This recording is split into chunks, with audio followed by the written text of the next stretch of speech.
Your home of basketball.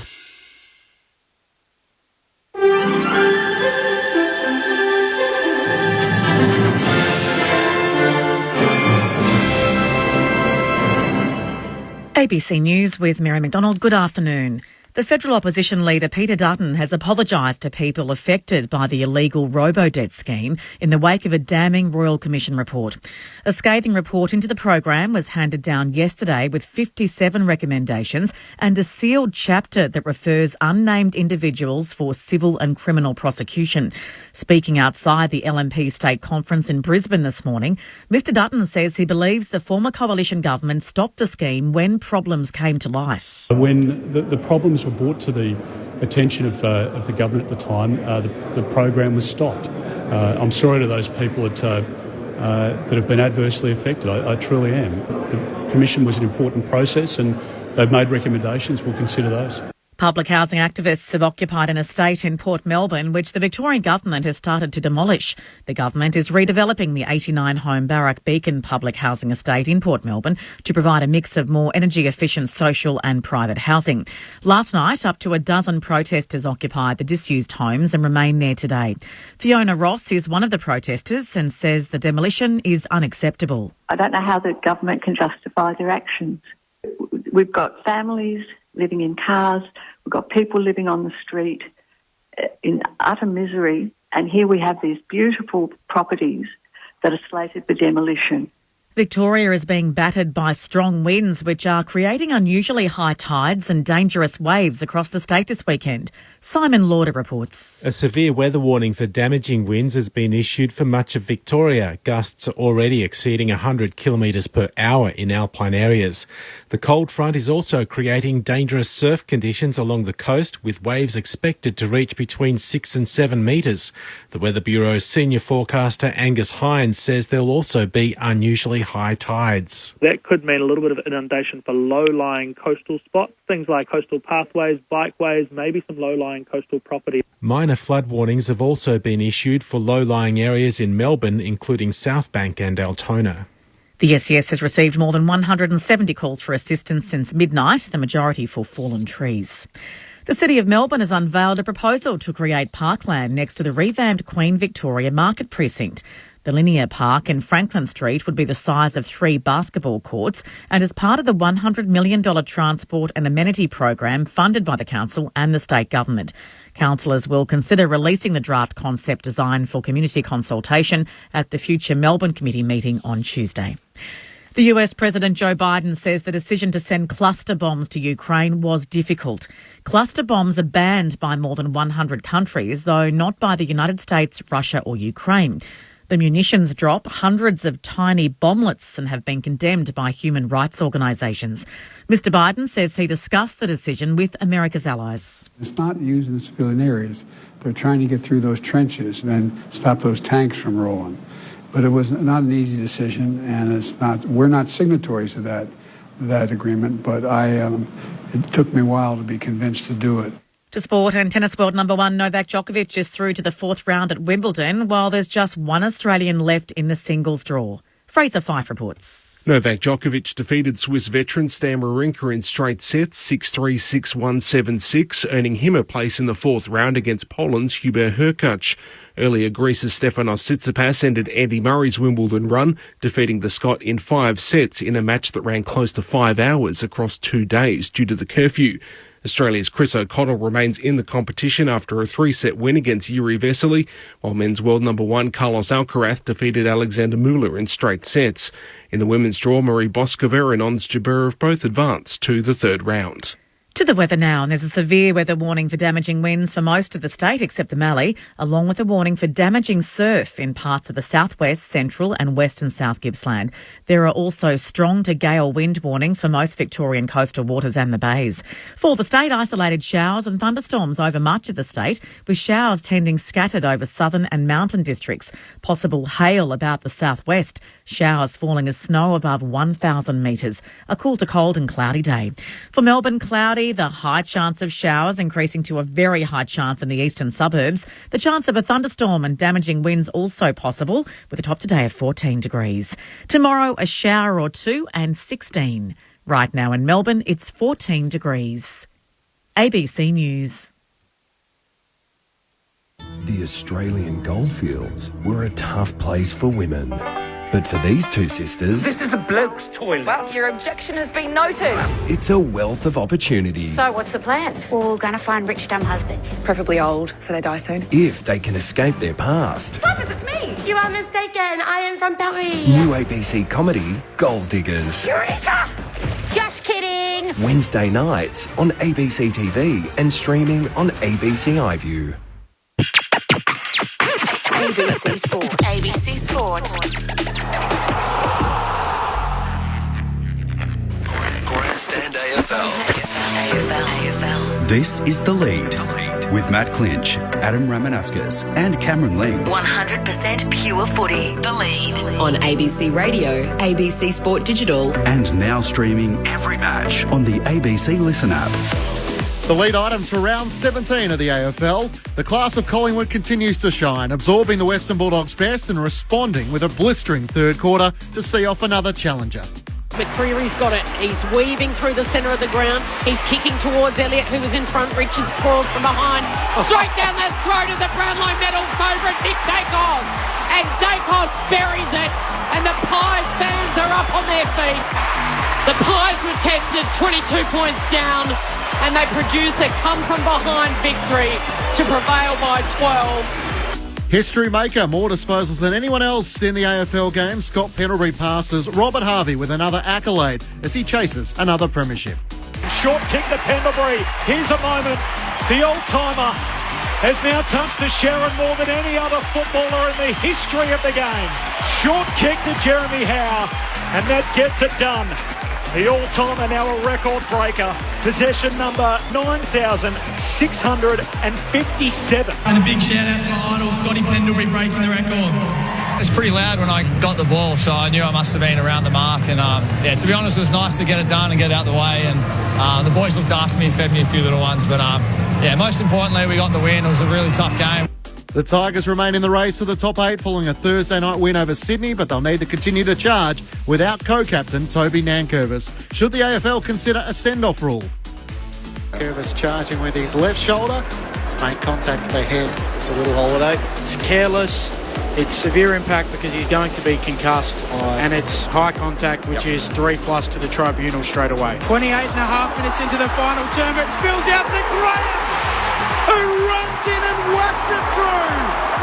Richmond at home. McLean in front of Nankervis. Nankervis out of the run. The Tigers prevail in the wet of the MCG to keep their season alive. Good afternoon, everyone, and welcome to The Lead on Grandstand AFL. I'm Matt Clinch from our South Bank studios in Melbourne on ABC Radio. ABC Sport Digital are now streaming on the ABC Listen app. 7 matches remaining. First up today, Brisbane and the West Coast Eagles from the Gabba. Can the Eagles continue to improve, or will Brisbane do a number? GWS face the Hawks in the twilight from Sydney, while tonight it's St Kilda and Melbourne, or Port Adelaide and the Gold Coast Suns, depending on where you're listening to us today. Both available on the ABC Listen app. Just click on the AFL Extra button if your game isn't on the main channel, and it's all there, including the men's and the women's Ashes. Australia 4 for 116, leading by 142 runs. Ben Stokes with another incredible innings, 80, carrying England's batting on their shoulders. The State of Origin on Wednesday night, the Women's Football World Cup, which is under 2 weeks away. It's all there on the ABC Listen app. Cameron Ling was a part of our Friday night call team. Did I hear you, Lingy, on the way in saying that you're pondering while you're on holidays Collingwood's list management and how they've been able to execute what has been no doubt a selection challenge now for Craig McRae in the eyes to finals? Welcome. Oh, great to be with you, Clinchy, and you, Rammer, and good afternoon to everyone out there. Yeah, I was. Got away with the family for a little bit, which was nice. Got out on the road, and in those few quiet moments that I had, I was looking forward to the next game of football that I was lucky enough to be at, and that was last night's game. And I suppose a recognition within myself of an appreciation for what Collingwood have done. Going back a few years ago, I was one of those going, what the hell are they doing? Adam Treloar's gone. He's a quality player. What, you're going to pay a chunk of his salary? What's going on with Brodie Grundy? What a complete mismanagement of their list. But no, credit to Collingwood. They knew what they were doing. They knew what they had down the pipeline with Nick Dacos coming in, with some of the growth of some of those young players, perhaps a guy that we're going to talk to soon, Isaac Quainer, what he was going to turn into. So they were prepared to blow it up a little bit and admit that they got a little bit of that list management stuff wrong, and they have used every single lever available to them to bring this group together. They've used Next Generation Academy like Isaac Quainer. The father-sons are obvious in the captain and the Dacos boys. They've traded in Howe and Mitchell and Darcy Cameron and Jack Crisp and Bobby Hill. They've gone to the draft. They've used the rookie list. They've used the mid-season draft to put this group together, and they have done it so superbly. So I just wanted it on record, Clinchy, that when I was jumping up and down saying, what the hell were they thinking a few years ago? Tip of the cap. Great job, Collingwood and their list management team. It's a good reflection. Essendon Premiership player Adam Ramanauskas is here. He was with us on Thursday night. Welcome to you, Rammer. A far different game last night to what we saw on Thursday night. Yeah, a far different game. No doubt about that. Good afternoon to everybody. It's interesting, Lee, because a lot of what they had to do with their list management decisions was made out of necessity. So their salary cap was just bursting at the seams. That they simply couldn't. They couldn't retain the players that they wanted to, that the ones that you spoke about, without getting the others, without not getting the others in. So it was a very tricky time for Collingwood, for Ned Guy initially, then for Graham Wright to make those decisions. But they've turned those players into Bobby Hill, Billy Frampton, Tom Mitchell, those type of sort of bargain money type ball acquisitions, and it's transformed what they want to do. It's quite. We may as well talk about the game now. Yeah, fire away. Let's. It's quite interesting how Collingwood play, because there's very little reliance upon their key position big players. Okay, take Darcy Moore out of that, okay, because he's the one to the side. But other than that, they don't really use their big players that much. It's more about the speed on the ball. So I'm watching last night's game going, geez, the Bulldogs are going all right here. They're moving the ball really well. The speed on the game, it's really catching Collingwood out at the moment. But the simple fact of it was the Bulldogs couldn't maintain it. And then Collingwood decided to go faster. They said, all right, you want to go fast? We'll go faster. You've got blokes on the wings handballing it over top of people back to themselves and then running, and you've got blokes, handballing over their heads in the middle of the ground to guys running. And the reality of it is the Bulldogs can only maintain that tempo for maybe a quarter and a half. Collingwood are able to maintain that tempo for 3.5 quarters. You're so right with the way you've described that, Rama. Did you get the feeling, Rama, I was trying to think of their last quarter last night, that Collingwood were also trying something in that last quarter when they're up comfortably and they've probably got the game in hand, even though the Dogs came at them, where they tried to shift into, hey, in the finals, we might need to control the footy a little bit with some kick mark and let's practice it in game. Now, it didn't go perfectly, and actually it invited the Dogs in a little bit, but it's something now Craig McRae is going to review during the week, train some more, try again in a game, adding another layer to exactly what you're talking about, that they can shift between those tempos. Yeah, no doubt, and they've got now, I think the likelihood is they're finishing top two. Something would have to go drastically wrong for that not to happen. So I think those scenario-based games now becomes really important. Training, you can do it, but it's not the same. It's more in-game. Can we actually execute this? And look, to the Bulldogs' credit, they kick in that last quarter? They kicked 4 goals to 2 in that last quarter. It made a mini surge, I would call it, but the game was pretty much done by then. But it didn't look natural to me, Collingwood, trying to slow that game down. It looked like, ooh, do I have to do that? Do I have to run there? Do I have to not handball here? Do I, it was, and we can ask guys at Quainer that. So, but they're good to watch. And I'm the last person to probably say Collingwood are good to watch because I just simply didn't like them as a kid. But they just must watch football. The initial thoughts of Adam Ramanauskas and Cameron Ling. If you want to add your thoughts to ours on the SMS 0437 774 774. Ling, the Bulldogs kicked the first 3 goals of the match. It felt like they were very much up for the contest. And then Collingwood, trailing by 22 points, kicked 12 of the next 14 goals of the match. It's a firepower that a lot of sides who are struggling to score at the moment would envy. And yet it was Nick Dacos who provided a crucial third quarter goal. And as Rama kind of touched on, the Bulldogs did a lot right, but the chances they couldn't take almost felt as costly as the chances Collingwood did take. Yeah, and Rama described it perfectly. The Bulldogs are pretty good at what they do, but they can't do it for long enough yet against the very best teams. And both the first and second quarters started great. About 18 minutes actually had probably in each quarter control. But then the last 12 minutes, Collingwood got that control back, and then they blew them away in that third term. The Dogs... Watching them last night, there are players who've made steps forward. Jamari Ugle-Hagan is making big leaps forward. Yes, he's got to add the finish and the goal kicking. I get all that. But his understanding of his body in marking contests, his movement, his work rate, how athletic he is just going to be so exciting, but it is exciting right now. Cody Waitman was dangerous for a bit early, but then faded out. I think he needs to find consistency. Mind you, the bloke we are about to chat to had a fair say in that. Isaac Quainer went on to him and did a superb job. Aaron Norton, Rama shows little bits, maybe with more of the focus on Ugle-Hagan, that he can almost drift in and use a bit of his aerial supremacy, but I still want more from him. I think the Bont and Libba, you know exactly what they're going to give, but across the board, Collingwood were just more consistent, better for longer, and that's the challenge for the Dogs to jump into that very best bracket. Is they've got to be able to do it for 120 minutes. The reality is of last night, they got 10 goals, 7 out of Ugle-Hagan, Aaron Norton, Cody Waitman. Okay, the Dogs kicked 11 goals, 11 for the game. So they didn't get any numbers out of their midfield. Caleb Poulter was the other goal kicker. Okay, so they didn't get a goal out of Bont. They didn't get a goal out of McRae, Libba, Anthony Scott, McNeil, those guys that usually chip in. The reason is because they were so worried about Collingwood going back the other way that they were thinking more about defending rather than, I can push forward here, sneak a goal here. So the reliance was left upon 3 players.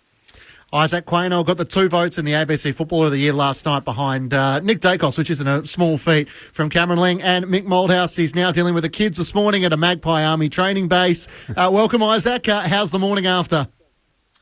G'day, guys. Thanks for having me. All is good. We've got stuck into a clinic this morning at the AIA Centre, getting around the kids. It was actually pretty cool. We had one of the stations was getting the kids in and kind of giving them a tour of our facility, which I think was pretty cool, and I think a lot of the kids really enjoyed it. So it's been a good morning. It's always good after a win, so can't complain. What's the most prominent role for you? Are you on the tackle bag? Are you rolling out the balls? Are you just trying to give high fives to the kids? What's your role?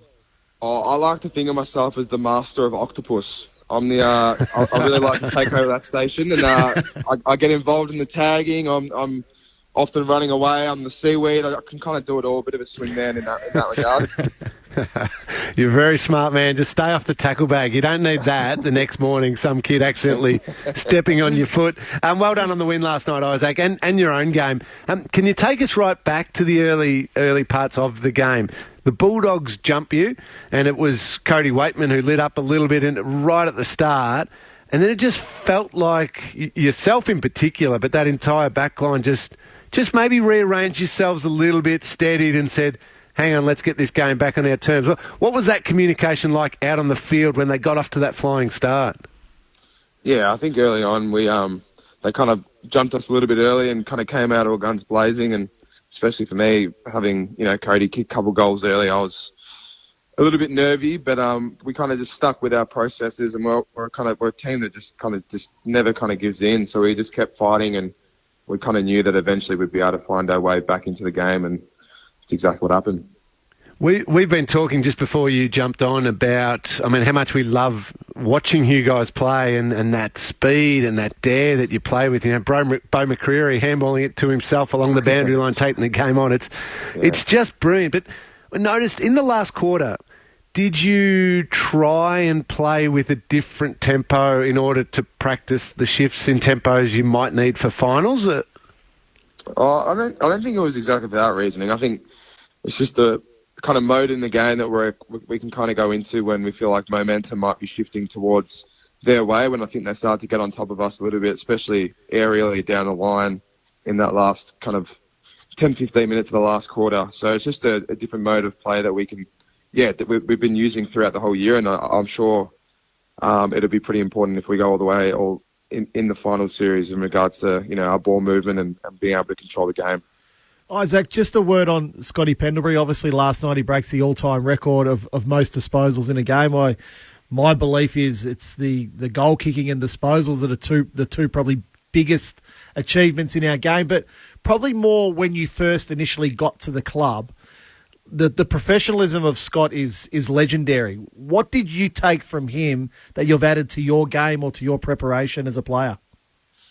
Yeah, you nailed it on the head. He's one of the best to do it in regards to his preparation and his recovery and all the little 1%ers that make him such a special player and make him so durable. I remember in my first year, basically any time I had an opportunity to ask him a question in regards to, how he gets ready for games, especially like his nutrition and how he recovers. He's one of the best in regards to that and takes it very seriously, and kind of took a few things from what he was saying to me in regards to especially nutrition in going into a game.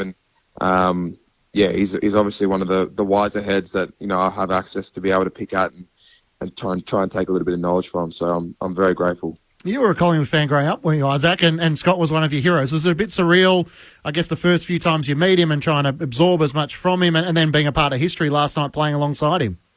Oh, yeah, definitely. I was saying to a couple of my mates yesterday morning before the game, like for me, it's a bit of a full circle moment. Like as you said, I grew up going for Collingwood, going to the games and being in the stands, and here I am, being on the same field and playing alongside, Pendles as he breaks an AFL record. Like it was a pretty cool moment for me, and something I'll definitely cherish.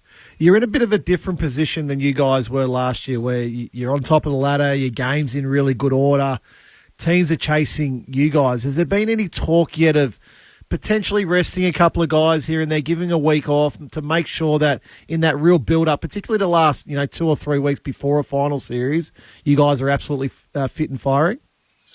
I haven't heard any talks of that, but I probably wouldn't really be involved in those type of talks anyway. So, I'm sure the boys are pretty keen to continue to play. That'd be the only thing that I'd say is that, the lads just love getting after it and love playing together. So it'd be tough to try and rest anyone. But I'll have to. I guess that's not really my call, and I've kind of got no idea what they're going to do in regards to that. Isaac Quain, or Collingwood Defender, is with you on ABC Sports. So we've asked you about Scott Pendlebury. It feels like only feelingly we're going to ask you about Nick Dacos, which are never far behind. Just tell us, having spent an off-season with Nick, what have been your biggest observations, your biggest takeaways as to how he's gone from being this player as a second-year player who's taken the competition by storm? Yeah, Nick's unbelievable in the way he's able to go about it every week and dominate games is second to none, and it's a credit to, I guess, the way that he works off the track and in the little areas where people might be resting and kind of chilling out. He's always getting after it. I always say that he's got the perfect blend of talent and a desire to work on the little things and continue to get better.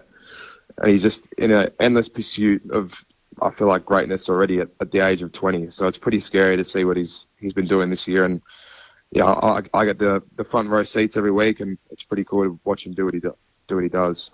So he had a career best 11 clearances last night. I'm not sure you're going to see him in the back six all that often again. Does he ask for the footy, or do you just tend to give it to him because he's in those good positions?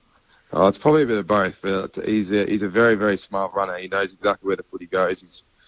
He's a very natural footballer, and I feel like it's similar to with Pendles. The ball seems to find players like that, and it's good for us as a team because they never really waste it. So we're very lucky to have two players in the likes of Pendles and Nick who are such elite distributors. Isaac, I asked this question with a little bit of trepidation because I know that you are going to just focus on next week's game and not look too far ahead. But in the run home, you do have Port Adelaide at the Adelaide Oval. You've got Geelong at the MCG, last year's premiers, and then you've got the Brisbane Lions back at Docklands in the last game of the year. Do you look at that and think, that's a fantastic way to lead up to finals. Take on 3 of the genuine contenders, or is it something that maybe you'll find the coaches just throwing a few little red herrings the way of the opposition, and it might not be exactly what you'll do in finals? Yeah, I'm not sure tactically as to how Fly's going to go about it, but I agree with that first point you said. Like, I think it's just a good challenge and a good way to kind of prime yourself going into finals. And I guess if you can knock off a few of those teams, I'm assuming at least a couple of those teams will be the teams that will probably go a fair way in finals. So it kind of gives you a bit of confidence going into finals and makes you feel primed and ready to go. Isaac, what about your own game? You've been a consistent member of the team now. This is your 5th year, but since 21 you've been a consistent member. You had nearly a career best night last night. But you mentioned Cody Waitman just earlier, and he kicked a couple of goals. How much work do you do during the week on those smaller type forwards? How much are you one that just goes for hours and hours over film to see how they move, to see how they kick their goals, or do you just play most games on its merits? I usually try and put a bit of time into watching a bit of vision and kind of seeing how, the small forward that I'm usually playing on kind of moves around and what their tendencies are. But at the same time, I'm a bit of I enjoy watching footy, so I kind of feel like I have a pretty good understanding of most players in the AFL at this point. So I feel pretty confident most weeks going in that I kind of know what my opponent is going to try and do and how I can try and, work against that and let my kind of strengths shine as well. So it's a bit of a mixture of both, to be honest. Isaac, as we let you go, obviously Brody Myercheck, Maynard to come back in. You got Dan McStay, we haven't seen for a while, and Steele Sidebottom. So it's going to be interesting trying to squeeze in everyone into your best 22, and a bit of a challenge for the selection committee. Do you have any sort of insider understanding as to how they might do that? Will it be an opportunity where they give a few guys opportunities to see who shines, or how do you settle and get that best chemistry heading into finals? Yeah, I mean, you've nailed it. It's going to be a tough call. Like I feel bad for Fly and the coaching staff in regards to having to, make that squeeze and kind of fit everyone in. I think it's a privileged position to be in when you've kind of got people who that can play AFL who might not actually be in the best 22 just because of how strong our team is. So it's a great problem to have, especially towards the end of the year. So I guess we'll have to wait and see how it all pans out. It's sounding nice and quiet there, so we better let you get back to the kids at some stage. But you're taking on Fremantle at the MCG next week. A good opportunity for kids to come in free if you can get a couple of those Collingwood youngsters to recruit their parents to go along. Well said. I think it's a nice early game on Saturday. I think 1:45, so it's perfect for the kids. And it'd be great to see the Magpie Army there. They always show up, especially at the G. So keen for another big game and hopefully another win. Rama and I will both be there next Saturday, and Lingy will be keeping a close eye. Your younger brother's in the under-18s as well. Give us an insight as to how he's tracking along with the hope of being drafted. Yeah, Luke, he's going quite well. My man, he's quite a similar player to me at the same age, kind of half-back, a bit of a quite defensive-minded, has a pretty good set of jukes on him as well. And, I'm pretty happy with the way that he's kind of progressing in his bottom age year at Oakley at the moment. So, he just needs to keep kind of tracking in the right direction, keep showing his strengths. And you never know. Hopefully there'll be another Quaynor, hopefully in the AFL, and maybe at the Pies. That'd be pretty special. What sort of advice do you give to him about just the mindset of trying to get to that next level? Or a lot of the youngsters who are listening to us this morning have dreams of playing in AFL footy and it being as easy as what Nick Dacos makes it look. Well, I don't think it's really achievable to be anywhere like Nick Dacos. But I definitely say to him, like, I think football's a running game. So I think for me, especially over the off-season, I've kind of hounded him in regards to trying to get his aerobic fitness going. And then I always say to him, he's quite a defensive-minded lad, but he's actually got some real offensive strengths. And I just say, as much as you can, try and bring those to the table and show people what you can do and why you've been picked. So I think showing your strengths, each and every game is a really important thing, whether it's marking or kicking or your speed. I think that's a really good one for all kids to kind of focus on going into games. As you did yourself last night, leading the way with 8 intercept marks. So, Isaac, thanks for stepping out. We really appreciate your time as always. Good luck next week. Thank you very much. Thanks, guys. Isaac Quainer joining us from the Magpies. Good enough to step away from their kids' training session this morning and chat to us on the lead on ABC Radio, ABC Sport Digital, and now streaming on the ABC Listen app. Matt Clinch, Adam Ramanauskas and Cameron Ling. I need to get your thoughts on the Dogs. Let's hear a little bit from their coach, Luke Beveridge. Yeah, there was some things in the detail of the game, playing to the line, the mark that Ash Johnson took on the line, the other one where Darcy Moore marks it on the goal line. We came with a little bit of a challenge in the last quarter, but even then we squandered some great opportunities. Obviously, we're playing a pretty good side who is making a habit of winning no matter what. In the cut and thrust of the game, they were just a little bit too good, a little bit too brilliant at times, and so we'll go away with some positives, but we want to make up these the margins that we know are there. Luke Beveridge, the Western Bulldogs coach after their 12-point loss to Collingwood, and the point coming through from Paul in Geelong. They only lost by 12 points, settle down, and that will be the part that Luke Beveridge will try and use, Lingy, that if they can play that style of footy against the best sides, they'll be thereabouts. In your eyes, can you see them being a top four side? They're equal with Melbourne on points, now a game further back, 9 wins and 7 losses. Yeah, last night we talked about it after the game, and I felt like I was a little bit more the only one. Mick and I probably disagreeing on this one a touch.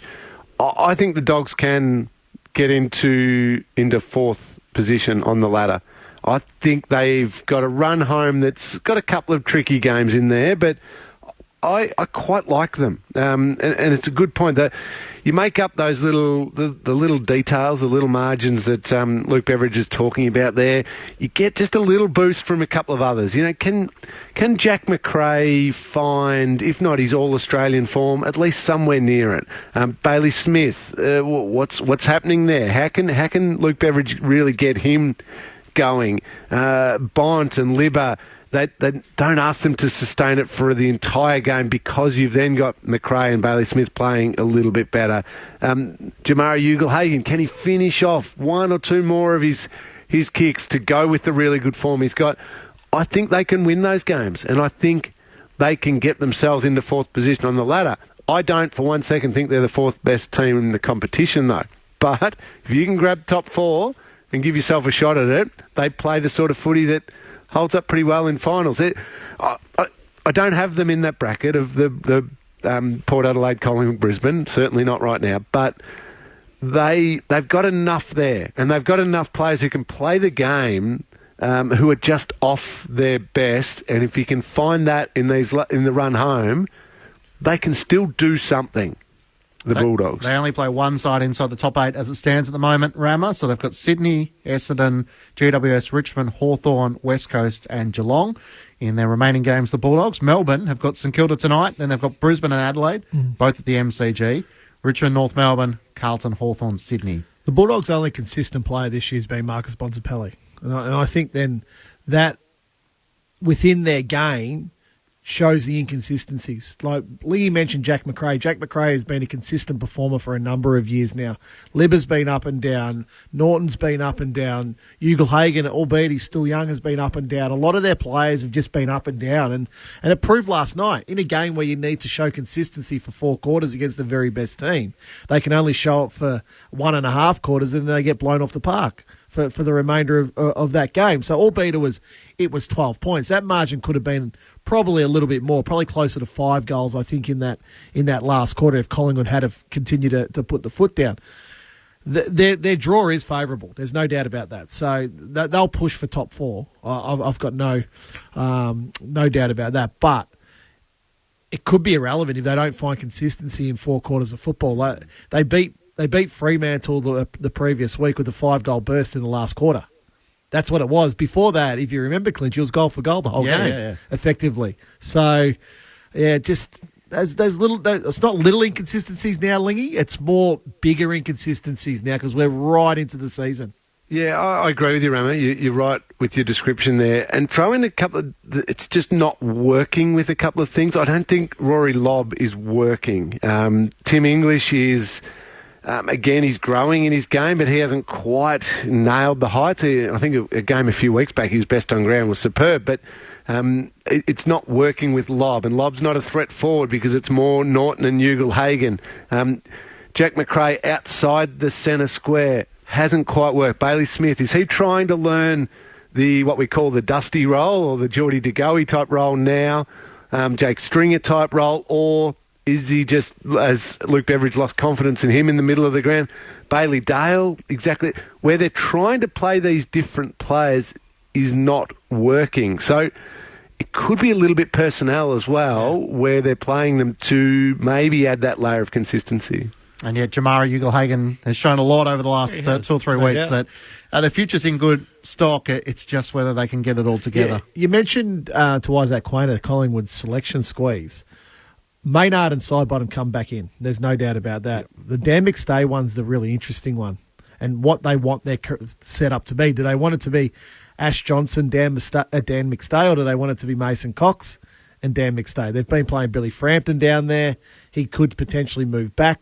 He could potentially play the second ruckman if they don't have Mason Cox. So I think it's the Dan McStay one that they'll be most that I'm most curious about. And Brody Mychek is constantly never referred to as their full forward, and yet he serves exactly the role in which they're wanting him to play. But you're right, it's going to be really interesting to see, because who can support Darcy Cameron as the second ruck? Do they want Mason Cox, or do they want Dan McStay? On the SMS, 0437 774 774. Will from Werribee. Despite Isaac's good game, Cody Waitman did kick 4 goals. What more could he have done as a small forward? Brendan says Jaden Stevenson was also another player who was traded out. And Laurel from Rushmore, or Rushworth, gives a cheerio, all settled in for my usual weekend of footy with the ABC Sport team. Lee? Can I jump in there a little bit? The first couple, not to single out who it was, but they were on Isaac Quainer. I think poor Johnny Noble might have copped those couple of goals against him, and I reckon that's where they reshuffled really quickly, and Quainer took over. He did get 1 or 2 against him later, but the first couple was on a different opponent. So I think Isaac did very, very nicely. Rama, we were at the MCG on Thursday night to see the Tigers stay inside the finals race. They're on 30 points, 2 points outside the top 8 alongside Geelong. They did it the tough way. They were without Tom Lynch. The game completely swung in the second half, and it felt like, as you pointed out throughout the call, that was exactly the moment where Toby Nankervis took out Jake Lloyd, and Nankervis was able to have an impact on the field, and the Swans season looks cooked, unfortunately, having featured in last year's grand final. Well, the Swans will rue that game because they were dominant in the first quarter. They left a couple of goals out there. It should have probably been 6 goals to 2, maybe, I think, in that first quarter, where it was 4 goals to 2. And from there on, there's a little incident at quarter time with Toby Nankervis where he bumped one of the Swans players, and there's a bit of remonstrating there. And then Jake Lloyd was playing quite well to that moment, and that it probably shifted a bit of how Sydney wanted to play firstly, but I think it woke up the Tigers a little bit as well. And now I'm not condoning what Toby Nankervis has done, and he'll cop his right whack at the tribunal in the next couple of days. But what it did, it woke Richmond up. They started to they forced Sydney into not marking the balls. The Swans took 30 marks in the first quarter, and then after that it was between 12 and 15 for the remaining quarter. So Sydney couldn't control the ball. The rain set in, so the ball was on the floor a lot more. Richmond enjoyed that, and then just in the tighter moments in the last quarter where the game came down to single moments, Richmond were able to execute a lot better. Where do you sit, Rama? I know I've been very firmly in the no, but when you do see something like this, inevitably the cries for a send-off rule come because of the shift in the influence that those two players have. Toby Nankervis, important for the Tigers, they win the game. Jake Lloyd was important for the Swans, can't play anymore. Have you shifted at all in your mindset? It's a hard one because if someone, I think, elbows you straight in the face, that's on purpose. I don't think Toby's intention was to hit Jake Lloyd in the head. No, but let's just take it as the question of, did it give Richmond a significant advantage by Jake Lloyd being subbed out of the match, and Toby Nankervis continued and was a pivotal factor? Yeah. Yeah, it did. It gave an advantage. Okay, so that's point one. Yeah. is that Richmond got an advantage. You need to be certain, though, that advantage was gained from a suspendable offence. So if that was him... let's just go hypothetical for a second. If he bumps him and breaks Jake Lloyd's ribs, Richmond still get an advantage from that, but it's not a suspendable offence. But because he gets him in the head, it is suspendable, so then we can have the debate. So Richmond had already used their sub at that stage. Jacob Bauer was a sub very early in that first quarter. Is Toby Nankervis able to be replaced, or Richmond playing with 17 players on the ground, or just one less on the bench? Yeah, and the mechanics would be incredibly difficult. I think it would be, you'd need to have someone in the arc who is viewing this as to whether it's had an impact on the match and therefore the player can no longer return. And the notion would be, okay, well, Sydney are a player down. Now Richmond will be a player down with Toby Nankervis sent off. So Jake Lloyd was replaced. That's right, yeah. So it would be unfair in that sense. So if Jake Lloyd wasn't to be able to be replaced, maybe that's where Toby Nankervis then, no, sorry, you're also off the ground to make the game fair with then 3 each on the bench. You are asking, though, officials to determine then and there what that incident is and how it's graded, and it's almost a direct-to-tribunal immediately there. Which would be the one parameter, wouldn't it? It would have to be an action like that, because with everything taking place in concussion at the moment, it would have to be, okay, a Jordan De Goey set of circumstances against Elijah Hewitt. You've laid a bump. This player will be out for a string of weeks. Therefore, at the next available break, this person will be sent off, similar to what they have in the NRL. Okay, let's jump to a different situation. Say, do you remember the Dan Butler tackle chases down, was it Nick Blakey? Who just held onto it too long. Now, in the moment, that looked like a really violent collision, as in tackled the ground. A lot of us said, shouldn't get suspended because it was a chase down tackle and he tackled him really well and just momentum got him. A number of people might have seen that in the spur of the moment and gone, oh, that's a send-off. That's a send-offable offence. That's the one that worries me. What if in that moment the call is made, send him off, Dan Butler's off the ground because Nick Blakey was, let's say he was concussed and he goes off, and we end up with somebody sent off despite on reflection and looking back at it, he's not even going to miss weeks. He's not going to be suspended for that. And we end up making the wrong decision in the moment. That's my big concern. I think that's the risk. If the AFL came to you, Rammer, and said, send off rule, yes or no, what would you say? No. Lingy? I'm still no. Yeah, I think I'm a no, even though I think the case is getting more compelling. No doubt. As we have more issues with concussion and what the right way is. I think it's just what's replaceable and what's not. If Jake Lloyd couldn't be replaced because Sydney had used their sub already, I think that's where we can determine or not. But the counter argument to that is Toby Nankervis is not laying that bump if he knows he's going to be subbed out of the match. He would change his action or potentially, based on knowing what the outcome potentially could be.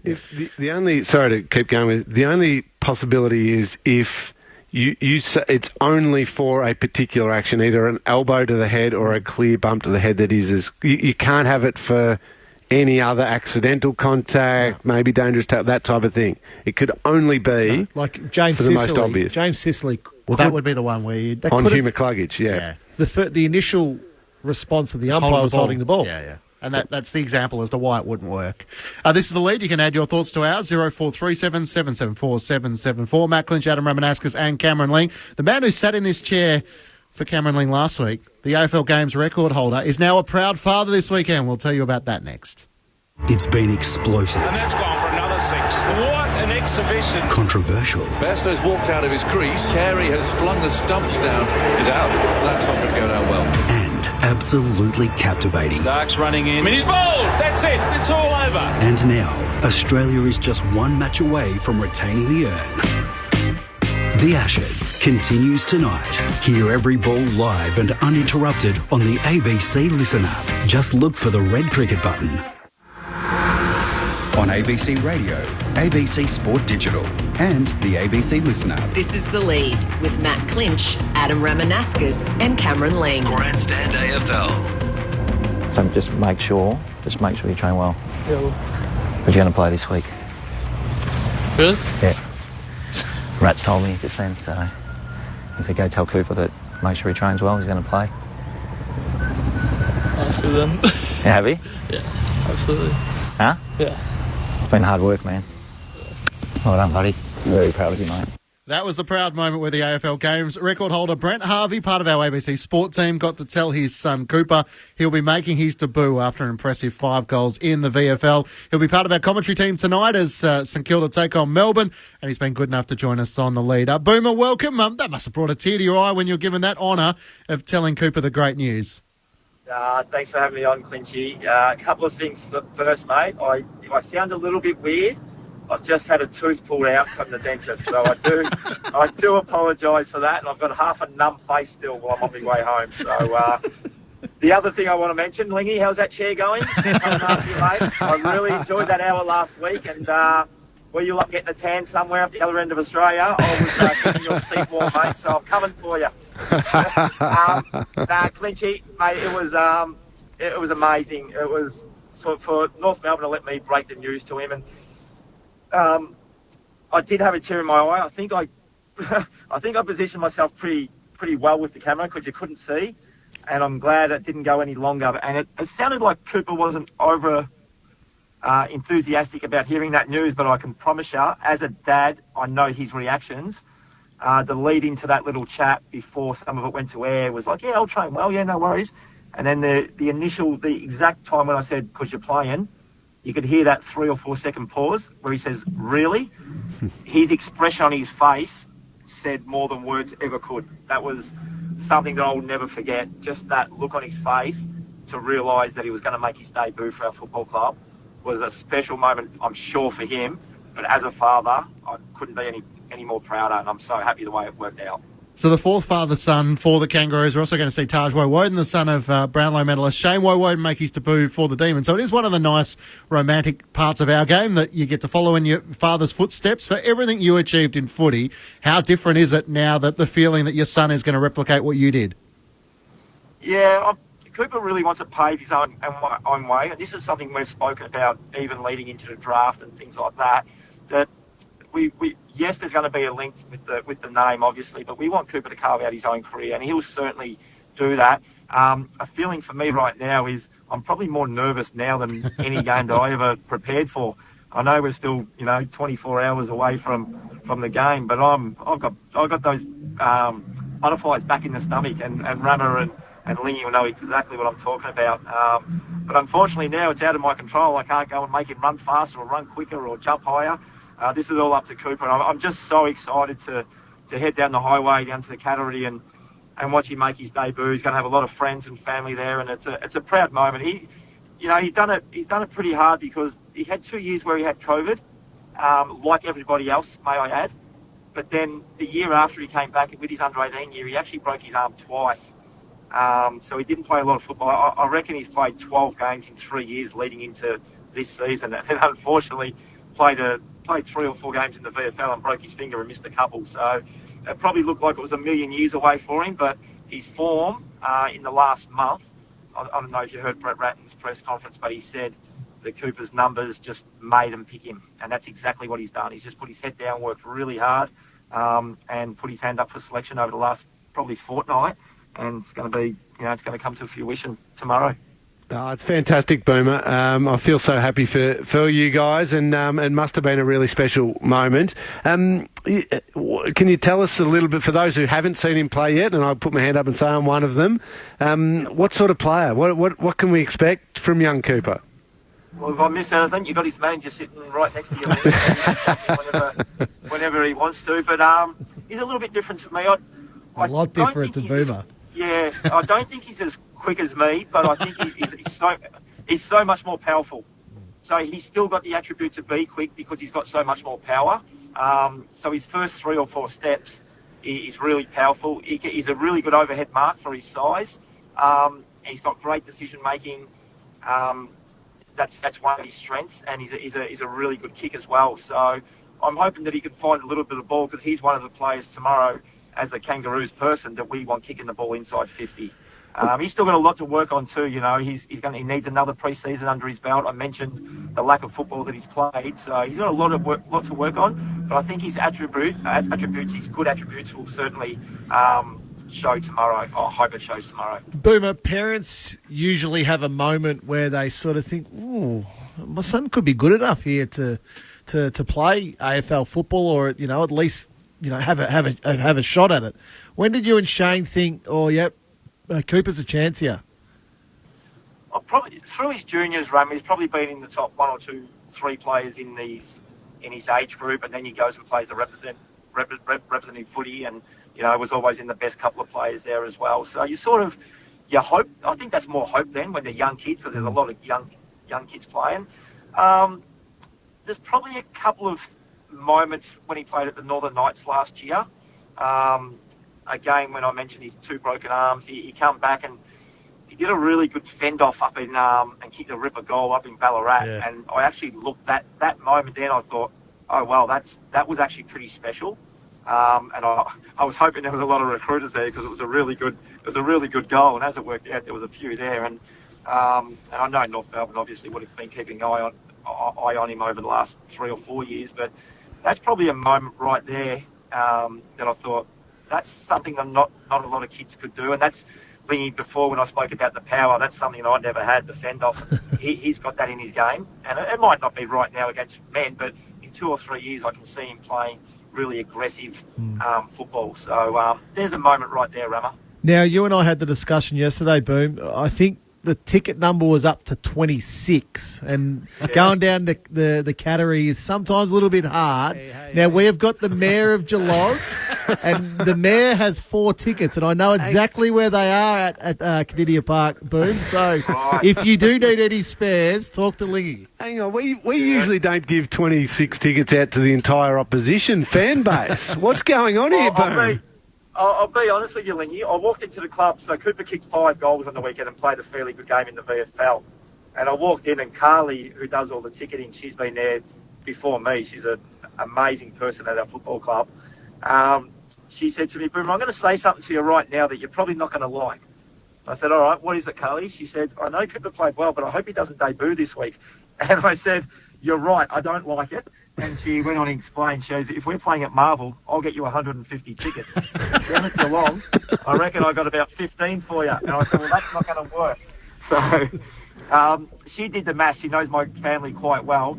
In my immediate family with grandparents and stuff like that, brothers, sisters, we've got 27. So she knew that it was 27 at a bare minimum. So we started from there, and we've got a few extra from there as well. Sounds like a good job to get the player manager on the phone and just trying to rustle up a few more tickets. Stan sums it up on the SMS perfectly. Congratulations to Boomer's son, Harvey. He's the type of star who comes to work in a moon boot and straight after the dentist. We couldn't agree with that more. You'll be on duty tonight, the Saints and the Demons. So what's sort of your gut feeling as to Melbourne without Bailey Fritsch, without Clayton Oliver, and the Saints have had so many troubles in trying to score in recent weeks?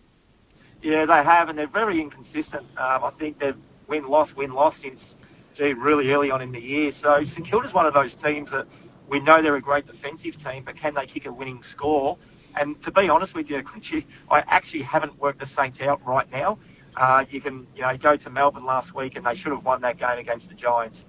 Every stat says they should have won. Smashed them in clearances, smashed them in contested possessions, smashed them in inside 50s.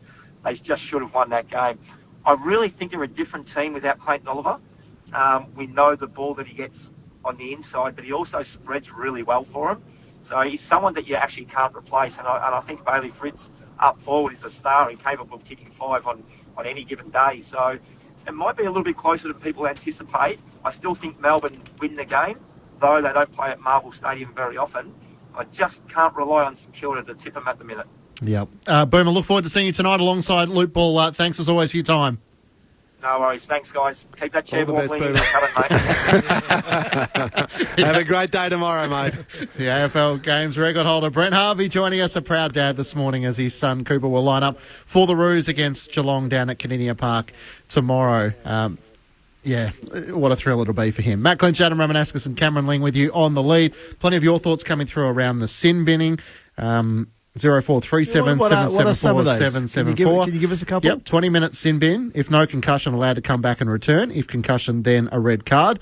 Rob from Greensboro says, hi guys, reasons send-off. I think it should be in place for non-football actions, like throwing a punch. Think Barry Hall. Yep. But I think if you throw a punch, you get a week. If it connects, then the penalty increases. But no matter what you get, at least get rid of the fines for punches. So that's from Rob. So it's probably 50-50. Some people are sort of keen for it. Some are sort of making the point you guys made that it's going to be very hard for those that have to adjudicate it. But, we'll see what response the AFL comes up with. Because it's interesting, Lingy, just quickly, if that incident is assessed by the what is it? Does the game stop there?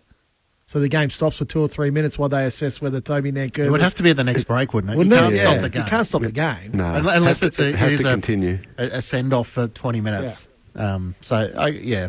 Guess we'll see. Because the NRL, they stopped the game. Yes. Yeah, I don't think you could have that in our game. No. But anyway, it's good fodder for radio and for talkback as to whether they will consider doing it. What's your sort of gut feel, Rama and Lingy, around the Ds? Interesting game tonight because all of a sudden the Saints, if they were actually able to get a victory, they're in 5th position, 9 wins and 6 losses. They could sort of springboard up into the top 4 themselves. No, I think the Saints are starting to splutter a little bit now. So they that injection that they got at the start of the year, I think is starting to wane now. Like you look at, I know West Coast, we're calling them easy beats, but to only win by 8 points last week was a bit of a worry for me. You feel like Ross has ridden the ears off them in coaching-wise? I think he's done a great job, and he's definitely transitioned them or transformed them, however you want. But it's now starting to be a bit of a personnel issue. Like you can't have tonight, for example, they've got Higgins and Hill out. Higgins is leading their goal kicking, and Josh Battle's the other one who's out, who's been a really good defender for him as well. So, and then coming into the team is Billings, who hasn't played this year, Cordy, who's barely played, and Zach Jones, who hasn't played this year. Yep. No, spot on. I'm not a huge St Kilda fan throughout this entire season. I think that's been pretty clear, and I think you're right. But I think what Ross is doing is laying foundations for the years to come. Yep. That was why I asked Rama first, and not you, Lingy. I think you've been pretty consistent with your views on the Saints. Just as a lead into Lingy's last word, Stuart Dew, how have you read the week that has been? And in your eyes, do you feel like the Gold Coast Suns list is strong enough that they should be competing in finals this year? I think their list is good, but it is still maturing. Their younger players are still not at the moment in their career where they're at their peak. But I think the real positive for Stuart Dew is he's not losing players.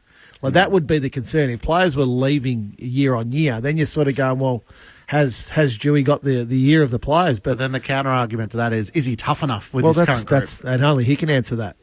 I think last night we discussed. I think he's building a culture. That's what he was put in to do as well, and takes a long time.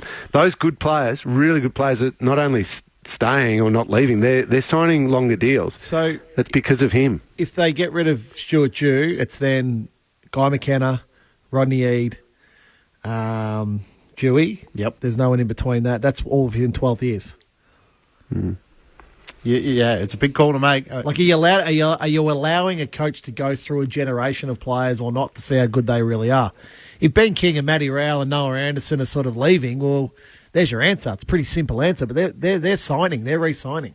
Compare that to two clubs who've got it really right over a long, long period of time. Sydney Swans, two coaches since 2004, would it have been when Roosie started? Yep. Geelong, 2 coaches since 2000.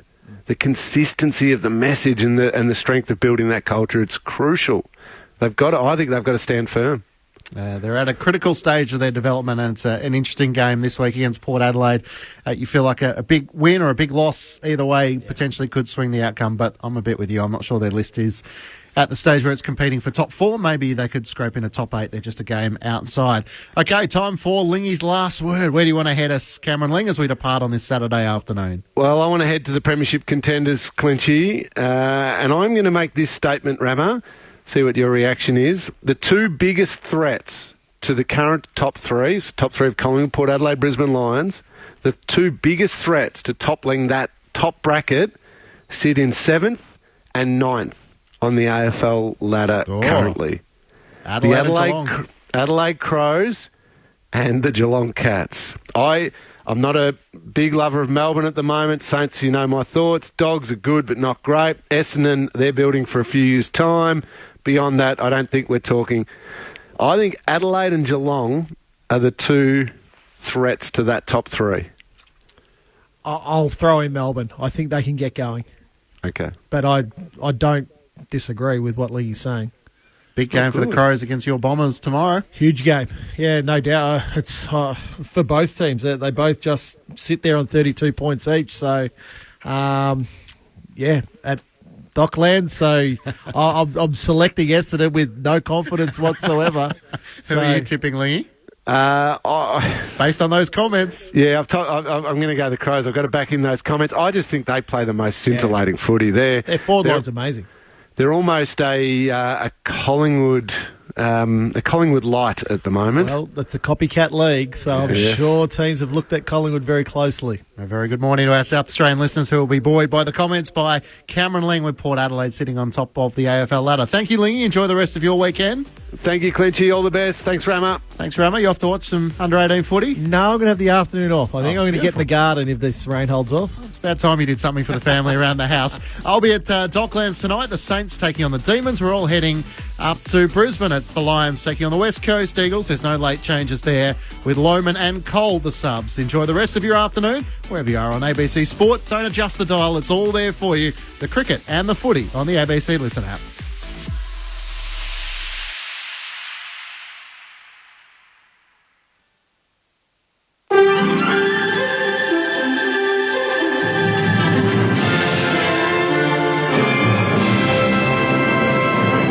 ABC News with Satyam Weinstein. A law professor who gave evidence to the Robodebt Royal Commission says he's hopeful its recommendations will lead to greater transparency.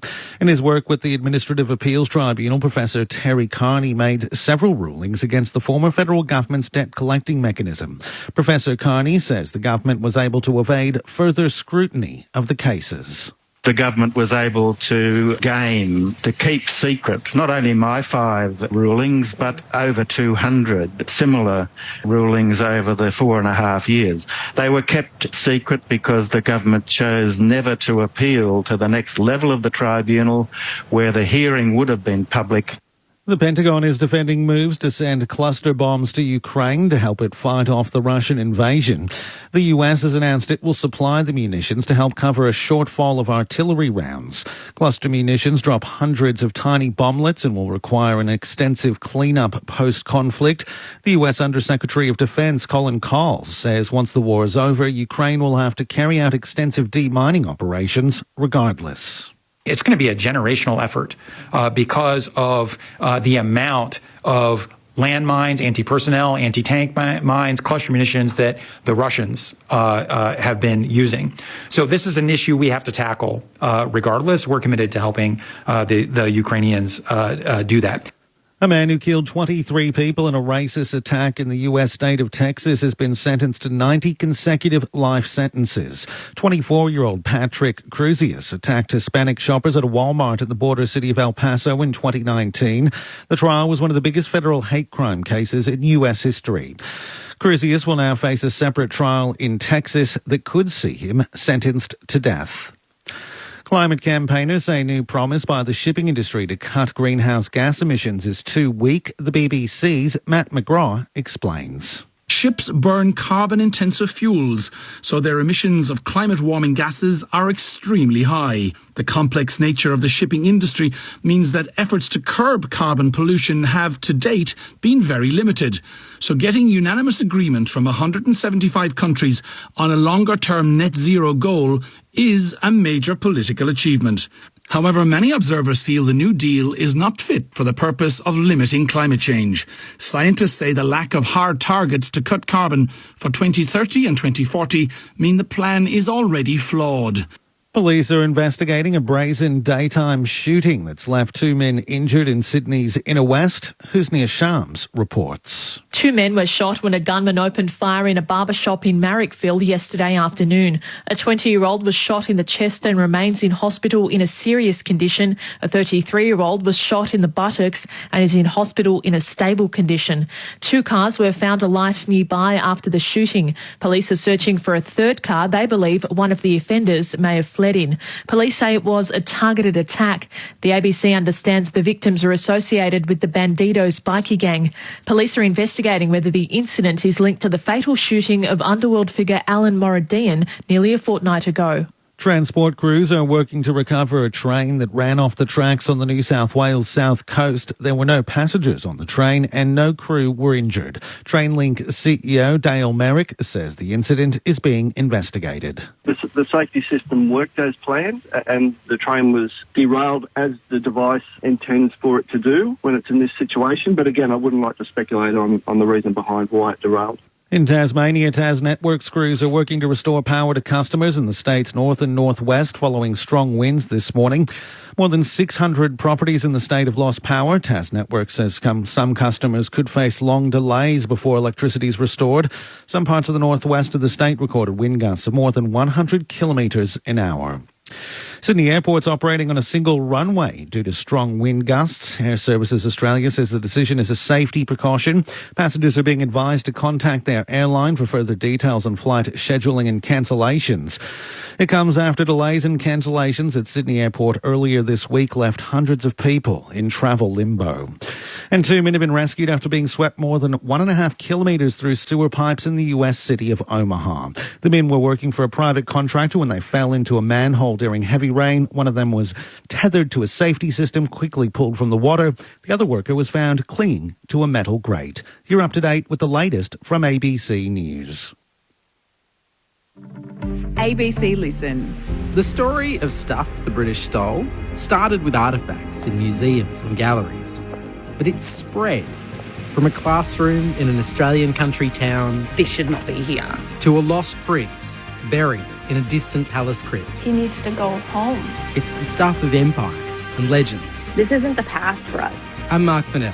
Join me for the new season of Stuff the British Stole. You can find it now on the ABC Listen app. ABC Sport. We begin this broadcast by acknowledging the traditional custodians of the land on which this match will be played today and pay our respects to their elders past, present and emerging. We extend that respect to Aboriginal and Torres Strait Islander peoples listening. AFL. What a stage. This game is coming to life. The 2023 AFL Premiership season. The roar will tell you the story. Fans are on their feet. This game is electric. Holds his arms out wide and tells them to get excited. Oh, the home fans like that. What a game. It's got everything. On the run. It's happening again. It's a whole new game. Cause here it comes, here it comes. One bounce at 60, one bounce at 40, one bounce at 20, and he goes. He plays on from 52 out.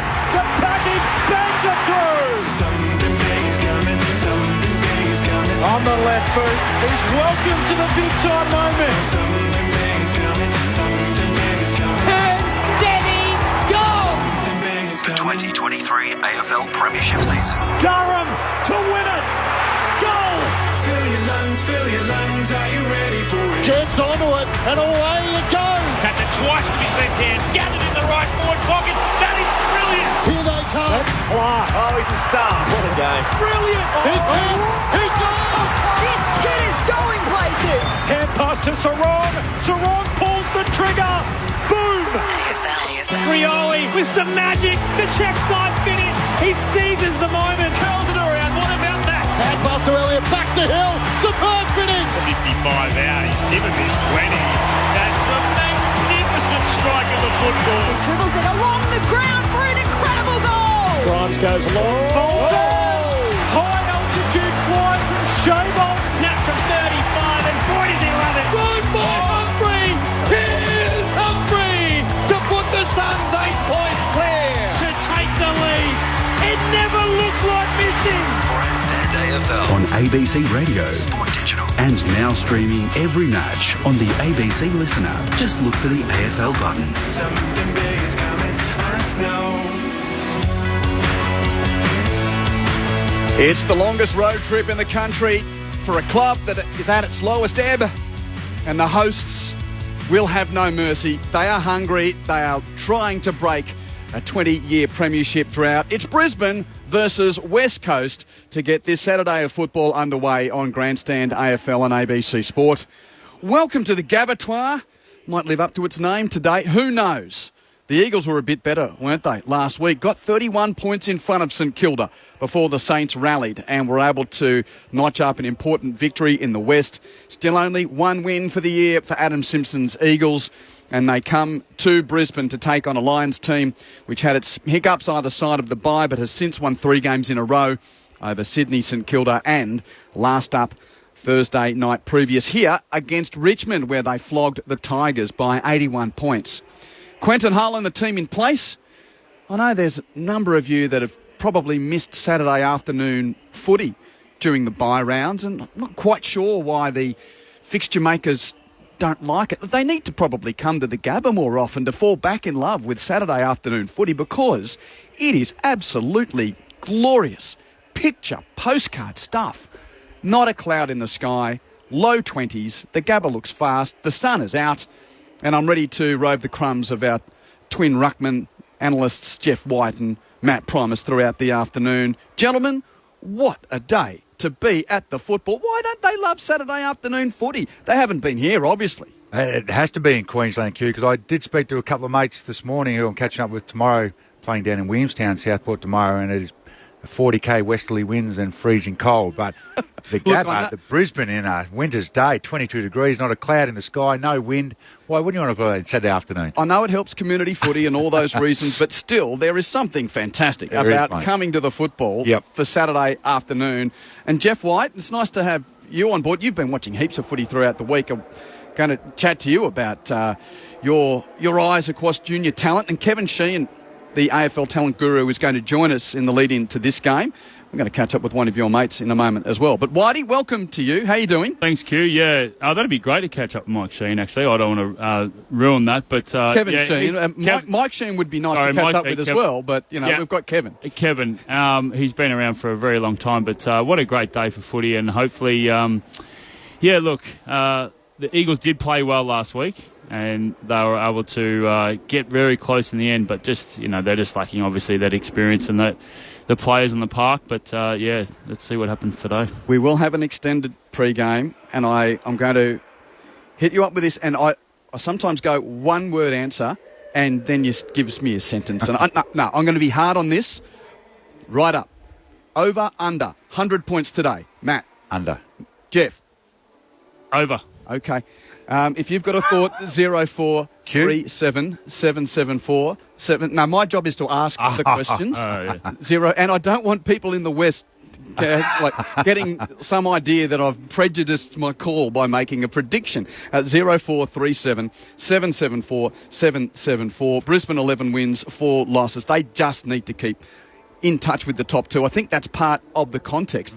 Not many beyond the Lions believe that they can win a flag if they have to play a couple of games down at the MCG. Many think that top 2 is so important for Brisbane, as it probably is for Port as well, to get to the MCG for a one-hit tilt at the flag. And that's why the Lions, we expect, will have no mercy today or for the rest of the competition.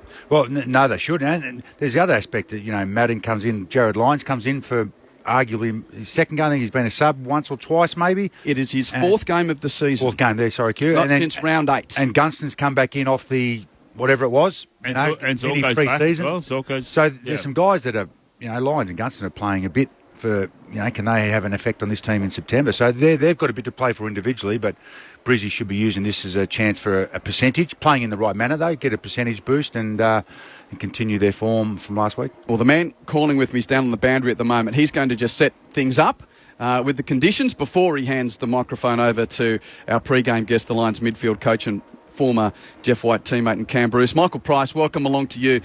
Saturday afternoon footy. Have I pumped it up enough already? You can't pump it up enough, Q. From ground level, let me tell you, it looks even more glorious than probably from where you're sitting in the shade in the box.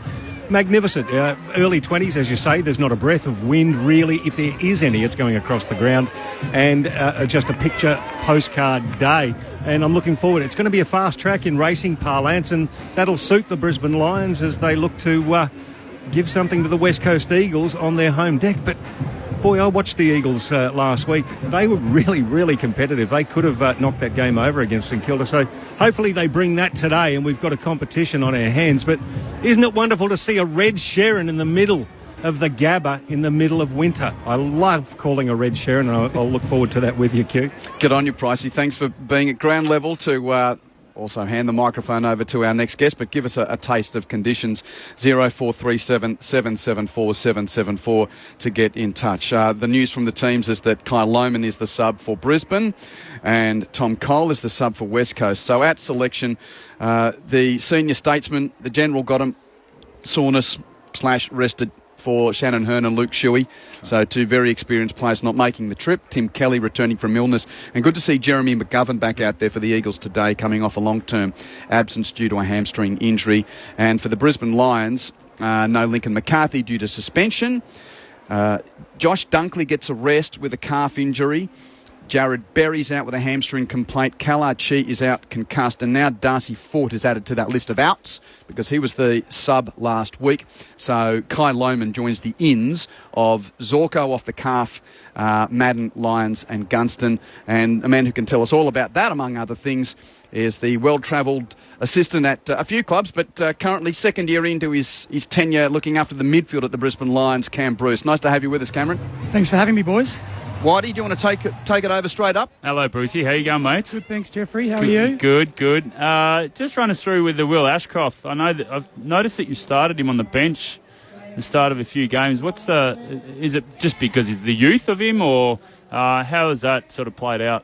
Yeah, look, I'm pretty blessed to be able to be in charge of a midfield group that have got a huge amount of talent running through there, and it's probably a little bit hard for us to not leave Lockie Neal and a Josh Dunkley and the like to start and get Will to probably earn his stripes to be a starting mid. He'll get there, but he comes on and especially with these young guys, you don't want to throw them a massive load, a work rate load too early. He's coming in. He's been playing his role fantastically well, and we're looking for him to do that again today. And I know Josh is not playing today, but geez, he's been a wonderful pickup for you, hasn't he, Josh Dunkley? Yeah, he's been unbelievable. Just probably underestimated his influence, really. Just the way his professionalism off the field, his leadership off the field, but then on the field, his determination, his desire to compete, regardless of what's happening in the game, and every single contest just makes our side so much better. So, yeah, and our players have improved as a result. When you've got someone there that is setting or raising that standard, others want to follow, and that's what's happening.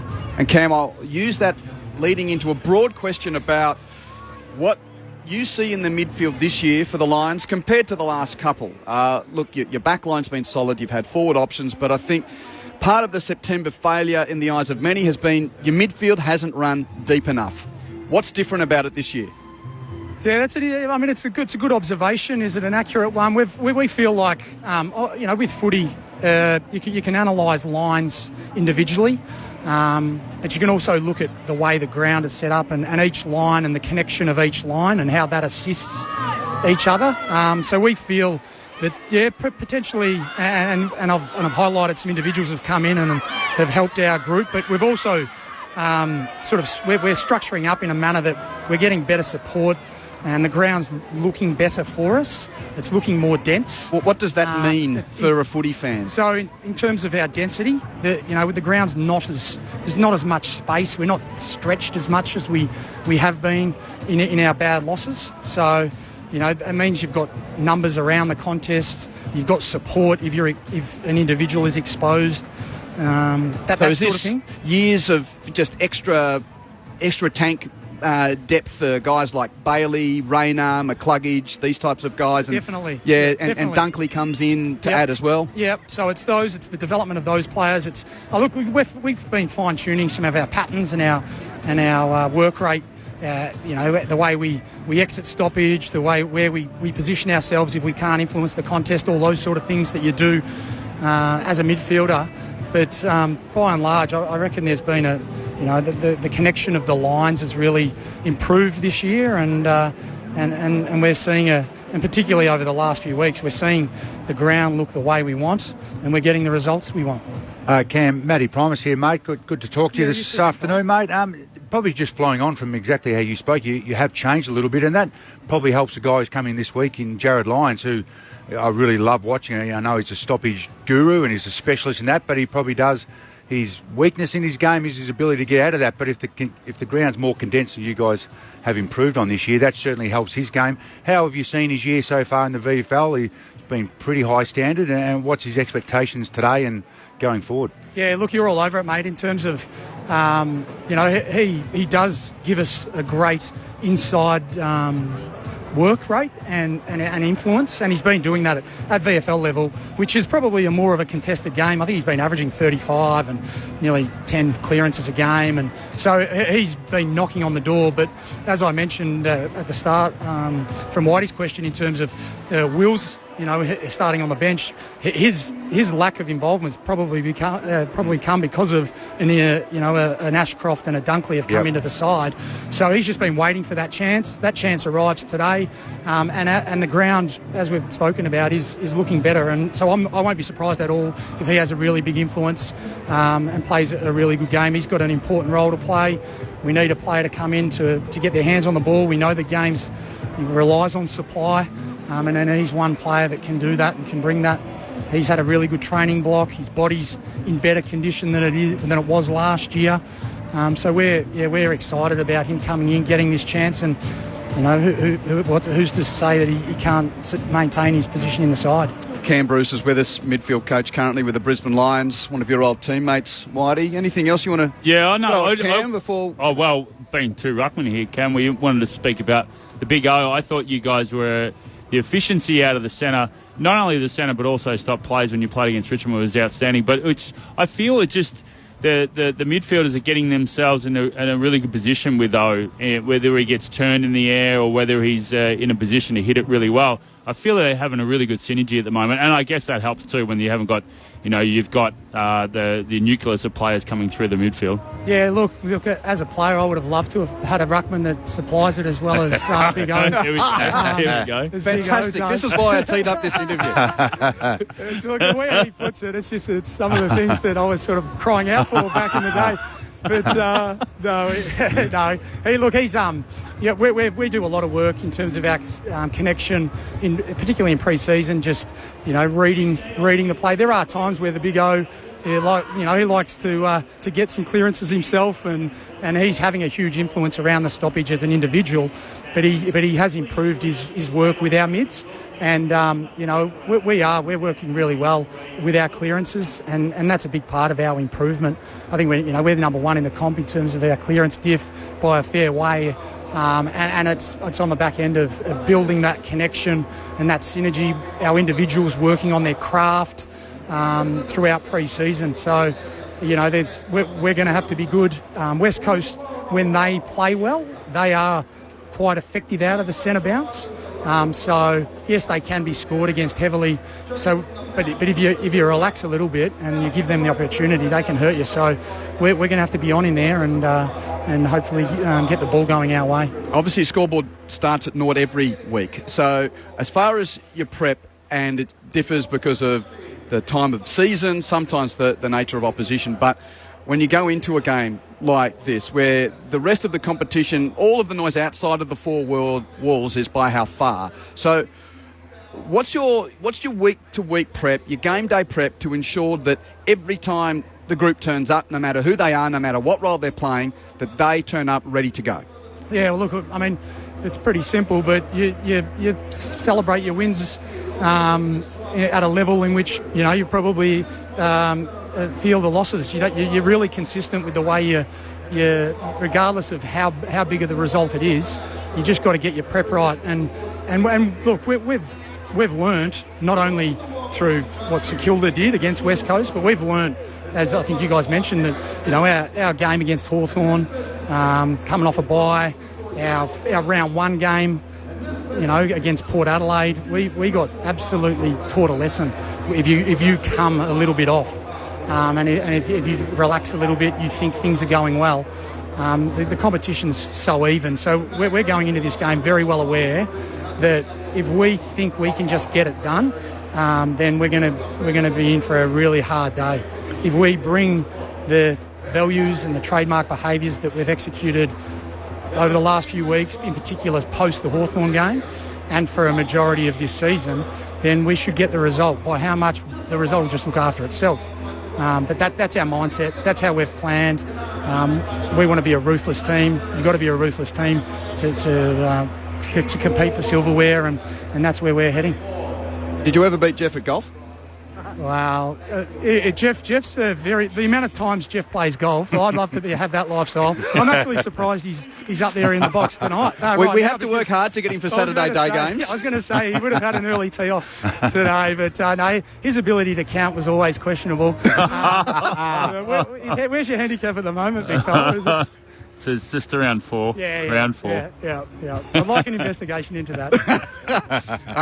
Good luck today, Cam. Thanks for your insights. Good on you, boys. Thanks for having me. Thanks, guys. Cam Bruce, former teammate of Jeff White, but currently the midfield coach of the Brisbane Lions.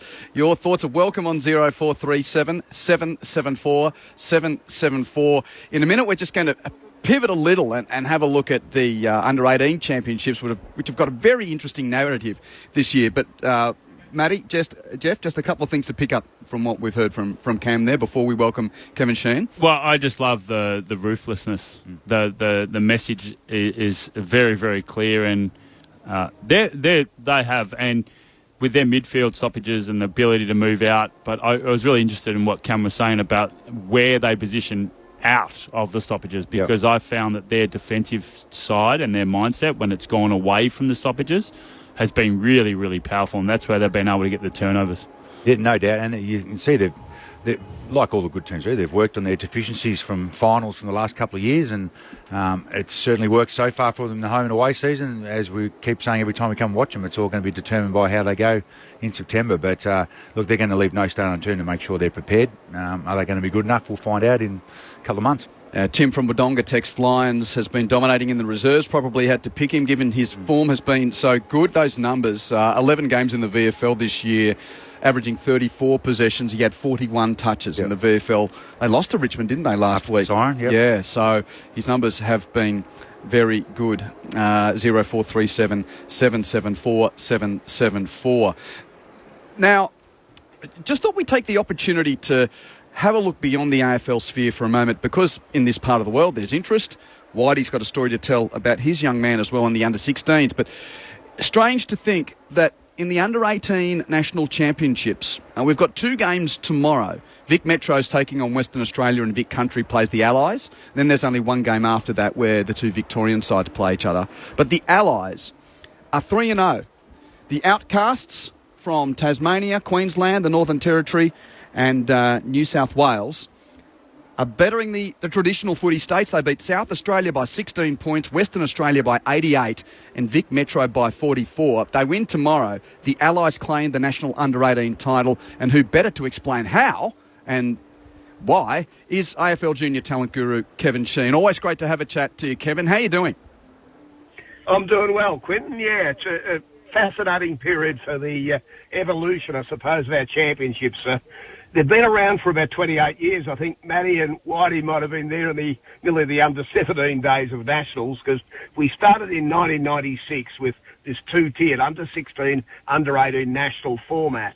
And, of course, for about the next 20 years, there was a second division. There was a bit of a... people didn't want to be in a second division, so eventually the Allies was formed to give those players from the states you mentioned and the territories the chance to come together and take on the Vics, to take on SA, to take on WA. So 7 years ago it started. All they've been able to do, given the degree of difficulty, is win 1 of the 4 games each year. And that was a regular pathway through. And it was normally the 4th game, on the basis that you couldn't train together, get into a camp or 2. That was about all. And you'd give it your best shot. But the others, except for Vic Country, that had a difficult time trying to get together. But Vic Metro, SAW would get together and train for months together to prepare for nationals. And they had, obviously, the title of the winners. It was between those and never the Allies. But this is their chance. Mark McVeigh, an ally himself from Pennant Hills in New South, has led them brilliantly. And people like Mark Browning from Queensland, that Darren Denham from New South Wales have been in the game a long time. And so it's a pretty special time for those boys to see us at the stage where tomorrow's game, if the Allies can beat Vic Country, it'll be their first ever title, obviously. Yeah, we've got some stations joining us in 90 seconds. I just don't want to have them join halfway through a response. So just quickly, Kevin, how can this happen? Well, I think there's lots of contributing factors too, and I think the job that, look, and Whitey would be across it because we did see his boy up there this week at the 16s, but the work of the academies, the 4 club academies in New South and Queensland has been significant with all of the better young boys, giving them some great coaching, some great preparation, lots of trials. They then come as academies and play against the Victorian coach league teams in the talent league down here in this state. So they get the chance to prepare well, and then Mark McVeigh has done a brilliant job, coming out of coaching at senior level with the Giants in the back half of last year. He has made it clear from the start that we're going to have no excuses. I went to the camp in January and heard him present immediately to the boys that our aim is to not use the excuse that will come good in Game 4. We're going to come out and show that we are a very competitive unit, a well-connected unit right from the first quarter of Game 1. And that's what these boys have delivered. A talented group, obviously, and I think even the measure might be draft night when you see 6 or 8 of these boys taken in the top 20. That's how good the group has been. Oh, Kevin, wonderfully explained, and thank you for our network help as well, because we're just going to pause for a moment with a number of our stations about to join. If you're just getting along to the Gabba for the first time today, welcome. Quentin Hull and the team preparing for Brisbane and West Coast. I'll be joined by Jeff White, Matt Primus and Michael Price for the call. No late changes to the two teams, where Kai Lohmann is the sub for Brisbane and Tom Cole is the sub for West Coast. The Lions, 3 wins in a row, 3rd on the ladder, and looking to continue their press for top 2, while West Coast, some positivity in their defeat at the hands of St Kilda last week, but it's been a very tough road for them this season with only the 1 win.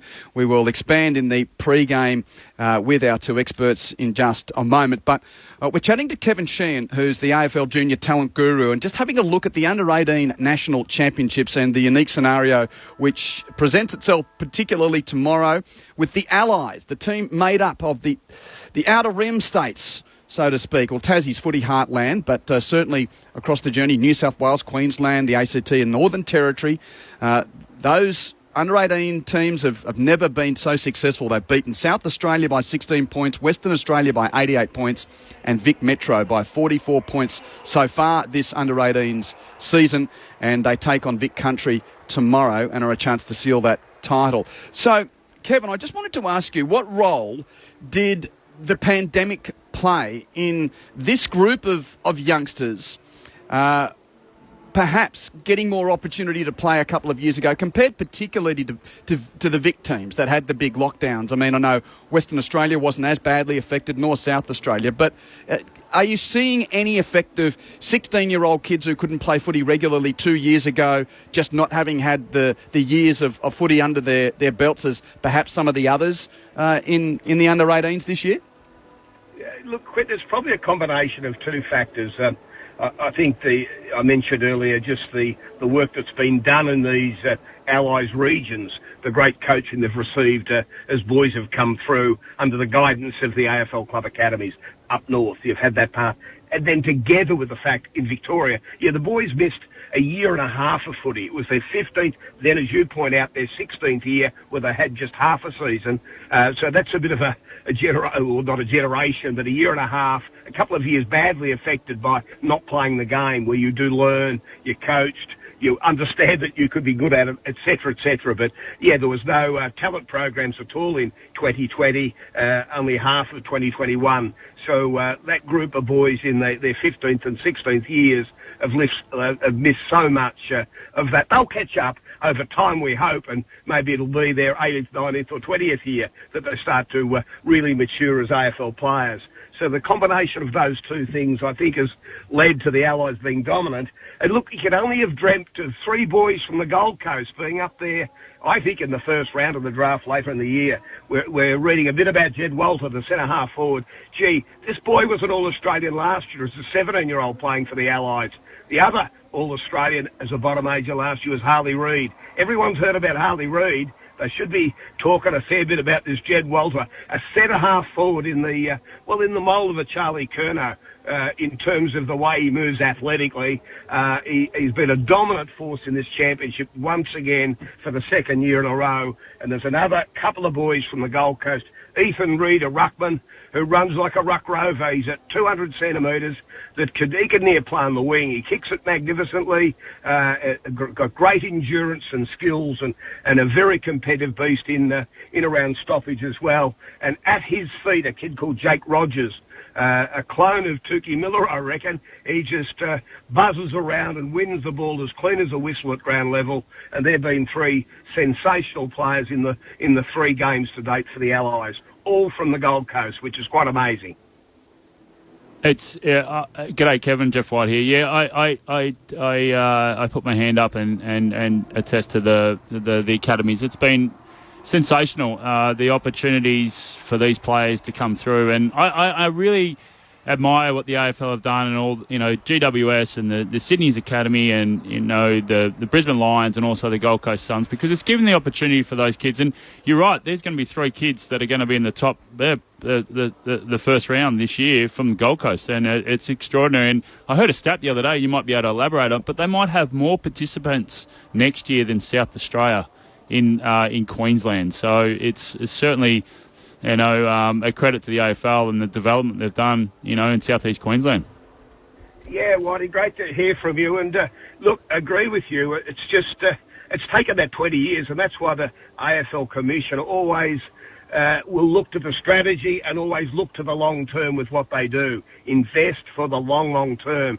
And the 20 years seems to have gone pretty quickly from when they first set up initially some academies that were just the bare bones of what we see today, but at least the idea was there to grow the game. Our lofty aim is to get 20% of our talent out of New South Wales and Queensland eventually. When we started, that was about 8%, and it's now creeping up as we want the spectacular game to keep existing for the next 50 to 100 years, and you need spectacular players, first-choice athletes that choose footy as their career, not that switch at the last minute or anything, but have played footy all their life, have been Oz kickers at the start, and then come through things like the talent pathways of the academies, and eventually we get to get a glimpse of that under-16 championship, Whitey, that we're up there at. It was just wonderful to see the way they all played. The Swans were good too. Mark McVeigh actually coaches the Swans Academy these days. He's taken on the Allies as an extra, but he's in charge. Leon Cameron oversees the operation of that. I fancy having the experience of those two boys in charge of the Swans Academy alone. So resource and focus has been put on it by the clubs with the AFL, and you're starting to see the benefits of it. And yes, with some great talent emerging from up there. And look, just to add a little bit of a Tasmanian flavour, 2 other very good kids, Colby McKercher and Riley Sanders from Tassie, have been 2 stars as well, which I think is appropriate on the brink of potentially that 19th side coming in out of Tasmania. We can't lose sight of one of our traditional heartlands. Indeed. Kevin Sheen with us. Footy's not too far away here. Thanks for joining us. Just a quick one before you go, because I know he's too humble. But what about Kalani White in the under-16s, Kevin? How did he go? He's a chip off the old block. He can jump, I can tell you that. He stood on their shoulders on more than one occasion. They've been training mainly down in defence, I noticed, but can push forward. He's lovely size. Maybe he's a 197 now, I think. But, gee, that's at 16. Or he mightn't be quite 16 as yet, but these boys taller than you, Jeff? Are very, very exciting. He's 199 at 16. What have you been feeding him? Crikey. He looks an exciting player. He looks an exciting player with maybe some choices to make down the track with father, son, or Gold Coast Academy. But we'll talk about that a fair bit in a couple of years' time, I suggest. Yeah, good on you, Kevin, and thanks for just giving us a little bit of the reasons behind the, some may say, particularly someone like yours truly grew up in southern New South Wales, where it was always try and take the scraps of state footy against the powerhouses. But the Allies playing Vic Country tomorrow, they're 3-0. It is good to see Vic Country still there, though, Kevin. Obviously still charging along well, mate. On you, Matty. Yeah, look, they'll be very competitive. Don't worry. They'll be expecting. This is a home game for them, they'll call it, against the Allies who've just come in last night. And they've got some brilliant boys. So when the championship started, we thought it would be these two that might well play off based on talent. And that's the way it's turned out to be. So a bit on show tomorrow. Good on you. Thanks, Kevin. Kevin Sheehan joining us on Grandstand AFL. So your year, Whitey, I know your Vic Metro team was pretty dominant. 94, yeah. We had, I think we only had 2 players not drafted that. Do you have Lloyd and Lucas in that team? Lloyd, Lucas, Shannon Grant, Anthony Rocker. And what year was yours, Matt? 92, I think. But we had a few Vic Country, but we were in Div 2. They were poor the year before. We won that and got them up to Div 1. But we played to win it to go into Div 2. We played Queensland and we smacked them. But one player played out of the goal square and kicked 14 against us, Mr. Voss. And, Michael Voss for Queensland. Had a pretty good career after that, but he was amazing. He was built like he was when he played AFL, and so he smashed us. My first year in the media was 95 when it was played around Wagga and Albury. Yep. And Brett Voss was in that team. Dave Wipunda was the star. And a guy by the name of Treadray was up front as South Australia won the championships that year. It's some amazing results here. Like WA to lose by 88 points. It's huge. Proud footy state. That's a massive lot. And just to go on that too, Q. So last year the under-15s that Kalani played in, we finished second to South Australia, but the girls won. Queensland. The youth. And they are very strong. The youth pathways in Queensland have been excellent, mainly through, of course, our friend and colleague Craig Starcevich, and that's one of the reasons why the Brisbane Lions women's team has been so successful in the AFLW. Righto, let's get to matters in front of us. Brisbane, 11 wins, 4 losses. West Coast, 1 win, 14 losses. It is a gorgeous day for football. Boy, we've seen the cricket at Headingley at Leeds. You get fast conditions and fast scoring. What are we going to get today? I think it's a bit of a footy link to that, because if you ever wanted a day to rack up a cricket score, this is the day. Well, it is, because they had been going horrible, as everyone has seen. You know, they took a couple of little steps right last week. I read that they'd lost 21 straight quarters before heading into the Saints game. So their morale would have been so low. They win a couple of quarters last week, and that, I suppose, is what Simo would be hanging his hat on. Hey, let's try and win 1 or 2 quarters, and then you break the game down. Because if they look at West Coast 5 there, as you mentioned, Q, the longest trip across the Nullarbor, come over here. If they just look at where Brizzy are and them, they're going to think, it's going to be another Sydney game. So hopefully they've broken down those and have those small little wins, and time will tell for the next 30 minutes when the ball bounces to see how their mindset is. But their travel hasn't been great this year, so going to be interesting first 30 minutes. And just with Brisbane, I think you can be really reluctant to go in sometimes some bad habits in these types of conditions. If you're 50 points up at half time, you're then taking off and you're doing things that you won't normally do. Those good sides will tear you apart. So I like what Cameron Bruce said when we had him on earlier about being ruthless, about sticking to your roles and making sure we're on the defensive side. And if it's not in your area, what are you doing? And I really like that method he's talking about, because they need to make sure they still have their structure in place today. Now, Matt, you were a young man back in 1996 when Fitzroy was on the brink of merging with Brisbane. And in the AFL era, that's one of only 3 seasons where a team has only won 1 game for the year. What can you tell us about being inside a footy season which is unravelling, and how little things like, you get flogged 1 week in Sydney, you go home and you perform well, then you've got to go to the other side of the country again. These little things, give us some type of insight of what you learned about what the Eagles are going through this year. Well, to one extent, Q, it's completely different, because by mid-year we already were getting taken over by Brizzy, or merged. Yeah, you knew you were going to Adelaide? And players, some were going to Adelaide, some were coming up here, some were going to North Melbourne. Our coach said, if the club's no more, I'm out of here. So we had a standing coach. We shared an oval with Coburg that we trained on, half an oval on a Wednesday night.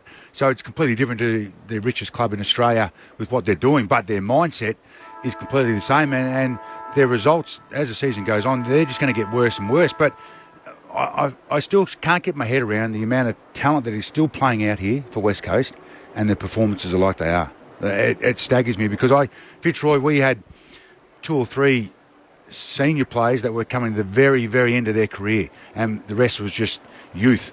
But this team is, they've got some youth, but they've got, I don't know how many premiership players in there, but it staggers me that they have the results they have. So something is wrong, and that's the scary thing. We haven't heard from West Coast what has gone wrong the last couple of years. We all got opinions, but we haven't heard from internally what has gone wrong, apart from sacking the head performance guy a couple of weeks ago. And in all fairness, they were 5 goals in front of St Kilda last week and nearly won a game against a team that's right in the fight to make the finals. But it's hard.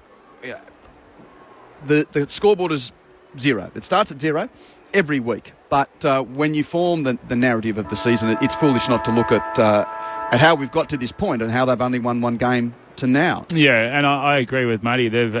I mean, look, yes, they've had injury. I think it was one game they had 1,251 AFL games missing from a particular weekend. That's an extraordinary amount of. But they start. McGovern's back today. But they've left Hearn and Shuey at home. Yeah, to rest. Tim Kelly's back. Brass, I rate, is a very, very good player. And and Darling, is he at the end? You don't know. So, look, it's you want to be able to just. I think they've just got to take it on. They've got to take some risks today when they get the ball. They've got to be able to be on the defensive side. I noticed with that Sydney game, there's a lot of walkers, a lot of guys walking, in the defence, and they showed that.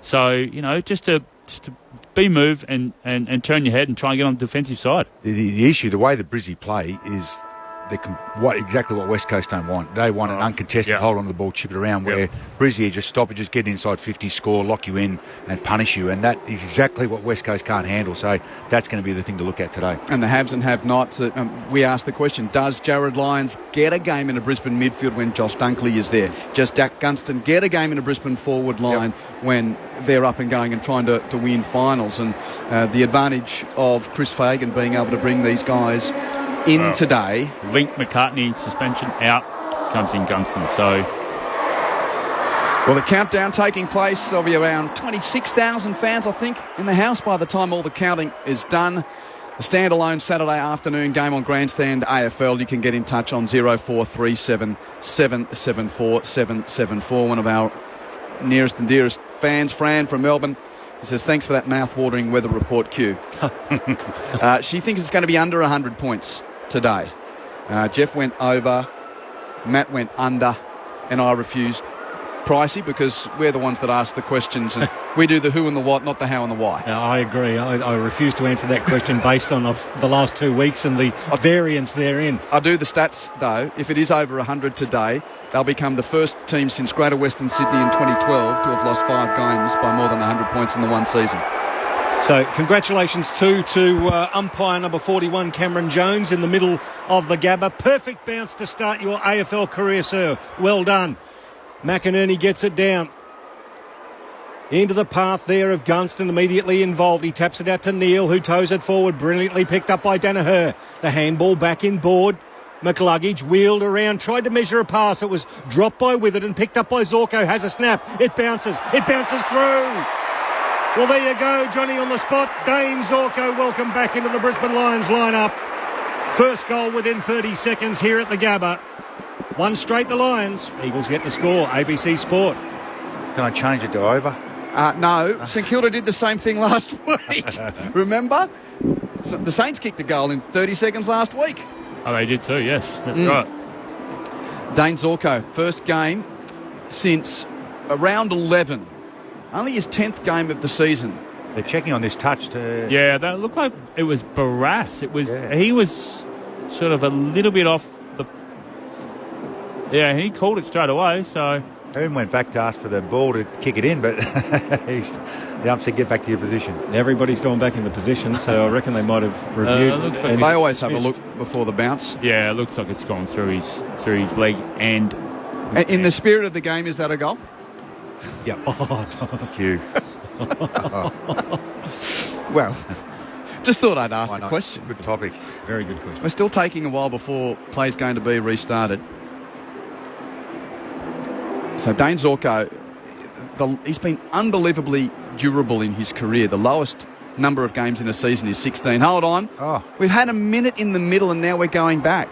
Apparently, No, they're actually... Oh, yes, it's been touched. So there you go. So reverse that. Let's start again. It is a behinder, Dane Zorko, not the first goal. Who wants to use whiteout 30 seconds into a call on their scrapbook? Yeah, me too. That's a point. And it will be McGovern to kick in for West Coast. Good to see him back in the team, having had serious issues with a hamstring complaint. Walks beyond the square, is rushed at by Charlie Cameron, and then bangs a long kick towards right half back, and a pack in the sunshine on the outer wing. Off hands. Chance for Brisbane's Starcevic, who's tackled by Williams. That's Bailey. And it's locked up. We'll see a ball up in front of the interchange area, which is... Yeah, they're holding their eyes against the sun. McInerney gets the tap down. Cleared by McCluggage of Brisbane. High kick to half forward. 2-on-2 pack. Out the back. Numbers with the Eagles. Ginbey crushes through. Hand passes backwards through the hands of Barris to Sheed. And then at right half back, Hewitt with the kick wide. Marked by Jack Williams for West Coast. Between right half back and centre wing. And the youngster in just his fourth game. Perth local. With a high right foot kick towards half forward.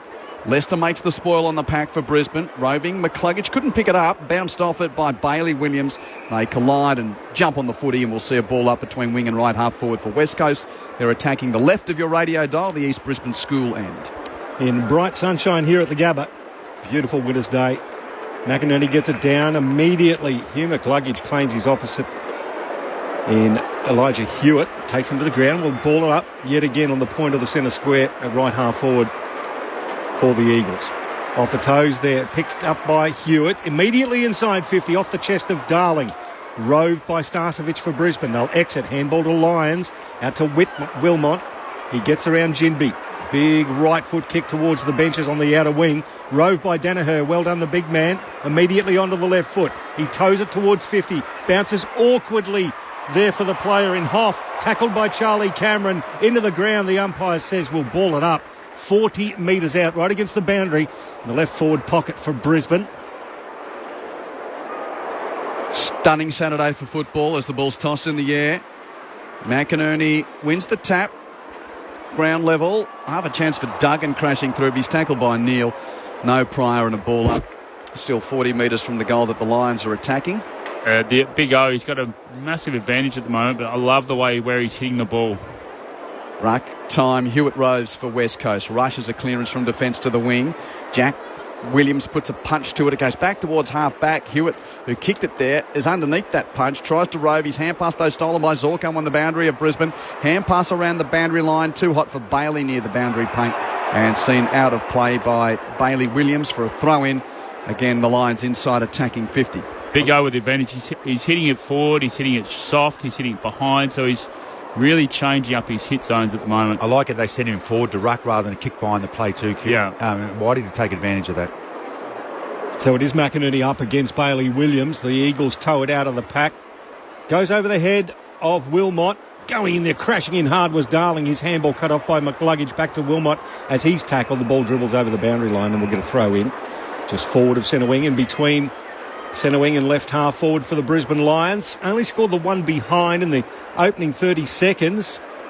It's been between the half-back arcs ever since. The throw in. McInerney gets it down. Cut off by Ginbey.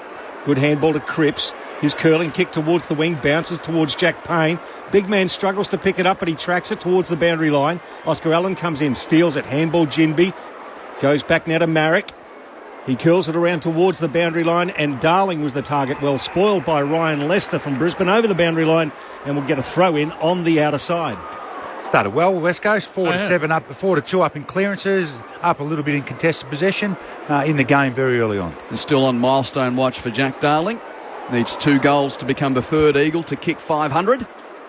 Boundary throw in. McInerney clean possession, left half back for Brisbane. No clear distribution though for a rover. Sheed got it, got tackled by Neil, ball up.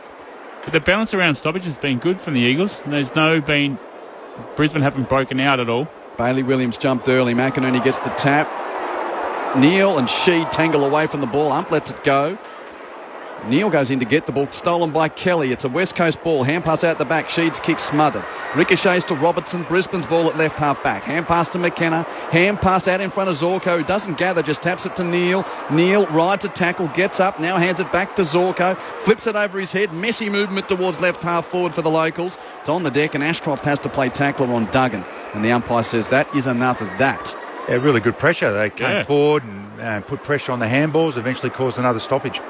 Umpire throws it up quickly. McInerney gets in front and ends up with his own clearance. Looping handball inside 50. Speculates towards Lyons. He gets rid of it and the Eagles have the ball. Duggan now. Handball back to Kelly through McGovern. Goes back to Duggan and on the right foot he kicks it beyond centre wing. Harris Andrews with the sit. He read that beautifully in front of the babyface Jack Williams. He goes backwards now to Ryan Lester and across the half-back line. It's Jasper Fletcher, the father-son, standing at centre half-back. He's the only one inside the defensive arc. Short chip to McKenna. Still at right half-back. Chips it to Ashcroft. And Will Ashcroft has played every game in his debut season. Picked 2 in the draft. Favourite for the Rising Star. He's averaging almost the 23 possessions a game. High kick towards right half forward for Brisbane. Barris with the big flight, the pack, got a hand to knuckle it away of the intended markers. McGovern roves for West Coast. Hand passes to Kelly, finds a path at left half back to kick a terrible ball to the wing. It's along the deck, gathered by Sheed though. Hand pass to Long, kicks West Coast from halfway to half forward and Darling takes the mark. 52 metres from goal. Allen running hard for the pocket. The chip's beyond his head and hoping for a target in Williams, had it thumped away by Robertson. That's Jack Williams who was the target. Boundary throw in next to the left behind post with the Eagles in attack. Lions with the only score are behind through 8.5 minutes. It's a great spoil from the undersized Robertson in that contest. So the umpire's going to throw it in the left forward pocket. The Eagles attacking and playing well in this first term. Jack Williams gets it down. Petrocelli did well, got it back. It's stolen by Zorko, gets it to his boot. He exits the 50 and that's going to be a holding free kick. Gunston against Bazzo. So the former Hawk kicks it in the corridor. Aggressive 45 kick. Finds Dev Robertson. He's going to lower the eyes. He's got a man running. It's Jasper Fletcher. Gathers. Has a bounce. Has the composure, but a little bit too much on the handball for Rayner. He ends up getting it back. He's going to handball it now back to Fletcher. Off a step from 35. The young man opens the scoring here at the Gabba. The Lions with their first. 1-1-7. The Eagles yet to score. 9.5 minutes gone of the first term on Grandstand AFL through ABC Sport. I love that kick from Gunston. And the ability for Robertson to take off the half-back line. Beautiful kick. It just opens it up and being really efficient. Brisbane doing that this year with the ability just to hit that kick, hit that 45, take it on, and outstanding work there. Jasper Fletcher's second goal in his 4th game. A few more story around father-sons this week as well. It's been a good storyline this season. He started very well, hasn't he? 5 touches, 111 metres gain, inside 50 in the goal. 1-1 to no score, 10 minutes played. Standalone Saturday afternoon at the Gabba. Good bounce in the middle. Bailey Williams over the top of McInerney at the tap. Kelly's roving, but tackled by Ashcroft. Ball still in the bullseye. Ump says ball up. And picked up there by the goal kicker Fletcher. He gives it to the ump. McInerney wins that tap, but rode by Kelly of the Eagles. Hand pass out the back to Sheed. Rush ball to half forward. Bounces awkwardly, but met by Lester of Brisbane. Hand pass to McKenna, who has time. In fact, that's Wilmot. Has time to have a fumble or two before gathering and bouncing to the wing. Hand passes to Dev Robertson. Hand passes back. Infield to Wilmot was behind him. Stolen by Hunt of the Eagles. Hands it to Long. Long hands it to Cole and... No, Duggan, my apologies. Cole's the sub. The kick to the wing. Darling can't take the mark. Battles on. Hand pass stolen, though, by Bailey of Brisbane. Hands it out the back to Lester. Hands it to Coleman. And again, Brisbane run off half back.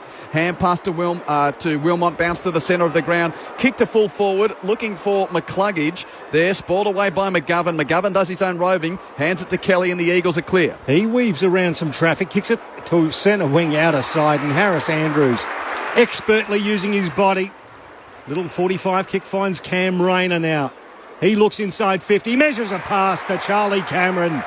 Hit him on the chest. 40 metres out, slight angle to the left. They're working really well, the Eagles, to get back and have the defence, get the numbers to the contest. It's just, you'd just like to see Tim Kelly just instead of sit it on his head, just sit it out in front, let him lead onto it. It's just so easy for Harris Andrews then. 37 goals, 12 for the year for Charlie Cameron. This will get the crowd going here. Charlie leans back. He's pushed it right, though. One behind, 1-2-8. Eagles yet to score. 12 minutes gone first term. And those stats don't include not getting the distance from snaps from 40 metres out. Or out in the full. You're right. McGovern runs to the pocket. Inbound is a good one, marked by Petrocelli, forward of defensive 50, edge of the centre square. Petrocelli plays on for West Coast, chips it wide. Ginby takes the mark. Has a bit of space, rolls on. Hand passes to Hoff. Hand passes around the wing to O'Neill. Kicks it to Gaff. Gaff marks, hands it to Hewitt. Good movement to right half forward until Hewitt's kick smothered by Kadeem Coleman. Out of play for a boundary throwing, but they got there pretty efficiently. That's their style of play, isn't it? The short kicks, what they've added in that passage of play then was a couple of handball overlaps and handball receives to get the ball moving a little bit faster. A couple of weeks ago, they got beaten by 171 points and still lost the tackle count. Last week, they actually won it. This week, elite pressure so far from the clearance now. Eagles could get it again through Cripps, but he's surrounded by 4 lines. He's going to be held up here. The umpire could possibly ping him. No. He's come in and said we'll ball it up 45 metres out from the West Coast goal. And they're playing a lot of one-on-one too. They're not trying to get anyone back, or there's no plus ones. They're all trying to play one-on-one footy at the moment. McInerney got it down. It's intercepted by Ginby. He's immediately tackled by Coleman, taken into the ground very quickly. The umpire's going to call it and ball it back up. He's thrown it up very quickly. Want to get it moved on. McInerney smacks it in the path of James Madden. He can't pick it up. It's a bit of a hot mess, and the umpire's going to come in and say holding the ball. Somehow it's manufactured a Brisbane free kick because Oscar Allen had dragged it in and Lockneil has it, and he goes laterally to fullback, gives it to Harris Andrews. So the co-captains share the football. Andrews kicks to right half back. Marked by Lester. Lester chips to Starcevic. East Perth boy came across with Uncle Craig around the place when many were leaving Brisbane, and he's becoming a very reliable player. Brandon Starcevic in his 6th year kicks it back to fullback for Andrews. Andrews out to left half back, marked by Coleman. On defensive 50, Coleman transfers to the wing, marked by Rayner. Plays on with a hand pass. He's got an overlap. Zorko grabs it, chips it to half forward, marked by McInerney. Hand passes infield to Rayner. They've waltzed down the middle of the Gabba, and the pass hits the chest of the leading McCluggage. Marks at 35 metres out. Early days, but that was rather easy. Well, far too easy. And when you watch them, the West Coast midfield, and they've got some kids in there, but Sheed and Kelly, their ability to run is nowhere near the AFL level, and that's why the ball is flowing so easy in there. It's just an unpressured inside 50, and this forward line here that Brizzy has, they'll kick a massive score. McCluggage from 40, right foot kick, second Brisbane goal. And he's playing out of the goal mouth at the moment, Hugh McCluggage. He's down in the front 6, which is an interesting change for him. Brisbane 2-2-14, West Coast yet to score 15 minutes. Oh, that's one of the tactics. They like to get Hipwood and Danaher on either wings to push up to create that contest, and then you have the smalls, as in the Will Ashcrofts and the Lockie Neals, and they're below their feet, they're able to get that forward, inside forward 50, but it becomes so open. So then you've got McCluggage, and then you've got Cameron. And that's the talent they got. Plus, it's also, they'll be doing it because of Barras and Hearn. Rightio, you guys want to follow them up. You can't run with them. If you're going to sit back, then we'll use them up there. So you're really asking questions of a couple of the West Coast key backs. But the unpressured ball, that's the damn thing when you're watching this with West Coast, isn't it? It's if they can't get their hands on the ball, they've got to put some pressure on Brizzy. Umpire bangs it back down in the middle of the Gabba. It's Danaher in the ruck there against Jack Williams. He did well, tapped it down to himself, got the clearance, handball back to Jared Lyons. Off a step, he kicks it towards the arc. Oh, it's taken there by Bazzo for West Coast. He's immediately claimed by Dev Robertson, former West Australian. He's going to ball it up 45 metres out from the Brisbane goal. Once again, a very congested forward 50. All players forward to the centre. Out of the ruck, Danaher did the work, grabbed the ball out of the air, kicked it around the body. The mark taken by Cam Rayner at the top of the square. Great bit of work from Joe Danaher. Yeah, he realised he had the young fella Williams, I think it was, in the ruck, and he's a lot used stronger. Used it early. Yeah, used it early and took advantage of the matchup. He's a lump of a lad, is young Jack Williams. He's 199 odd centimetres and 99 kgs, but Joe's just got a little bit more experience than that. Yep. Cam Rayner from more or less dead in front. Puts it straight through the middle. The crowd love it here at the Gabba. Third goal for the Lions, 3-2-20. The Eagles yet to score, nearly 17 gone first term on Grandstand AFL. And that's a smarts from Joe there to realise that Eagles were set up on the goal side. There was no one on the backside, so be able to have enough space to get on his left foot, push his opposition ruckman under the ball. Smart play there by Joe Danaher. DJ might be tired by the end of the day. This keeps up. They might have to change their songs after. That's a DJ's obviously well over 55 as well. So the first 3 goals to Brisbane, inside 50 count, 10-3. It is a blank page every time we come to the football. Each scoreboard starts nil each, but this is not what West Coast wanted to start this trip east. Boundary, ball up, should I say, in the middle to restart. Danaher taps it down, and free kick's going to go against Hewitt, who was jumped on by Ashcroft. Free kick to Ashcroft, holding the ball. Chips it short to Bailey. That was not 15 metres, but the ump paid it a mark. Bailey chips it to Zorko, 60 out at centre half forward. Kick inside 50. Hipwood leads, got a hand, can't mark. Eagles at the Rove. Ashcroft there to apply the tackle to lock it in, though. And you talk about work rate. Hunt trying to rove and clear. Sorry, Whitey. No, sorry, Q. You talk about work rate. Well, there's the 2 midfielders from Brisbane that were in that stop play just then, and Eagles trailing. Ump throws it up. Danaher out of the ruck, tries to extract it by foot. It's semi-smothered. McCluggage could have caught one in the back. Umpire said he did. High contact, I think. 6 of one, half dozen of the other, Pricey. Well, it's a free kick regardless to McCluggage, about 35 metres out directly in front. Yeah, high contact indeed, and then he landed on his back. It was the double suplex. So Hugh McCluggage, now not noted as, I suppose, the most 100% accurate goal kicker. He'd only kicked 3 goals until his first one today, so that's 4 for the season. Here he comes. Made a liar out of all of us, did Hugh McCluggage. He's got 2 already. Lions with 4. 4-2-26. Eagles yet to score. 19 gone first term. You know how you sometimes can't help but preempt things? I'm going to the latest instalment of the Mission Impossible movies tonight. And, you know, when we come to sport, you try and keep an open mind. I know that Tom Cruise is going to do some funky stuff at the movies tonight. I was hoping that West Coast might be a bit better than this at the footy today. So I'm preempting Tom Cruise funky stuff, but those that preempted West Coast being uncompetitive have got 15 minutes of evidence to suggest that's exactly what's going to happen. That's the way it's heading, Q. It's, as you said, they need to get their hands on the ball and mark the ball. They've had 5 marks, and they need to chip the ball around and take time out of the clock so Brizzy can't smack on the scoreboard, but they can't even lay their hands on the ball because of Brizzy's pressure. 10-5 clearances as well. 11-3 inside 50. Centre bounce. Williams, Bailey got high to get first ham and roams his own crumb. Hand pass to Hewitt, breaks a tackle out the back. Hand passes to Kelly. Clearance for the Eagles. Straight down the throat of Coleman, who marks at half back for Brisbane. Just a banged clearing kick from Tim Kelly there. Coleman kicks it to right half back. Bounces favourably for Gunston. Has time to gather in the sunshine. Stroll to the shade of the members' stand and then kick to Hipwood on the wing. Takes the mark. Barris just lost his man there. So Hipwood looking to what is now a rather congested Brisbane forward line. Goes very wide with a kick, looking for Cameron. Doesn't get to him. Bounces and out of play before he could reach the chest of Cameron, or he could gather it and create something close to the line in the pocket. And as Whitey boy, that's why they got Hipwood up there. Barras just got lost because he's inside 50 defender. He's as good as anyone in the competition, but when the ball's flowing and he's got to chase someone like Hipwood up the wing, he's certainly going to get exposed. The throw in, 50 metres out. Danaher gets the front position, taps it down. Kelly gets involved for the Eagles, can't quite pick it up.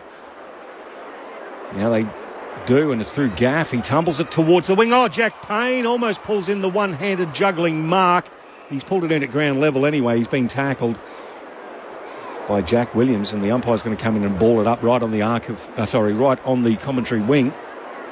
Tossed in the air. Bailey Williams takes clean possession and kicks it to half forward for West Coast, straight to Coleman. As was the case with the centre clearance a moment ago. Coleman kicks Brisbane to the edge of the centre square down southern side. Marked by Gunston. Back in the team today, Gunston chips to the forward line. McGovern There's a good sight for Eagles fans. Back in the team doing what he does best, intercept marking in the right back pocket. Chips it to Bazzo, takes the grab, chips it beyond defensive 50 to Hoff, takes the mark, kicks down the wing, looking for O'Neill, spoiled away by Coleman. Boundary throw-in on the outer side. And that's what the coaching staff of Brisbane would love to see, is that defensive mindset. When it goes in their forward line, be able to get the turnover on the wing there. Throw in from the umpire on the outer side. Bailey Williams got it down. It's going to be a bit of a scrum at ground level, though. Picking it up, Elijah Hewitt got tackled as he got it away. O'Neill couldn't quite control it. And enter Will Ashcroft, the 1-2 with Gunston. He runs to half forward, chips it into the pocket. Delightful delivery towards Hipwood. He takes it, looks inboard, and Wilmot strolls down the corridor, takes a chest mark, 20 metres out directly in front. He was 20 metres in front of his opponent. So they win the ball. His opponent would have been goal side. By the time he gets to the goal square, his opponent just got lost, was watching the ball, or just chose not to run with him. Really poor by the Eagles' outside players. Once again, Will Ashcroft getting involved, and Gunston, hasn't he been active early? But Darcy Wilmot.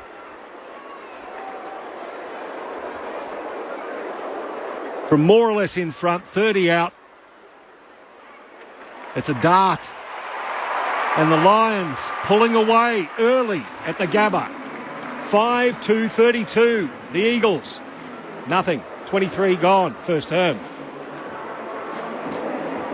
Just started with Will Ashcroft on the wing, getting loose ball beautiful hands, but just a follow-up work.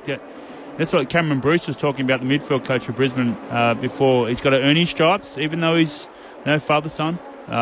Beautiful play. The thing about him is, Will Ashcroft, he's actually... the Lions have generated a clearance from 88.5% of his first possessions. He's ranked number one of the top 50 first possession players in the game at the moment. Yeah. And it's his ball use, isn't it? Well, it is, and it makes me wonder, all the young players are getting talked up, but they're getting talked up as if they're as good as him. His ability and what he's done this year is miles ahead of most of the others, I reckon. Wobbly centre bounce will be recalled. And he's playing half forward up at the moment, so when he comes up to stoppages, McGovern drops off because they need assistance, but then you leave an Ashcroft all by himself. Matt Promise and Jeff White, your experts, as McInerney wins the ruck, tap, one-handed gather by Rayner off the deck, swivels and boots it to full forward for Brisbane. Mark to Barristow, West Coast in a 2-on-2.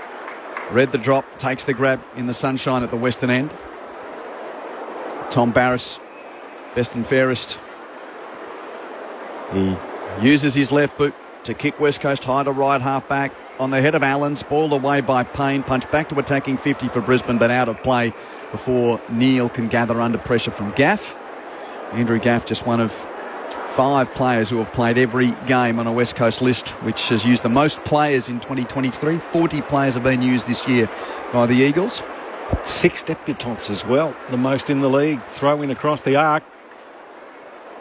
Zorko at ground level, can't quite pick it up. He taps into the path of Jared Lyons, though, who gives it back to James Madden. Tumbles it inside 50. Jack Gunston playing in front of Bazzo. Takes the chest mark. Immediately, he looks inboard. He's basically 40 metres out, but he's only a metre or so in from the boundary on the left. He's facing inboard, looking to curl this around with the right foot. He plays on. He curls it. Jack Gunston. Welcome back, Jack. Lions with their 6th. 6-2-38. The Eagles yet to score. We've played 25 and a half minutes of the first term on Grandstand AFL. Michael Price, Quentin Hull, your experts, Jeff White and Matthew Primus. He's been doing that his whole career, hasn't he? He knows exactly what he's going to do, doesn't he, Whitey? How does West Coast lead by 5 goals in the third term against St Kilda at home last week and offer this at the start of this? It's just starting points, Q. That there with the Eagles player on Gunston, he was standing. What is it when you're a defender? Or touch and feel, make sure you can get there. You don't have the space. He was clearly 5 feet away from him. Is this a football reason? What are Brisbane doing that St Kilda didn't? Or is it just a pure team that mentally has not showed up yet? Yeah, I think a lot of it's mindset. Haven't shown up for sure. Centre bounce, Williams with the tap down, but roved by Neil. Beautiful hand pass to Bailey. Clearance Brisbane. Bailey kicks deep to full forward. Hipwood went too early. Ump let him go. Gunston roves and snaps and kicks the 7th first quarter goal for Brisbane. And he has 2 of them. And the handicapper hasn't got enough weight to put on Brisbane's back to stop this. I'm looking like a fool at the moment with the unders, Whitey, but last week they were able to get their game plan going because the Saints defend too deep and they're able to find lots of space. But they're also very good in their clearances and contest the ball against the Saints. But you're not going to give yourself a chance if you're down in contested ball. And the clearances, they started 4-2. It's now 14-8. And most of their scores would come from the clearances, as that centre bounce just did then. But they walked out. The exit was front door. Was out the back. Out the back door, and they had 2, and they had no pressure whatsoever. So when their kicks are going, when Brisbane kicks going inside 450, there's no pressure. So the Lions are leading by 44 points, but they're leading the tackle count by 13 as well. So second to the ball and still not managing to get hands on the jumper. It's pretty ordinary so far. Back into the middle. McInerney taps it down to himself, plays on, got the handball away. Could be a free kick to Sheed, nothing doing. The ball escapes. Gets jumped on by several, including Alex Witherden, who's in there, the former Lion, and Hugh McLuggage. The umpire's going to ball it up. Just forward of the centre circles. He'll throw it up again. Bailey Williams got it down. Tim Kelly gets involved.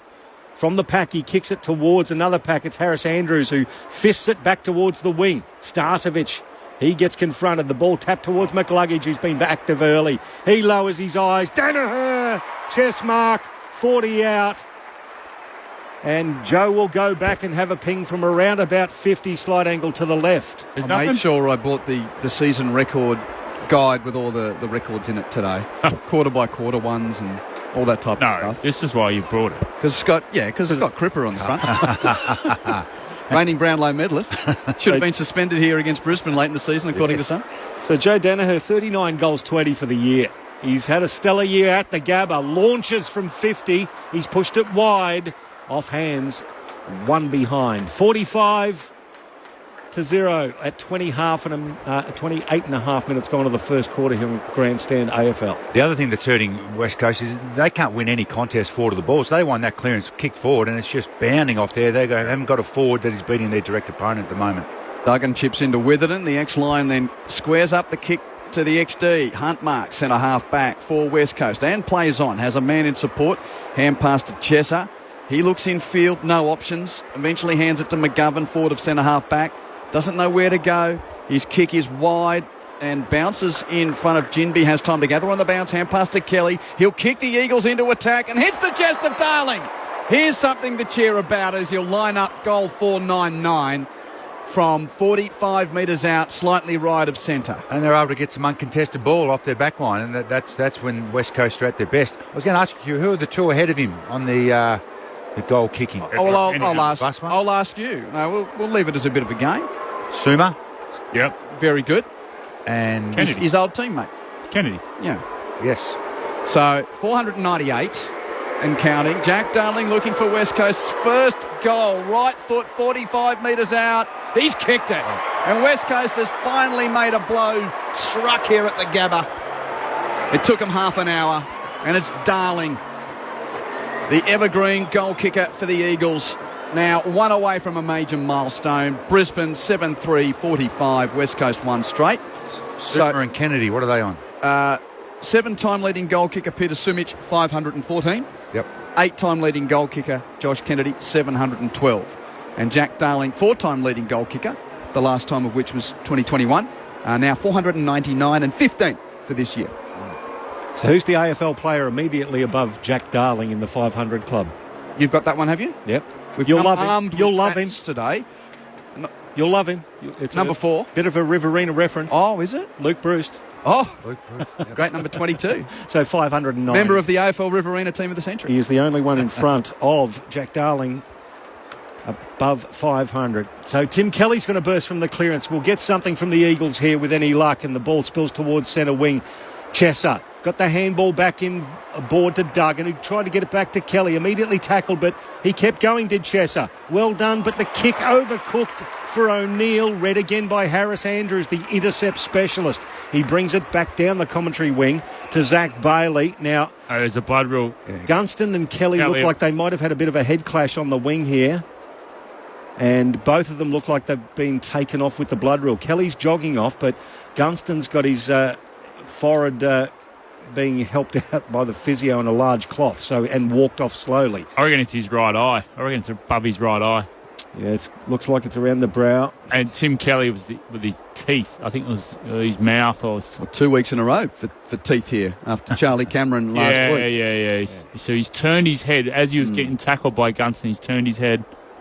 And that's where he's copped it on his right eye. Gunston be thinking, I've done my mini pre-season, just kicked a beautiful goal, the ball's flowing in the forward line, now got to come off with the blood above my eye. He's had a really good welcome back after that little training block, a couple of goals and several possessions, and he gets the applause of the Gabba crowd as he now jogs off towards the bench. And Zach Bailey's got the ball just short of centre wing on the commentary side in the shade. Bailey's going to kick right across the half-back line. Darling gets to Starcevic to spoil the ball to ground and roves his own crumb. Well played. Hampus looking for Marek, taken off it without the ball. Free kick. Leicester the offender. And Marek has a chance to put West Coast into attack once more. Does with a right foot kick, looking for Hunt. Ran hard to the pocket and marks.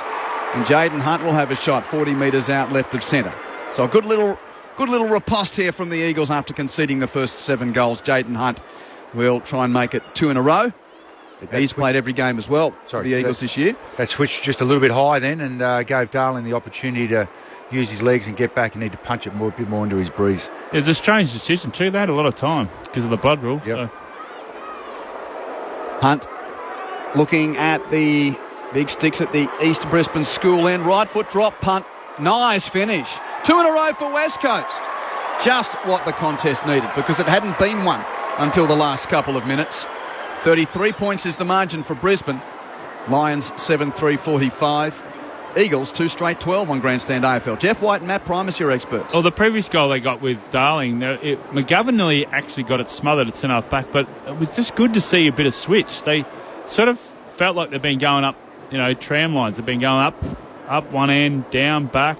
But at least they've been able to switch it, and they had 3 numbers out there and able to get inside forward 50. Same thing there. They switched off the line. Good running from Jaden Hunt off the wing, up the half-back flank, all the way down. So at least just turn your head, get a little bit of lateral vision. Greg texts, hi there, the songs played after each Brisbane goal have been pre-selected by their corresponding goal kicker. Yes, we know that, Greg. Thank you. 0437 774 774 or pre-selected with maybe a hint of advice from a major sponsor. Exactly right. Here's a sheet of 15 songs we recommend as the ball's got slapped forward into the path there of Cam Rayner, who's been put into the midfield. He can't pick it up. Jinby does, cleverly towards Cripps. He's tackled off the ball, holding the ball. That's a really good tackle from James Madden, the Irishman. Gathers it inside defensive 50. And they've spread well, Brisbane, but the Eagles have gone with them this time. So they've tightened it up towards the end of the first quarter, have the West Coast Eagles. They had to. A long kick towards the outer wing. Big fly from Danaher. Over the back of the pack now, the ball spills. Neal tracks it towards the boundary line. Dev Robertson has it in hand. And we'll get a throw in front of the Eagles bench on the Stanley Street wing, bathed in sunshine. And it will glisten against the Sherrin as the siren sounds to end the first quarter of action at the Gabba. 33 points the damage in the first term for West Coast, and we see a shot on the big screen of Adam Simpson standing on the boundary line with a gorgeous Brisbane Saturday sunshine gleaming off a rather pursed set of lips, because the Lions kicked the first 7 goals before West Coast kicked 2. 2 goals to McCluggage, 2 goals to Gunston, goals to Fletcher, Rayner and Wilmot. While for West Coast, Jack Darling and Jaden Hunt were the goal kickers. Darling with his 16th of the season and 499th career goal. And Jaden Hunt, his 5th goal of the year to replicate the number that he wears for his new club, West Coast. 7-3-45 to 2 straight 12. It's Brisbane by 33 points at quarter time. Jeff White and Matt Primus will break it down for you in just a moment. This is ABC Sports, Grandstand AFL. What's the best thing in the world that's also on the ABC Listen app? The footy! This season, get your footy live and ad-free on the ABC Listen app. Straight through for a goal. AFL, NRL, men's, women's. Whatever you fix, we've got you covered. She's got it. Bye-bye. See you later. Every goal, try, mark and tackle. Called by ABC Sports' expert commentary team. Set. Bingo. AFL and NRL, live and ad-free. Get it on the ABC Listen app. Kerr intercepts, dribbles into the area, Kerr strikes, the Aussie captain scores! Sam Kerr puts the ball into the back of the net. The 2023 Women's Football World Cup starts July 20 on ABC Sport. Grandstand AFL. Now streaming every match on the ABC Listen app. Look for the AFL button. Jasper Fletcher gathers, has a bounce, has the composure, but a little bit too much on the handball for Rayner. He ends up getting it back.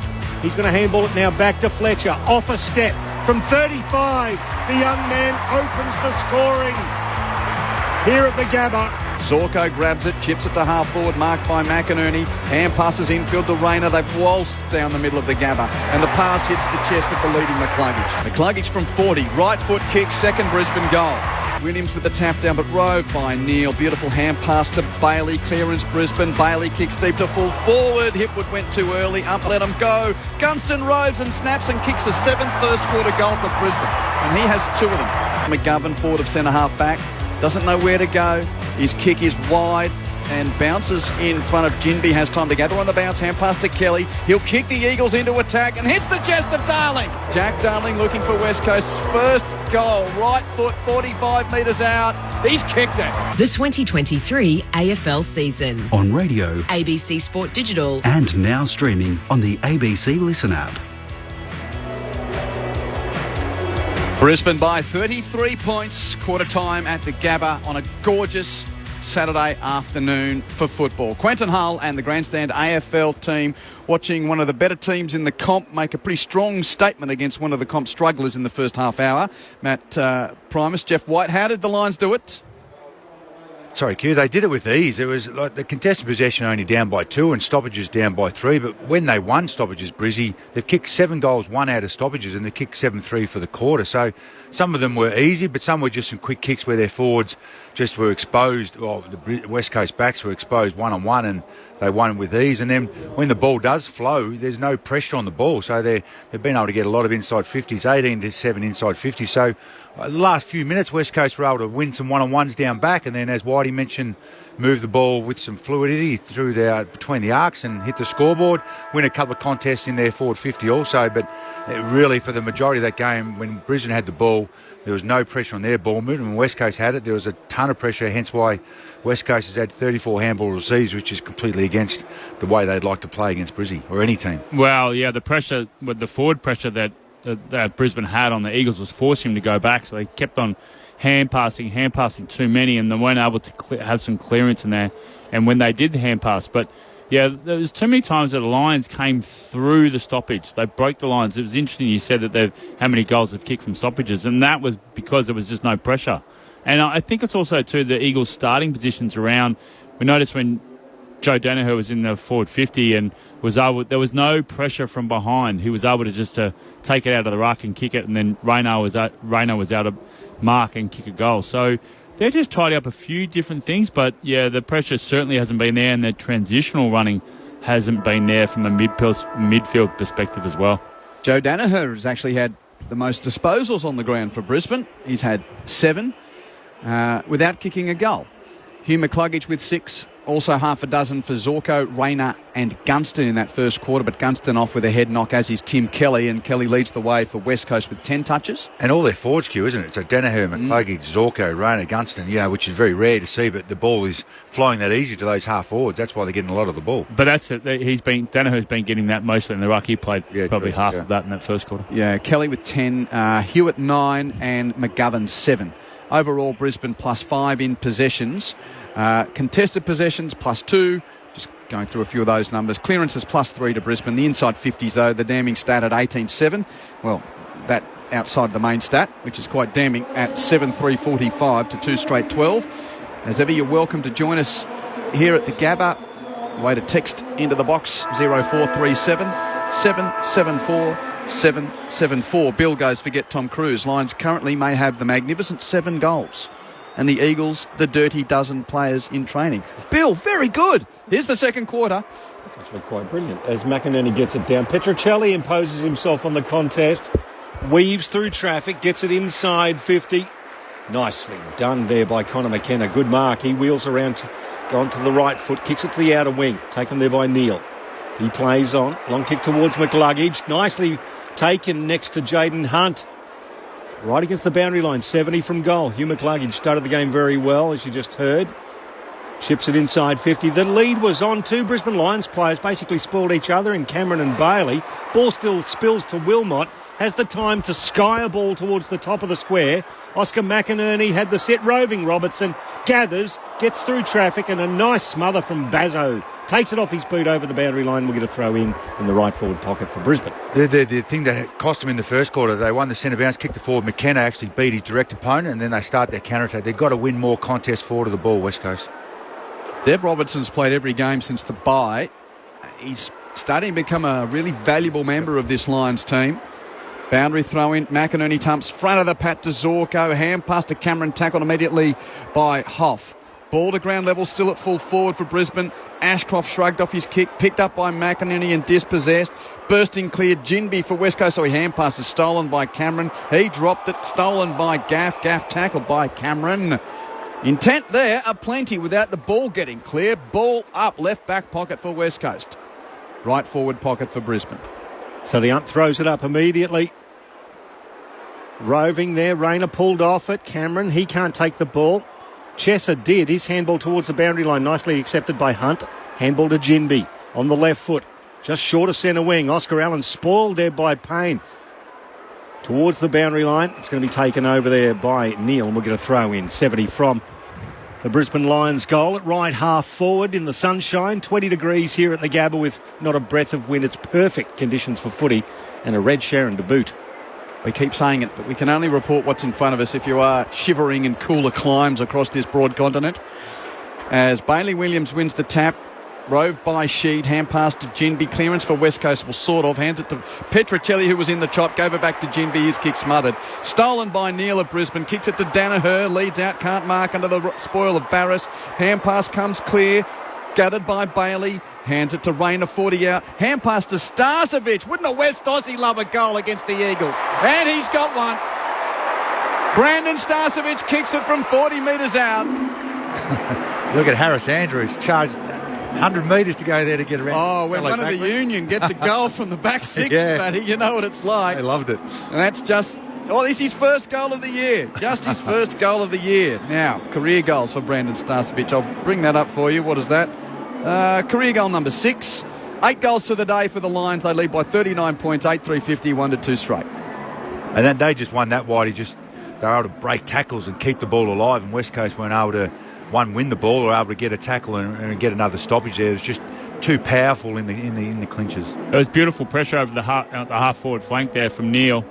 Got the smother, then able to mop it up, and then inside forward 50. But I love the way they're able to spread and they're able to have those runners from behind, because sometimes you run out of there, you don't have any support. Back into the middle, the high clearance. Ashcroft got it to Neil, towed it towards right half forward. It bounces kindly for Zach Bailey, then he inexplicably falls over. Picked up there by Hunt. His handball accepted there by Jinby, who's tackled immediately. That's holding the ball. That's a really good tackle from McLuggage. He was looking everywhere for support, was Jinby, but he was all alone. McLuggage wrapped him up. He's at right half forward, 70 from goal. Looks for the pack, the fly. Danaher at the back. There's a whistle on play. It's going to go to West Coast, methinks. I think Joe might have infringed. Yep. Regardless, McGovern's holding his head, and the kick's going to go back to Bazzo. Hands it to Barris, who chips it short to Sheed. Still inside defensive 50 for West Coast. Chips it beyond the 50. Marked by Petruccelli on the left half back flank. His kick to the wing is good. Marked by Allen. Hands it back to Petruccelli, who ran on. Receives and has a bounce on the wing. Kicks West Coast into attack, but nowhere near a forward. Marked uncontested by Lester of Brisbane. That was not a great entry from Jack Petruccelli, as Lester's chip is down the corridor, marked by Ashcroft. Will Ashcroft, as a man looping behind him in support, gives the hand pass to Connor McKenna. Has a bounce, hands it to Coleman. Plenty of time at left half back to assess a kick to half forward, and he mucks up his kick forward. Marked by the ex-Lion Witherden at centre half back for West Coast. You called it perfectly, Nick. You said he just plenty of time. There's just no pressure on the kick. He mucked the kick up, but there was no pressure on him at all. Witherden got it to Bazzo and then back to Witherden by hand, straight across half back and goes all the way out to the other side. This is Chesser with the ball now. Long down the Stanley Street wing. The lead was from Oscar Allen. Good spoil from Payne at close quarters. Roved it front and centre. Wilmot. His handball cut off there. Whistle on play, though. It's going to be a free kick and it's going to go to the Brisbane Lions. Connor McKenna was illegally dealt with and he'll have it at right half back. The All-Ireland winner, Connor McKenna, fulfilling that dream with County Tyrone when they beat Mayo a couple of years ago. Kicks it to the wing. Nice intercept, Mark Barris in front of Hipwood. Good sticky fingers. There's some long limbs in that contest. There he is. He's a beautiful mark, isn't he? Amazing mark. Reads the play so well. Yep. Black boots too, Matt. Yep, workmanlike. Old-fashioned. He's kicked that right across the half-back line to Hoff. Marks it just before Charlie Cameron got there. Well, we've got Jack Payne at one end and the Hoff at the other. Baywatch and the Hoff. If Acker was here, he would have made a joke about it. He's not, so it's my job. Yeah, well short played. pass to McGovern. McGovern back to, I'll be there, Hoff. That's right. That's all about flexibility and knowing roles within the team, Q. I love it. The Eagles play on there. McGovern, he's looking for his teammate there in Marek. Spoiling was Harris Andrews at ground level. Leicester had it. Handball back to Starcevic. Enter Dane Zorko. Receives it from Starcevic immediately onto the right boot towards half forward. Danaher fists it towards the boundary line because he knew he wasn't going to get there to mark it. Then roved it. Took it over the boundary line. Not deliberate. We'll get a throw in. 55 out left half forward for Brisbane. Now what an unusual play. But if you're going to have an unusual play, Joe Danaher will figure in that. Both teams wearing their Indigenous strips at the end of NAIDOC week. As McInerney wins the tap down front of the pack. Ashcroft roves near the boundary. Hands to Neil. Hands back to Ashcroft. Brisbane 60 out. Ashcroft kicks to full forward. Good defensive mark.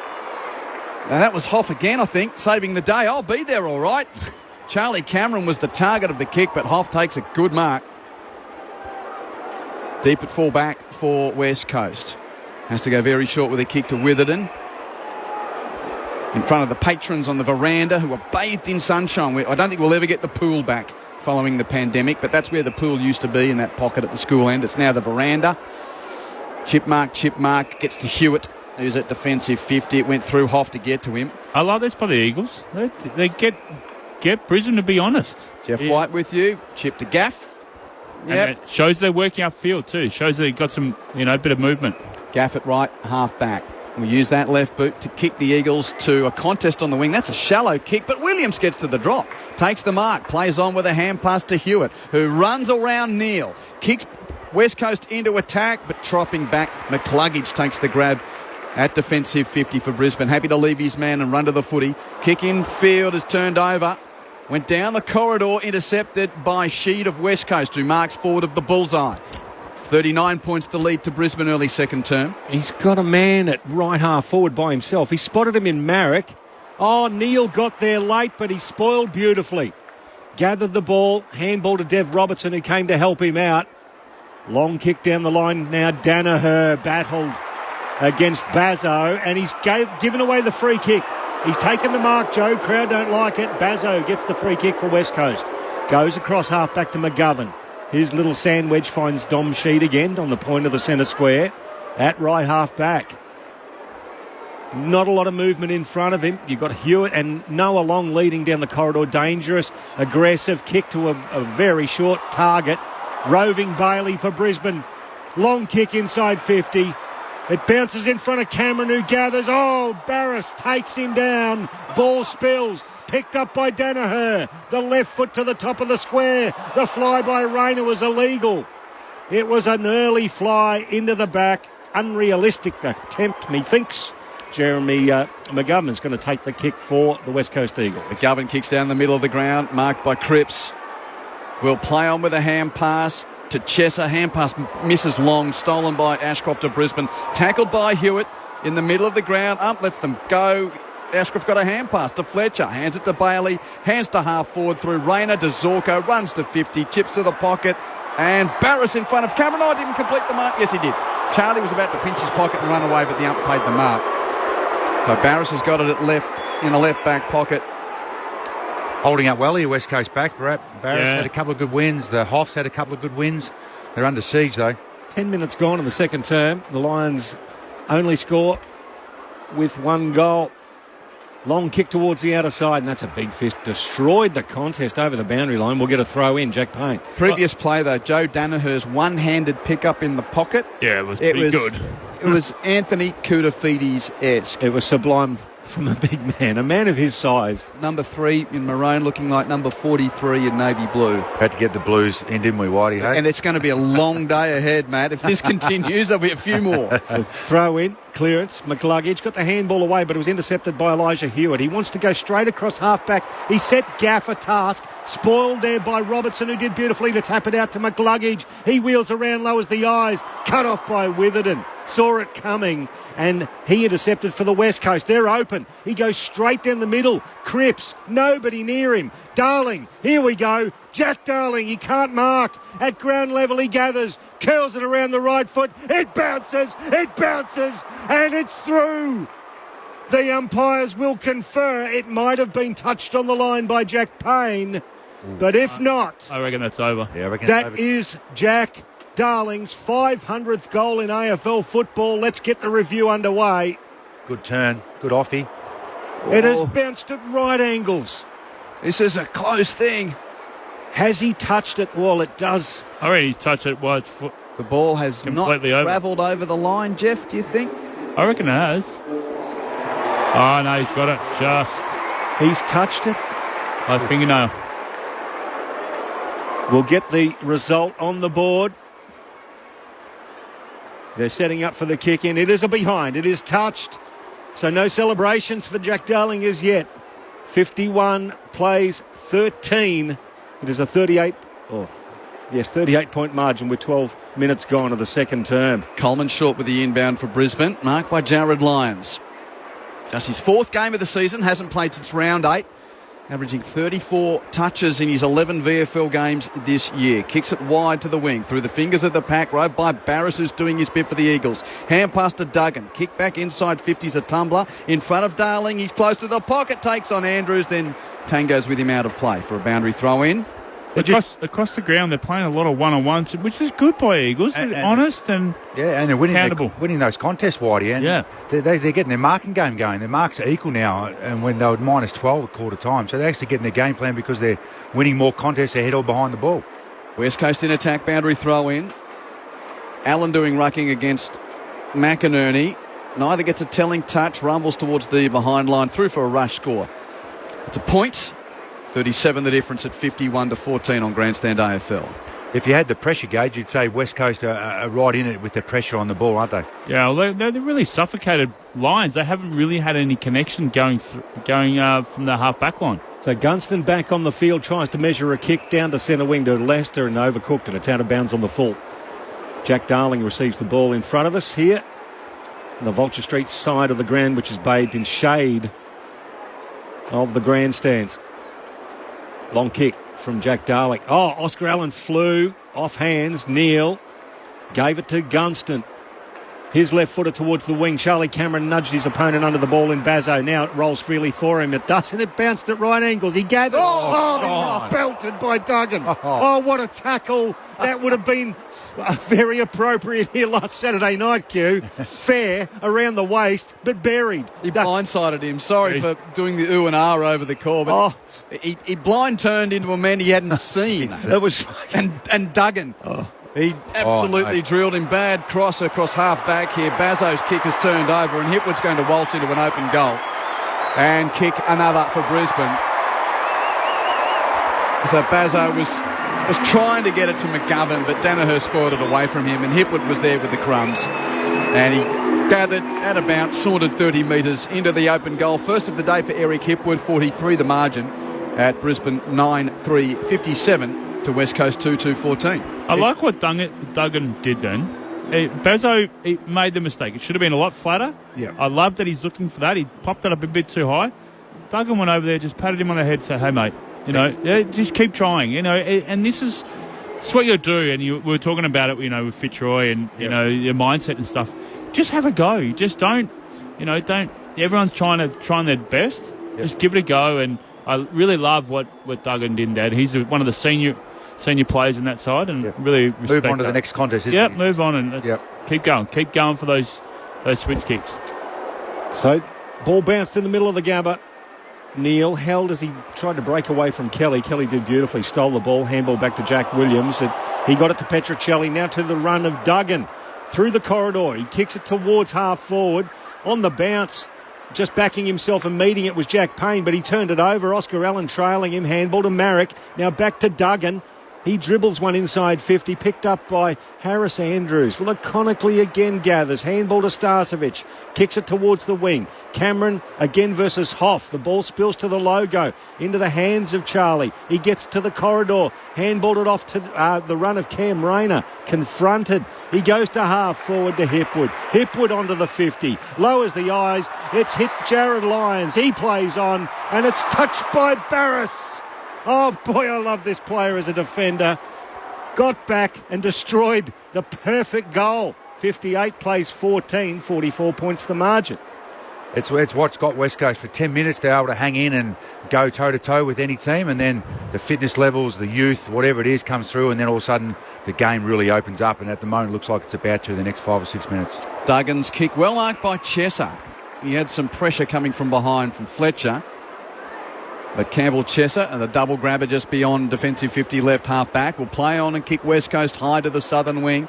Marek in front, went beyond him. Andrews marks for Brisbane.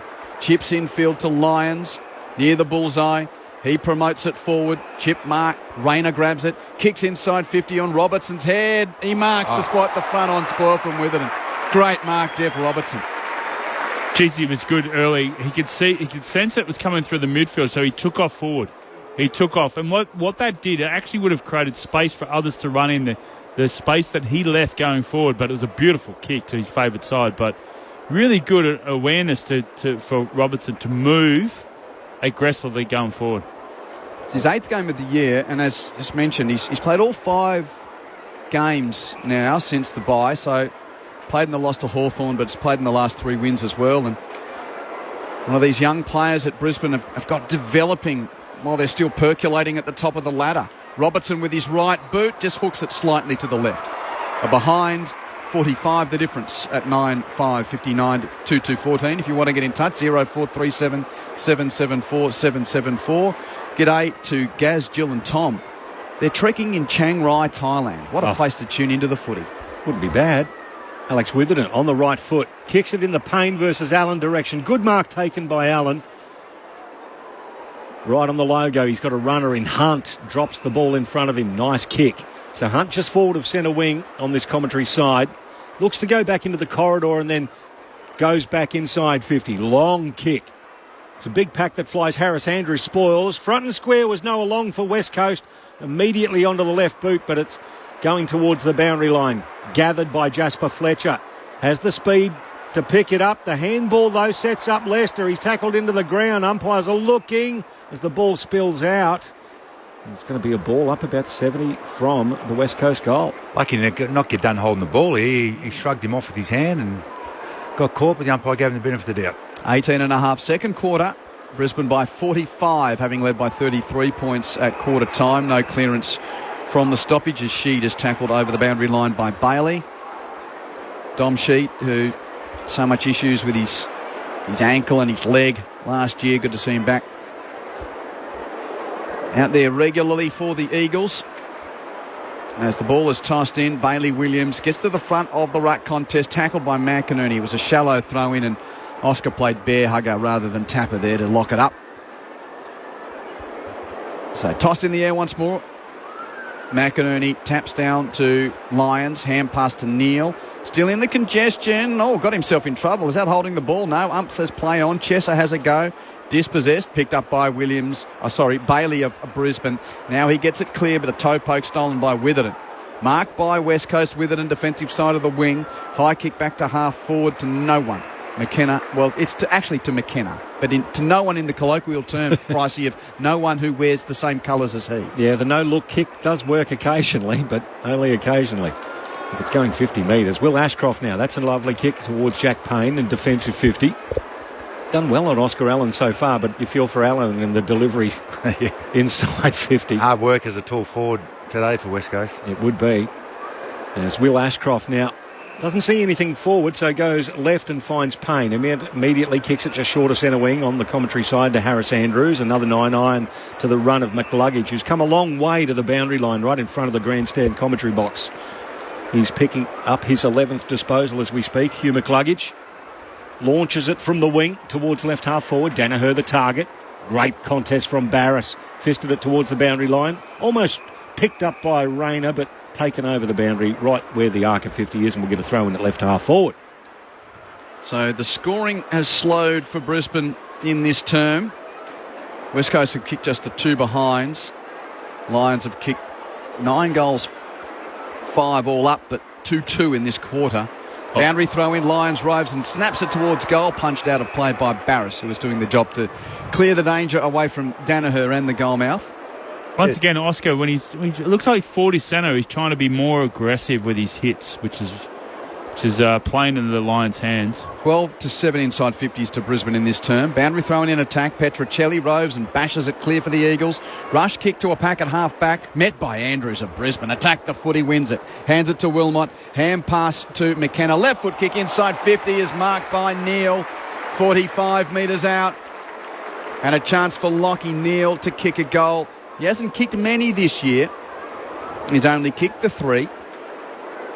But he doesn't mind a long bomb. He's got a good shoe on him when required. Champion player on both sides of the continent. Neal from 50 metres to the school, and he struck it pretty well, but left of centre. 4 are behind. 46 the difference in favour of Brisbane. 9-6-60 plays 2-2-14. So a game high, 46 points. They did lead by 45 in the first quarter as well.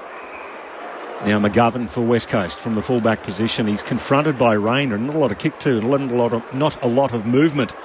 But he finds somebody at left half-back.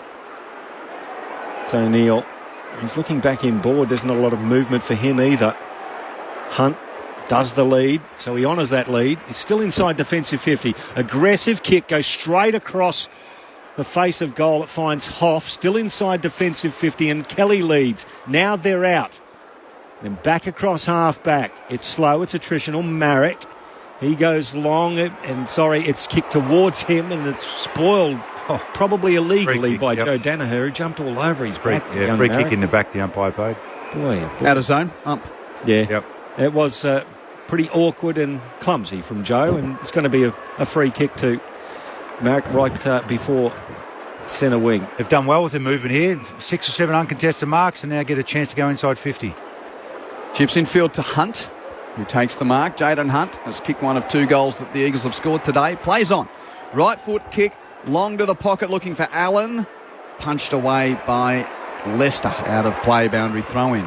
You're not going to kick a score playing that way, but it takes 3 minutes out of the clock, and then the ball ends up right down in their forward line and gets away from Brisbane's dangerous forwards. But it's also, too, if you reward that hard running, then they're going to do it again. Yep. So it creates that synergy from behind. Matt Primus and Jeff White, your experts. Boundary throw in, attacking 50 for West Coast. Neal roves out the back for Brisbane, has space to run and bounce clear of the congestion. Chips to the middle of the ground. Robertson marks. Hand pass infield to Coleman. Has a bounce in the cricket pitch area. Hands it to Ashcroft. Ashcroft outside of the boot chip.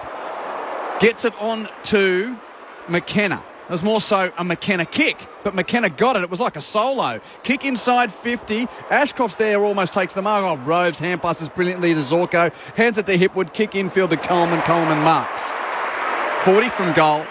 The audacity of Will Ashcroft to kick the ball from the outside of his right boot towards the boundary line. Well, he only had Witherden ahead of him. That was the only player ahead of him, so he couldn't blaze away because he was 65 out, but the vision cue to see him out the corner of his eye. And the irony that it was an Irishman on the end of it, it was almost like the Gaelic kick, the Gaelic kick. Kadeem Coleman's a lovely left foot kick. He's only kicked 1 goal this year. Just easy power. Leans back and he's missed it, which was always going to be the case when I gave him a rap. 9-7-61 plays 2-2-14. Brisbane by 47 points, and you can probably tell if you've just tuned in by the tone of our voices, they're doing their bit West Coast, but it seems pretty predictable to the script so far, with the third place Lions dominating the bottom of the ladder Eagles. And Jaden Hunt, they go across half back. It's been dropped by Barris, picked up by Bailey. He hooks it around the body and just burns them. Oh, what a way to let a goal in. And he's a superb player, is Barris. Don't worry about that, but he just dropped a put in front of goal and Bailey made him pay. 10-7-67 to 2-2-14. It is now a 53-point margin, a game high. Well, even though the kick still should have been better, it was down at his knees, and the big fella, he doesn't want him there. It was an unpressured kick, should have been right at his chest, easy mark. In the end, he had to die for it, and then you take the opportunity for him to fumble the ball, and that's the second time a bit of a switch or a butchered kick in their back 50s cost them a goal this quarter. Yeah, and that's. They're trying to switch the play. But it's just a costly mistake there from Jaden Hunt. Just got to hit that. You got to hit that. There's some at that level. There's some animation in the coach's box too. Why the TV crossed to him, and Fags didn't look a happy man, even though they kicked the goal. And Simo was like, "We've worked so hard to keep the score as it is, and we've just gifted him an easy one." Getting close to half time. Centre bounce. Roved by Brisbane's Neil, pushed off the ball, but it bounces to McKenna. Hand passes to Wilmot. Wilmot kicks inside 50, marked by Hipwood, 30 out directly in front. That's wheels. Yeah, wheels. And that's one of the things I've been really impressed with this year, Q, is that when they've been going inside forward 50, their ability to lower their eyes, they have tall timber down there, and you probably add Rayner to that, who could take a really high mark. But the ability to lower their eyes just keeps the defence really honest. So 25 goals last year for Eric Hipwood, coming back from the knee. His best was 37 in 2018, so he's up to 29 for the year, Eric Hipwood. Heavily criticised early in the season. Straight in front, 40 out, must kick goal for key forwards, and he has missed that by a long way. Still a concern. Still a concern for Brisbane across the board. When you're straight in front and you're a key forward, you've got the journey, you've got to kick more of those. 54 the difference. 3 goals, 5 now for this quarter for the Brisbane Lions. It's West Coast to bring the ball back in. It's with Alex Witherden, who gathers. He's in the left back pocket. The thing about that shot, gents, that missed almost midway between goal post and point post. That's just not a near miss. It's a bad miss. Straight in front too. Yeah, I mean, angle wasn't an issue, was it? Should be a soda for a key forward this day and age. The ball with Andrew Gaff, though, at left half back for the Eagles. He's looking for Darling. A ball fisted forward by Harris Andrews. Front and square was Coleman. Got the handball tumbling towards half forward. Picked up by Ashcroft in the Rayner direction. Good spoil from Duggan. And there's the siren just to stop Hugh McCluggage from gathering and having a ping himself. It is half time, and it is the Brisbane Lions leading by a game high 54 points. They led by 33 at quarter time. 10-8-68 to 2-2-14. 3 goals, 5 to 2 behinds in that quarter for Brisbane. 33 points the lead at quarter time becomes 9 goals at half time. Those goals have been kicked by 2 for Hugh McCluggage, 2 for Jack Gunston, and a host of singles. Cam Rayner, Jasper Fletcher, Eric Hipwood, Zach Bailey, Brandon Starcevich and Darcy Wilmot. The 2 goals for the Eagles coming just before quarter time, Darling and Hunt. So the watch for the Eagles outside of the contest is on whether or not Jack Darling can reach 500 AFL goals, and in doing so become just the 3rd Eagle in that category. And just before we get to our experts, there's a gathering of men at the top of the race, and it's Jack Darling who's actually just having a bit of an address to the players. Nothing too demonstrative about it, but they didn't immediately saunter off to the rooms out where the old Brisbane Lions Social Club is. That's the away rooms. Just a bit of a gathering, and now they chat as they jog to the the race and the Lions heading to their race down at the western end. Matt Primus and Jeff White, thoughts on the first half? I reckon he just would have been explaining, apart from the last couple of minutes, they did really well in that quarter queue. The stats are all going Brisbane's way, whether it's the contest or the inside 50s, but they're able to... They couldn't score themselves because of a bit of their ball moving the way they moved the ball inside 50, but, geez, they defended really well. I reckon their pressure would have really gone up, not just their tackle pressure, but their hand in and make a kick go off, and they won some balls. I'm not sure what the marks were at quarter time, but they're up to 56 now, West Coast, and I reckon they were only maybe around the 20. So they got their game plan going, which denied Brizzy, and they'd be really proud of that second quarter with the amount of dominance and inside 50s that Brizzy had. So I reckon that would have been the discussion from their leaders there, and I reckon Brizzy probably took the foot off a little bit, and what they kick for that quarter, 3 goals, 5 or 6 was a Q? 3-5. 3-5. So they obviously, and as you mentioned, Q, they had some really missed opportunities. But yeah, a good fight back from West Coast in that quarter because she was looking ugly at quarter time. And they won the tackle count that quarter too, after being absolutely smashed by 13 tackles in the first quarter. So their fight was apparent. Yeah, terrific the fight was, and it has to be, because if you don't put any pressure on any team in the competition, let alone one of the top 4 teams on their home deck, it's going to get really ugly like it did a fortnight ago for them. I can somewhat preempt your answer, but I'll just give you this question. Daniel from Parap in Darwin. Hope he's gone and had a larkser at the markets morning in Parap in Darwin on Saturdays. Hi, gentlemen. Would a VFL team, say Footscray, beat West Coast at the moment? Now, Footscray are only mid-table in the VFL, and I ask you, Matt, because you're an assistant coach with Southport and you know the standard. I'd say no, but Brizzy and the Suns, who are the 2 best teams in the VFL. The Sun, I don't think so, but they would get close because they are stacked. When they're both healthy, they've got a lot of bloody good players playing for them. And that's the thing, West Coast have got a lot of injuries. VFL waffle players, haven't they? You look at their waffle team last week, lost by 220 points. So and there's a lot of players in this that aren't up to the level, but are probably good waffle VFL players. But it'd be close, unfortunately. 0437 774 774. Jeff? Yeah, I just like the ability of the Eagles to just try and use the ball a little bit, with the uncontested marks. That's a really strong resemblance. That at least they got a little bit of movement happening. They made a couple of errors trying to switch the play, but hey, I want, you want West Coast to have a crack, take some risks. What's there to lose? They want to try and, try and get some synergy down the back. The backs are McGovern and Barras have been really, really outstanding for them. But with the Lions, They want to kick some more. What was it? 3 goals, 5. They want to be ruthless, and we've seen that they've been really key for Brisbane Lions is their ability to win the ball probably in a halfway line, on the wings. Try and get that ball turned over there so they go whooshka, and that's the strength of their play. By the way, the Parap Saturday markets are the underestimated, lesser-known cousin to Mindle Beach Thursday night and Sunday. Yeah. Did a few of them up when you're over there, Q? Well, I was there for the Suns' back-to-back game, so... Checked it out. Had a larkser. Similar, it's probably hotter there today. I'm sure it's hotter there today, but we have got gorgeous conditions here. If you've got a thought, 0437 774 774 is the number to get in touch. Please send us your name and where you're texting from, 0437 774 774. It's Brisbane by 9 goals at half-time. Lions 10-8-68 to the Eagles 2-2-14. Hope you're enjoying your Saturday footy on Grandstand AFL through ABC Sport. We will be back at the Gabatoir after the latest from the ABC Newsroom.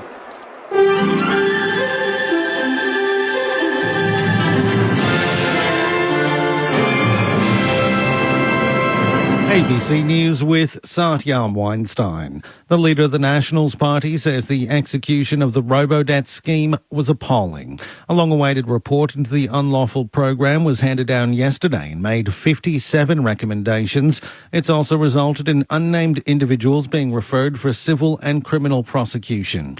Speaking outside the LNP State Conference in Brisbane, David Littleproud says the party acknowledges the impact it's had on people's lives. This was genuine intent in terms of the policy. It was the execution that was appalling. And so that's the lesson that needs to be learned. We need to face up to that and be honest with the Australian people and make sure that those learnings are listened to and it doesn't happen again. The Chief of the Royal Australian Navy has described the graduation of Australians from a nuclear-powered submarine school in the United States as an historic step. Here's our North America correspondent, Jade McMillan. For the first time, 3 members of the Royal Australian Navy were among the graduates of the Nuclear Power School in Charleston, South Carolina, where they've started learning how to operate the reactors on board nuclear-powered submarines. Chief of Navy Vice Admiral Mark Hammond says it's a milestone in Australia's preparation for the acquisition of its own nuclear-powered subs under the AUKUS deal. It's a historic event for our Navy. The graduates will now complete further study before serving on board American Virginia-class submarines. Jade McMillan, ABC News, Charleston. US President Joe Biden says a decision to send cluster bombs to Ukraine was difficult but necessary. Mr. Biden says Ukraine is running out of ammunition in the war against the Russian invasion. US National Security Advisor Jake Sullivan says the munitions will be used carefully and demining efforts will be carried out. Ukraine is committed to post-conflict demining efforts to mitigate any potential harm to civilians. And this will be necessary regardless of whether the United States provides these munitions or not, because of Russia's widespread use of cluster munitions. Officials in Brazil say the death toll from an apartment building collapse has reached 8. The victims include 2 children. Rescuers are still searching through the rubble of the building in the country's northeast for other people who've been reported missing. A rescue operation's underway after a fire broke out on an offshore oil platform in the Gulf of Mexico. 2 people have died and another is missing. Mexico's state-run oil company Pemex says it's accounted for all the other workers on the platform. It's unclear what's caused the blaze. A follower of Charles Manson is set to be freed from prison after the state of California dropped a bid to block her release. California's parole board is recommending the release of Leslie Van Houten for the 3rd time. Each previous time, it's been blocked. Van Houten has been in prison for 53 years for 2 fatal stabbings at Manson's direction. California Governor Gavin Newsom says he'll drop his latest bid to fight her parole, saying it was unlikely to be successful. That means she could walk free from prison within weeks. An injured sailor waiting to be rescued from a remote section of the Great Australian Bight has been identified as Queensland man Xavier Dower. The 22-year-old from the Gold Coast activated an emergency beacon on his 6.5-metre sailboat on Friday. The 2 ships were diverted to the signal's location, 630 kilometres west of Kangaroo Island and 740 kilometres southeast of Esperance in WA. Mr. Dower has communicated via radio with aircraft circling the search area. Lee Randall is a member of Mr. Dower's team and says communication with him was lost yesterday afternoon.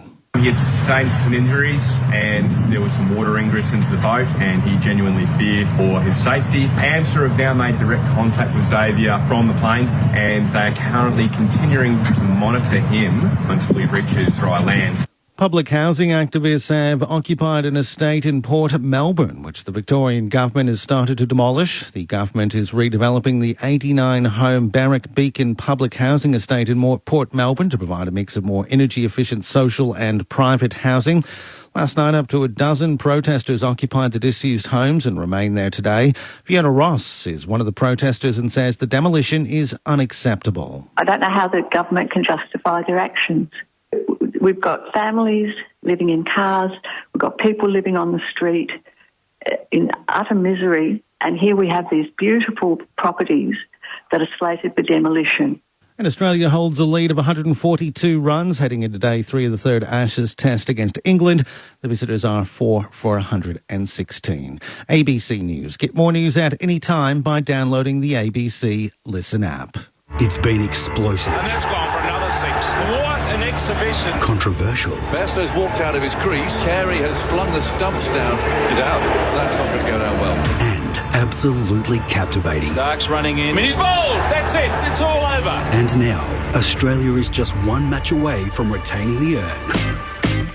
The Ashes continues tonight. Hear every ball live and uninterrupted on the ABC Listen app. Just look for the red cricket button.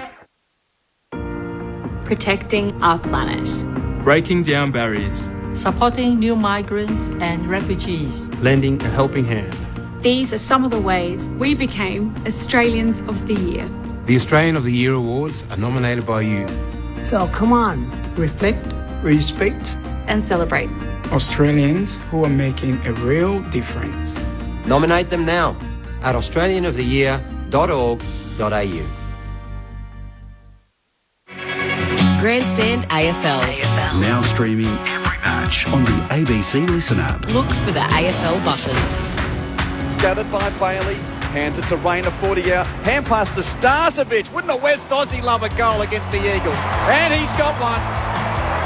Brandon Starcevic kicks it from 40 metres out. Bad cross across half back here. Bazzo's kick has turned over and Hipwood's going to waltz into an open goal and kick another for Brisbane.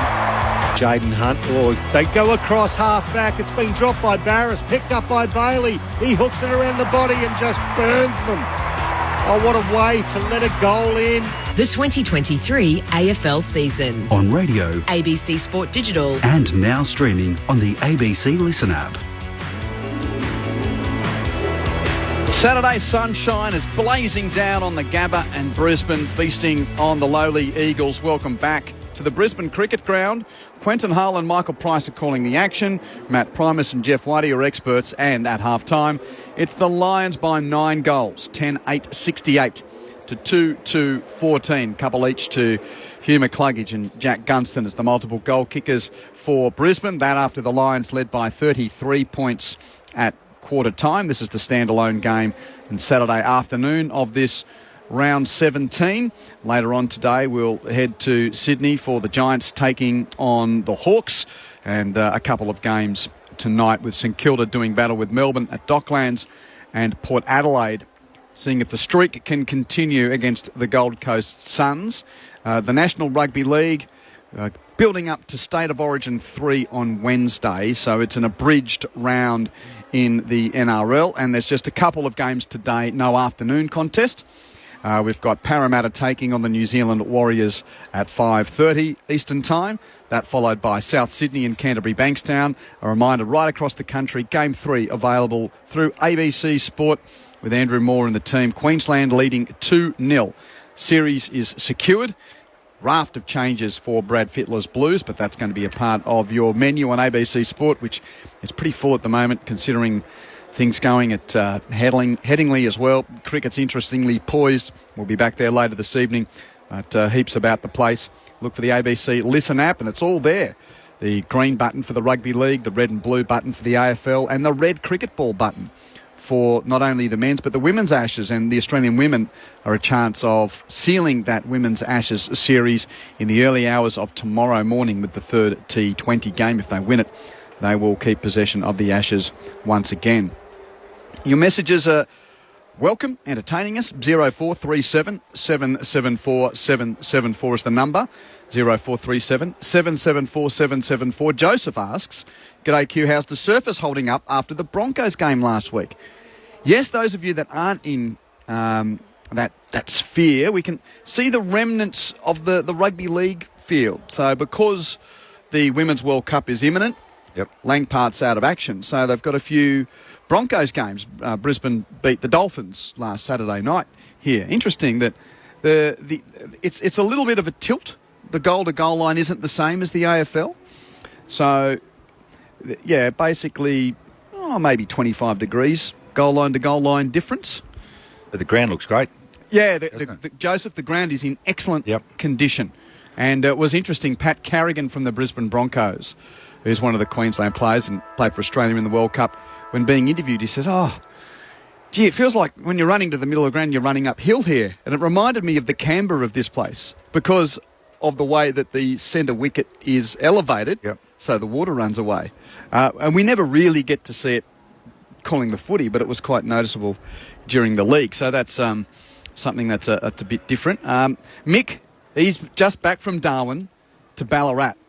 30-degree drop in temperature. Cheers, Mick. And while on Darwin, Mark asks about the laksa at Parat Market.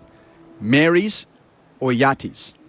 Now, good friend of mine who called the footy with me up there, Rob Cross, he recommended Mary's. And so I had the Mary's seafood laksa a couple of weeks ago at Parat Market. Recommend it, Q. Very, very good. What are you looking at here? Liz from Margaret. Yeah, this is a good one. Liz texts, "Love my team, the West Coast Eagles. Glad to be listening on ABC as it's a delayed telecast in WA. Given their injury devastation, they are and always doing the best they can. Be kind with your commentary. No player takes the field to underachieve." Well, thank you, Liz. Delayed telecast? Yeah, it's must be.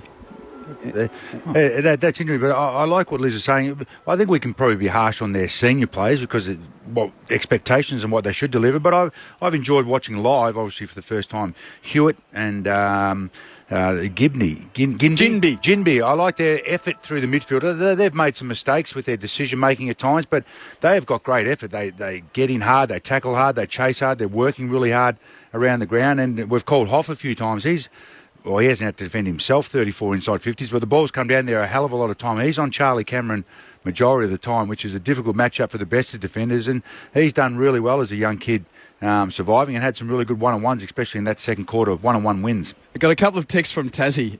First one here. G'day, fellas. It's Max Lowry here in Georgetown, Tasmania, watching the local footy. It's absolutely blowing a gale here. Love listening to the footy. And I will paraphrase here. G'day, guys. It's Jay here. I'm sitting down here in Tassie watching local rivalry Longford versus Bracknell. Absolutely, in brackets, persisting down, and there is still those 20 guys standing in the rain in the wet area. Hardcore. Yeah, 0437 774 774. And indeed, we've got another follow-up text from the West. Yep, Saturday, middle of the day, doesn't get free-to-air live telecast over in the West. What? Yeah. There's still a few of those around the place. No, I'm just saying that support your team. Well, no, that's on. The local football on free-to-air television is better in Queensland and New South Wales than it is in South Australia and Western Australia. Yeah. They had a good win. Tassie played the I think it was Queensland State team last week Queensland State League and knocked them off. Had a good win down there last Saturday. The Tassie and I think the Queensland girls beat the Tassie girls. But it's some good footy. Mav Weller, the coach. Was he really? Yep. Okay. And I need to look this up. Is Devon Robertson, do you know, Pricey, is he contracted beyond 2023 for Brisbane? Oh, I will have to look that up too. Because Kane's driving between Exmouth and Perth, and he's asking, is he someone West Coast could go for, given he's a WA boy? Absolutely. Why wouldn't you? Well, the former WA captain in the under-18s, that's where Brisbane Lions looked at him and they changed their draft strategy to jump to get to him when he was still available after day one. Yep. And, tyranny of distance. I know, Whitey, you moved from West Coast to East Coast, and Matt, you had to move from Victoria to Adelaide because of things with Fitzroy, but it's a real question, but it seems the only thing these days that can stop players from going home is, are you happy with the footy club you're at? Exactly right, that's all it is. And this is not just a New South Wales and Queensland trying to retain Victorians or South, like this is an issue across the comp now. Yep. But I think it's also a positional sort of thing. I'll just use my perfect. We had 6 or 7 ruckmen on the list. So where do I stand? Whereas the opportunity to play at Melbourne. Well, you stand at the back of the team photo with the rest of them. Correct. Yeah, that's exactly right. We're all tall, but it's a positional sort of thing. And geez, you want to hope that to see West Coast be extremely active during trade period this year, and just to really go out there and. Grant's our old mate from Hobart. He's trimming a few trees out the back of the house. Just go the Blues tomorrow. Good on I'm just reading the text. Yes. Who are the Blues got? Fremantle in Perth over there, and Tom de big game for both clubs. Really big game. The Dockers have got to show something in that one. Blues is in bold. West up as their algorithm. West Coast have got to show something here. Let's get into the second half. 9 goals is the difference. You're still sticking to your over/under? Yep. Whitey went over. I went under. Matt went under for the 100-point margin. Fence. It's on the fence at the moment. Righto, let's go. Third term, Michael Price. Right now it's 54 points the margin, game high. Into the middle, McInerney. It was Williams who got it down. Hewitt pulled off it. Kelly got the ball, but his handball cut off by Lockneil in the corridor. Now Rayner with power. He got it there to Madden, who gave it back to Rayner. Through traffic, he gave the handball to Jared Lyons, who wasn't expecting it. Bounced off his hands into the arms of Neil. Backwards now to Payne. It's a little ugly, but they've still got control of the ball, and now they're out. Outer wing, Jared Lyons looks back in the corridor. Madden dropped what he should have taken. Kelly comes in, picks it up for West Coast Eagles. The handball out wide to Hunt. Now out wide to Noah Long. The youngster, bounce. Handball to Gaff. He looks inboard, looking for Jack Williams, who takes it in front of Harris Andrews, right on the arc of 50. He's on the point of the centre square, in fact. He goes back to the right forward pocket. Good pass back to Noah Long, the man who gave it to him. The youngster took it 45 out, but right on the boundary line. Good movement from the Eagles. Good to see they had some aggressive runners going inside their forward 50 too. 2 kids that did that, Jack Williams and Noah Long. So Noah Long taken at number 58 in the 22 draft from Echuca. Which side? It's obviously Vic side, not the North. Vic side? Not the New South Wales side at Moama? No, definitely the Vic side, Echuca. Okay. Not a lot of him. Got some speed. From 50, from near the boundary. Not a bad kick, not a bad attempt, but off hands and goes through for one behind to open up the scoring in the third term to the Eagles. 68 plays 15, 53 points the margin. Kadeen Coleman just shielding his eyes from the sun out in the west as he chips it from the school end to the pocket for Neal. Lockie Neal, what's he up to? This is touch 15 coming up for the champ. No one on the mark. Well, closely attending him, so he runs a few metres, kicks it towards the outer boundary line. Spoiled by McGovern, does his own roving tackle by Robertson of Brisbane. Ball spills to the Lions. Stolen by Coleman. Hand pass to the wing for Rayner. Hand pass to Danaher. Bounce at half forward. Bounce at 60. Joe to 50. Stops. Falls over. Two defenders run past him. He hand passes it backward as if he's a breakaway at the back of a breakdown. Dropped it out the back. Cameron picked it up. Hands it through Gunston to McInerney. Hand passes turned over and the Lions deserved that. They mucked it up badly. Witherden clears for West Coast with a chip to right half back to Sheed. Speaking of all the sport, Eddie Mark 2 starts tonight. Wallabies are in Pretoria taking the Springboks. Will be an interesting contest as well. Long down the outer wing. Jack Payne spoils away from Allen. Roved by Elijah Hewitt. The handball set his teammate up. It was one of those old-fashioned hospital handballs. Absolutely drilled into the ground. Getting up, Wilmot was the tackler with Jack Payne. And how do you explain to someone that Joe Danaher is just as likely to look like the most athletic beast on earth in that, and also the clumsiest guy on the planet at the same time? It was the latter on that occasion. He could have ran to 50 and kicked that. Easily. Yeah. I'm just Ross and Brass who chased him, though. He is still sucking them in. If the ball comes down there quickly, he's in trouble. So the ball's come out the back of the clearance and it comes out to Jasper Fletcher from James Madden. Right. He's at centre half back and that is a good kick, Whitey, but just had to be half volleyed by Gunston. He's in touch, isn't he? You can tell. He just looped the handball back into the corridor. Fletcher to Rayner. This has got a touch of training drill stuff about it. He comes laterally towards the boundary to Harris Andrews, but he's forward to centre wing and every Eagle on the paddock is in front of him. So he kicks it high.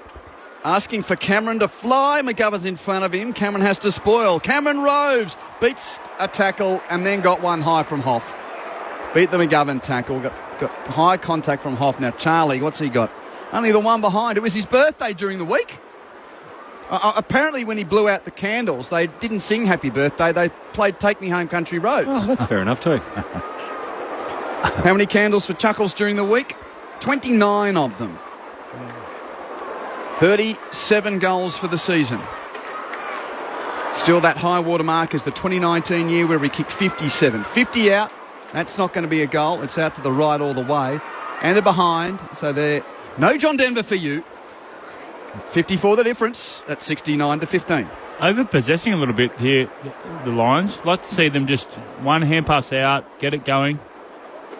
They've gone very aggressively down the corridor here. Kadeen Coleman couldn't quite take it. Marek put himself in for the Eagles, but he dropped the ball as well. It's picked up there by Rayner. His kick inside 50, spoiled. Now they rove the Eagles. Jinby back to Witherden, and a really nice mark taken on the fingertips. Jaden Hunt outstretched and at full pace towards the boundary line. Now he's taken the mark just short of centre wing. Commentary side, that's an 8-metre kick called to play on by the umpires. Gone backwards to Witherden. Right. Yeah, that's a 45 sizzler from Witherden to Williams, who goes straight across the centre square to find his teammate in Hoff. He's got a free player in the sunshine on the outer wing. He's got a couple, in fact. That's Noah Long on the logo. He looks back inside to find Duggan. Chips it to the bullseye for Hoff. Man on the mark is opposite number 19 in Gunston. Hoff has to go laterally across the centre square to McGovern. And McGovern playing just his fourth game of the year, not since his hamstring injury of round 3. Kicks it through the fingers of Bailey Williams at centre half forward. Stolen by McCluggage. Hand pass to Lyons. Hand pass to Ashcroft. Hands it to Rayner. Rayner to Ashcroft. Hand pass to the wing for the run from back. Line from Fletcher. Kicks it to half forward to Danaher. Here go the Lions. 70 out. Joe's kick inside 50 is a bullet. Spoiled away by Witherden. It was intended for Robertson. Oh, now a gang tackle on Long. He's wrapped up by Madden and also Robertson. Ball up. Madden and Robertson, there's the hunger. These are two guys desperate to stay in the team as the Lions are set sail for September again. McInerney, clean possession in the ruck, 40 out. Hand passes clear of the congestion. Oh, it was left for McGovern. He couldn't pick it up. Ginby has a go. He's got it. Kick semi-smothered by Lions. Comes down on defensive 50. A chance for Sheed. Hand passes to Hunt. Runs out of play. Boundary throw in. Left half back for West Coast. Right half forward for Brisbane. 54 the difference. They're once again, they've been able to get their game plan up and go. In the second quarter, they actually won time in possession, which that took away the scoreboard pressure, and they're doing a good job of it again in the third quarter. Lions by 54. The ball 60 out at right half forward for the home side. Bailey Williams at the back. Handball forward. In the back. It's going to be a free kick. It's actually going to come back to the Eagles, to Elijah Hewitt, perhaps. Lockie Neal. No, Lockie Neal in the back. Okay, I thought 6 of one, half a dozen of the other was stacks on. And Lockie Neal's got it 55 out. He just got everybody inside 50. He launches a little one towards Rayner. Front and square, Ashcroft. He got it quickly to his boot and found the big O at the top of the square. Boy, that was lightning from hand to foot. So directly in front, Oscar McInerney. He's actually gone really hard forward a lot this game, hasn't he? Yep, he has. And it's got a good... Oh, I reckon he does that most weeks when he realises he's got a pretty good mismatch. He bolts forward, especially when they've got some stoppage dominance. The 7 touches today. Oscar McInerney, from point-blank range, makes no mistake. And that's his 50th goal in AFL footy as well for the Big O. He's 5th this year. 11-9-75, plays 2-3-15. It's a 10-goal margin game high. 8 minutes gone to the third term on Grandstand AFL. And I like because they have Harris Andrews set up as that wall, if it's a quick kick out from. But what it also does, when Oscar goes forward and he has those ruck contests in the forward line, it allows Joe Danaher and allows Hipwood to have the structure set up. And most importantly, that's beyond 70 points for the day for Brisbane. So the Golden Arches are now for free on Monday. Oof. You get the iconic double beef patty burger there. You head out to it, do you, mate, Monday? No, you got to have a ticketed, I don't think flash your accreditation. The accreditation doesn't work. and it counts. Must be a horrible day down in Tassie. G'day, it's Grant and Lucy here, watching the local footy. It's almost a hurricane brewing. But love the local footy. Loving the call. Thank you. Centre bounce. Half a chance for Kelly at the clearance. He slung off his kick. Brisbane come away, though. It's Rayner for the Lions. Kicking to half forward. Hits Hipwood on the chest. Led hard and marks in front of Bazzo. 50 metres out. 0437 774 774 is the number to get in touch. He loves seeing Rayner come off centre forward through the midfield. One touch just breaks the line. They've played a bit more direct the last 4 or 5 minutes, aren't they, White? Instead of over-possessing the ball, they're not mucking around with it, just getting inside 50, and they're getting their reward for it. Eric Hipwood's kicked 1-1 so far today. This assignment, man on the mark, right on 50. He has got a lovely long left boot when he hits it well. He's going for goal, slight angle to the right. He hasn't hit that one all that well, though. It's going to come down short in the goal mouth, punched through by Barris for a point. 61 the margin in favour of Brisbane, 76-15. We talk about the Big O, Whitey. To add that string to his bow where he can push forward and become a ruckman that kicks goals. 5 for the year, I think you mentioned Pricey, but if at the end of the year he can have 10 goals as a ruckman pushing forward, it's another great weapon to his game. Well, the Eagles did beautifully to actually transition the ball by hand and foot to the outer wing, but once again, Harris Andrews, just with the stop sign. The lollipop man standing there saying, no, you will not pass. He goes to the outer side to find Hugh McCluggage, shielding his eyes from the sun as he kicks long inside 50. It's the Big O in the front of the pack. Could have been awarded the mark. No, the ball spills. Ginby towards the boundary line. Crowd didn't like that. That's picked up by Hunt. I thought he had enough of his big mitts on at the Big O, but the umpire will ball it up 45 out from the Lions' goal. And Joe correctly says it would have to be a cyclone, not a hurricane, because they're in the Northern Hemisphere. I was only reading what the text says, and like the Hurricanes only come in summer and play cricket. Thank you, Joe. Here's a kick into attacking 50. Danaher, Hipwood's under a ball that was touched, and he's wrapped up. Will be a ball up. Yes, it is interesting that Anyway, weather patterns. Weather patterns. No clearance from the stoppage. Kelly was trying to get away, but McInerney stopped him. I'll have one more go at this stoppage, and that's yours, Pricey. Go nuts, mate. 61 points the difference. Brisbane in attack. Bailey Williams over the top of McInerney with the tap, but Jimby wraps it up, so Pricey gets to call the next passage. And Still inside defensive 50 for West Coast. And it's in the shade too, as the Whitey's starting to chuckle. The the shade is from the grandstands going across the ground as Bailey gets the clearance, handball to Rayner. Oh, across the face of goal, and once again, Barris. He is a magnificent defender, this guy. He gives the handball off to Hunt, to Bazzo, back to Hunt. He strolls outside defensive 50. No pressure, really. The handball now to Hoff. He's got McLuggage confronting him and not a lot to kick to as they've organised them well down the line. Well, that was a really nice kick from O'Neill. And Hunt, who kept running, he's done about 150 metres to get to the point in front of us where he received it. His little 9-9. Well, sets O'Neill a task, but he had Eric Hipwood there. He went around him. Long kick inside 50. Harris Andrews versus Oscar Allen, and Andrews wins out with the big fist towards the boundary line. He's having a day out, and he hasn't got any stats, really, Harris Andrews. He's just fisting it everywhere. Look at Allen's. He's had 4 touches, Oscar Allen. And he's been in good form in a bad side. The nonchalance of a man back in form, Harris Andrews, really back to his best. He's in all-Australian form, he thinks, again, and that's not overstating it. Throw in at left half forward for West Coast. McInerney meets it cleanly. Hand pass intercepted, though stolen by Kelly of West Coast. A hoping kick to a pack at full forward. It hits the top of the pack. Marrick first to Rove. Tackled. Hand pass stolen by Bailey. He tackled by Chesser. Play on. Ball comes free. Stolen by Starcevic of Brisbane. Hands it through. Lines to Bailey and he pings off half back. Bailey's kick hits Danaher on the edge of the centre square on halfway. Watch out, they're ready to roll now. Hand pass to Rayner. Rayner runs around Witherden. Has a bounce on 60. 51 out. Deep kick. Ignored the forward target in front of him and misses. And will probably cop a bait from, was it McCluggage he ignored? No, it was Gunston. Oh, right. Both of them. Kicks a point to the left. 62 the margin in favour of Brisbane. He certainly decided to go himself. He had options aplenty, did Cam Rayner. So they extract the ball from defensive 50, the Eagles, long the target, and he gets spoiled. Harris Andrews just forward to centre wing. The handball back to Kadeem Coleman. The lovely left foot inside 50 was measured towards Charlie Cameron. Great spoil from Duggan. Picked up there by Zorko, chips it inside 50. Nice mark taken with it, and no, the umpire will play it. He should. It's right the same spot as where Oscar didn't even get paid. So well, he had about the same amount of the ball, but the former Lion, Alex Witherden, wouldn't have great memories of this end of the ground from a couple of years back when he was playing with the Lions. Scorched by Brent Daniels in the final. Yep. As the Giants won that game. Long kick to the wing and Andrews marks in the pack. Kicks in field, looking for McCluggage. Stolen by Kelly. McCluggage tackles him. Kelly gets rid of the ball but doesn't find a teammate. Stolen by Starcevic of Brisbane. Runs to the bullseye. Deep kick to the pocket. Spoiled away from Hipwood. Roved by Hoff. Tackled by Ashcroft. Hand pass stolen by Cameron of Brisbane. Hands it to the goal mouth. Gathered by the bandaged Gunston, who has a toe poker for his third.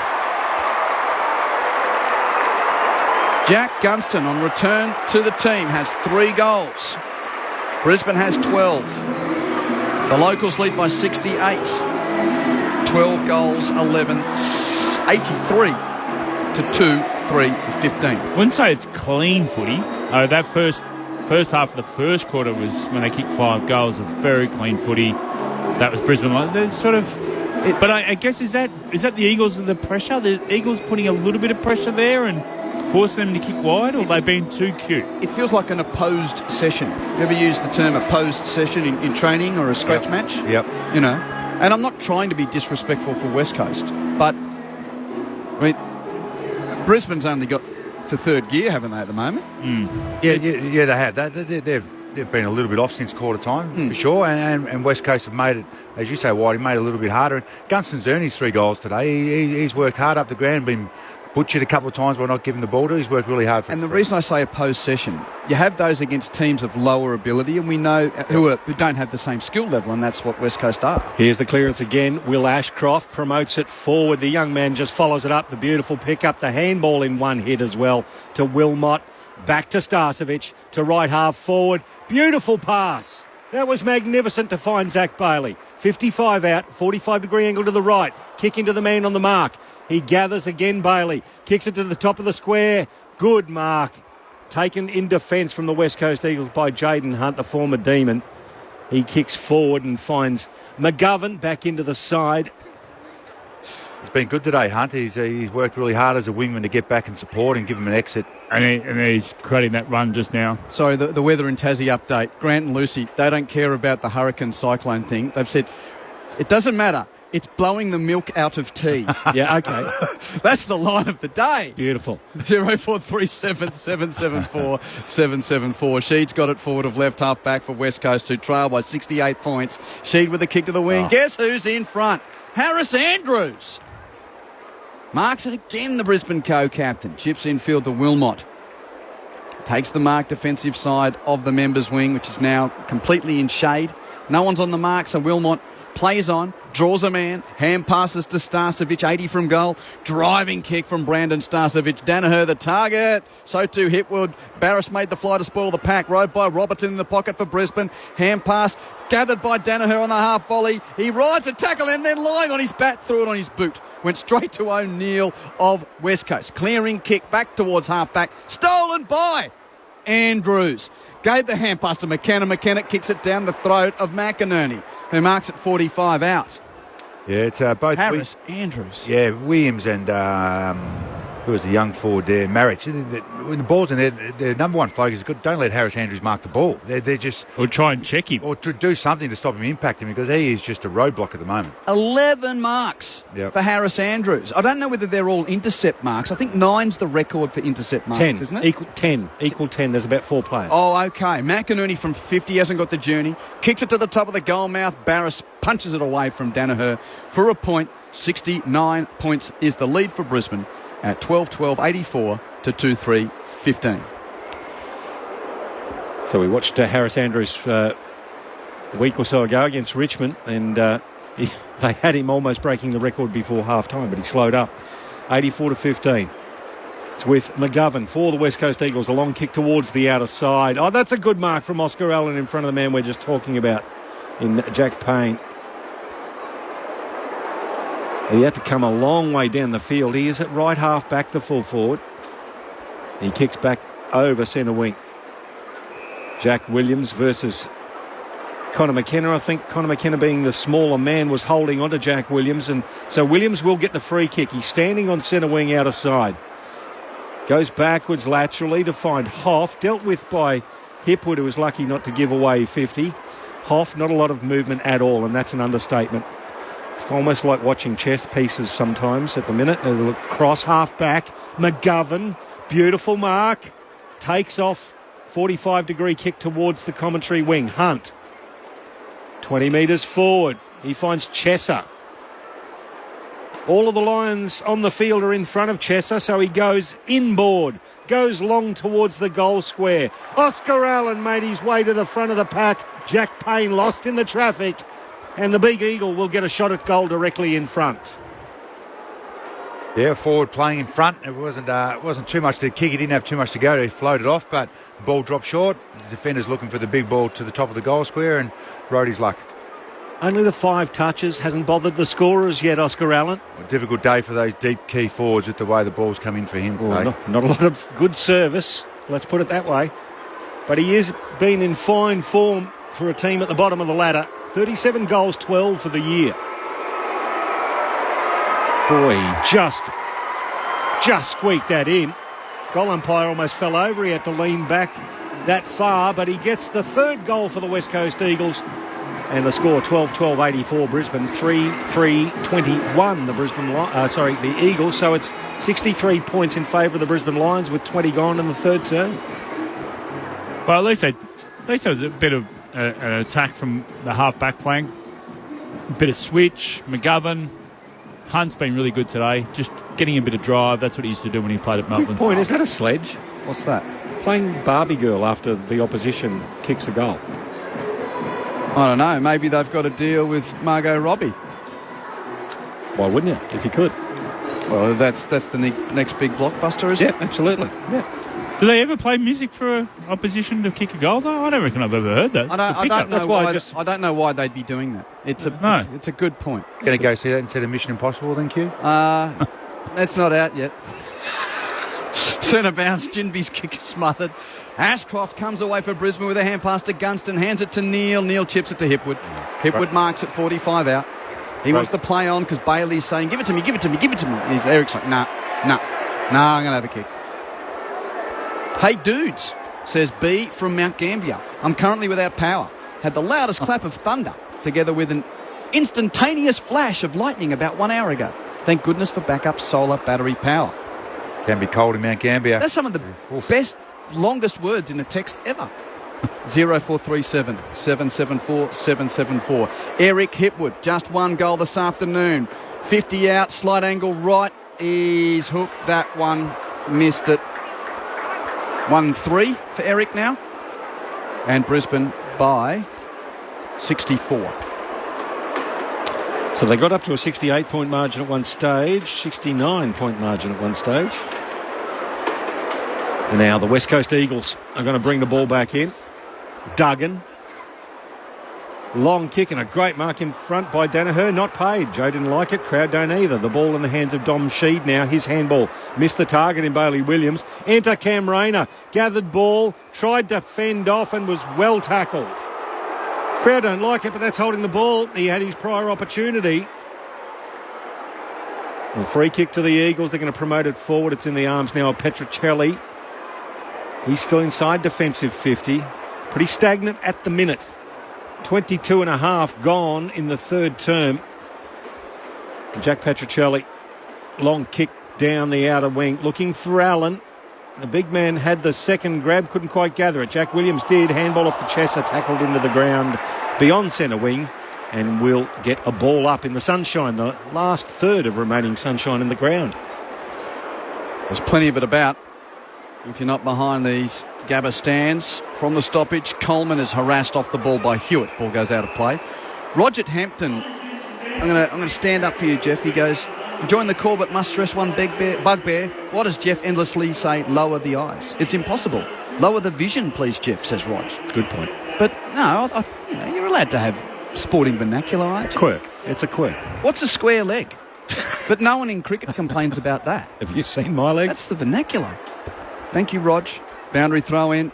Brisbane clearance. Neil from left half back kicks to half forward. McGovern intercepts. That's something for Eagles fans. Come on, mate. Lower your vision. Come on. Lower it. Good boy. And he lowers the vision with a chip to the wing. Mark's taken by Bazzo out in the sunshine. Kicks infield to Hoff. Hoff takes the grab. There you go, Jaden Hunt. Good work rate there. They got some work. They got some movement. Dare I say Hoff lowered the eyes to hit Hunt, who lowers the eyes to hit Hoff in the middle of the ground. Nice. And he uses lower vision to go to left half back where the mark's taken by Duggan. He's got a field in front of him. Has a bounce. Little chip kick onto the logo to Noah Long. Speedster. Once again, they're just using those little chip pass to get through the Brisbane zone. Witherden, barely the required distance in front of him. Now that's an aggressive kick towards Duggan. Spoiled by Wilmot, though, and Kadeem Coleman's dead set played tunnel ball. If you ever did that in state school, where you threw the ball between the legs of everybody, that's what he did. 5 people. And the ball went through there. Zach Bailey jumped on it. The umpire will come in and ball it up after Long tackled him. Fair dinkum, Q. I know, the umpire missed that. Went up on the edge of the centre square. Bailey Williams attacks it. Wins the clearance for West Coast. Hands it to Ginby. Rush kick to half forward. Bounces on 50. Andrews is there to thump it away from the intending targets. Picked up by Coleman of Brisbane. Hands it to Neil. Runs into Cripps. Cripps tackle stuck, but he got the hand pass clear in time to Ashcroft. Gives it by hand to McKenna. Chips a little solo style to Coleman marks. Hands it to Bailey. Runs through the bullseye. Runs to 60. Goes deep and it's shepherded to the goal line where Hipwood takes a mark. I think he probably had to mark that. He was close to the post. Yeah, there was one earlier with Joe Danaher. Yeah. Same thing. And Eric won't miss this one. He slams it through for his second. 70 points the difference. 13, 91 to 3-21. Oh, they've got Fleetwood Mac now. Yeah. You can't believe that a 24-year-old man would lay in bed at night listening on headphones to a 1981 track from Fleetwood Mac. You know the year? Yeah, you're a former music director. I just think it's a crock. That's what I think. Eric's got 2. He wouldn't know who Fleetwood Mac was. Sorry. What can either team get out of the remaining quarter and a bit of this, Matt and Jeff? West Coast would be, I say respectability when it's 70 points, but not turning into a Sydney like it was a couple of weeks ago. And Brisbane, I would think that they would, Fags would be more direct. Let's get our clearance work more dominant. It hasn't been as dominant as it was in the first quarter. Clearance is 29-18 at the moment. Oh, that's a huge fly in the middle of the ground from Bailey Williams, but the tap went straight down the throat of Zach Bailey for Brisbane. He was immediately held up by Hewitt. So another ball thrown up into the middle of the ground. Extracting it now, Jared Lyons keeping his feet and just gathered the ball one-handed, got it to boot. Hipwood at centre-half forward, spoiled. Will get a chop of the arms free kick and advantage. Joe Danaher roving, torches it from 40. And the crowd give him a few groans and whatnot. Did he actually score with that? Yes, he did. One behind. 92 plays 21. 71 points the margin as the Eagles bring it back in quickly. Right on the three-quarter time siren. And boy, oh boy, Joe, he provides some highlights, doesn't he? He still hasn't kicked a goal, though, today. 13-14-92, the Brisbane Lions to the Eagles, 3-3-21. It's a 71-point margin. They extended that after 54 points at halftime and 33 points at quarter time. Are you ready to do the maths to my scrapbook goal kicking? I could look on the computer, but I like when you do the accounting for me. I'll have a crack. 3 for Gunston, 2 for McCluggage, 2 for Hipwood, singles 2, Rayner, Fletcher, Bailey, Starcevic, Wilmot, McInerney. Beautiful. I don't have to... Did I miss one? No, I didn't. Cross-check this one? West Coast, Darling, Hunt, Allen. Right. Darling still on 499. Career goals, looking to become the third Eagle to reach 500. 71 points the difference at three-quarter time in favour of Brisbane. The Lions rolling along and will keep the pressure on the top two. 13-14-92 to West Coast's 3-3-21. No afternoon game in the National Rugby League today. Para and the Warriors do battle at 5:30. Souths and Canterbury Bankstown at 7:30 Eastern Time. But we've got a game in Sydney coming up next. Giants are taking on the Hawks. We'll get a preview from Brett Sprigg and the team in just a moment. You're on Grandstand AFL. Hi, I'm Marta Dusseldorp, here to tell you about my new dark comedy, Bay of Fires. About moving to a new town. We have to get you out right now. We're going away for a while. A surprise holiday. A tiny place that's not what it seems. We have a visitor in town. From the creator of Jack Irish. Just so it doesn't feel like a holiday. Award-winning Marta Dusseldorp in Bay of Fires. Starts Sunday, July 16 on ABC TV and ABC iView. Grandstand AFL. Now streaming every match on the ABC Listen app. Look for the AFL button. Starcevic of Brisbane runs to the bullseye. Deep kick to the pocket. Spoiled away from Hipwood. Rove by Hoff. Tackled by Ashcroft. Hand pass stolen by Cameron of Brisbane. Hands it to the goal mouth. Gathered by the bandage. Gunston, who has a toe poker for his third. All of the Lions on the field are in front of Chesser, so he goes inboard, goes long towards the goal square. Oscar Allen made his way to the front of the pack. Jack Payne lost in the traffic, and the Big Eagle will get a shot at goal directly in front. Boy, he just squeaked that in. Goal umpire almost fell over. He had to lean back that far, but he gets the third goal for the West Coast Eagles. McKenna chips a little solo style to Coleman Marks, hands it to Bailey, runs through the bullseye, runs to 60, goes deep and it's shepherded to the goal line where Hipwood takes a mark. And Eric won't miss this one. He slams it through for his second. The 2023 AFL season. On radio, ABC Sport Digital. And now streaming on the ABC Listen app. Three-quarter time at the Gabba, Brisbane by 71. And next up, well, the Orange are coming. Will they keep coming against Hawthorn? It's the Giants and the Hawks with Brett Sprigg and the team. Spriggy.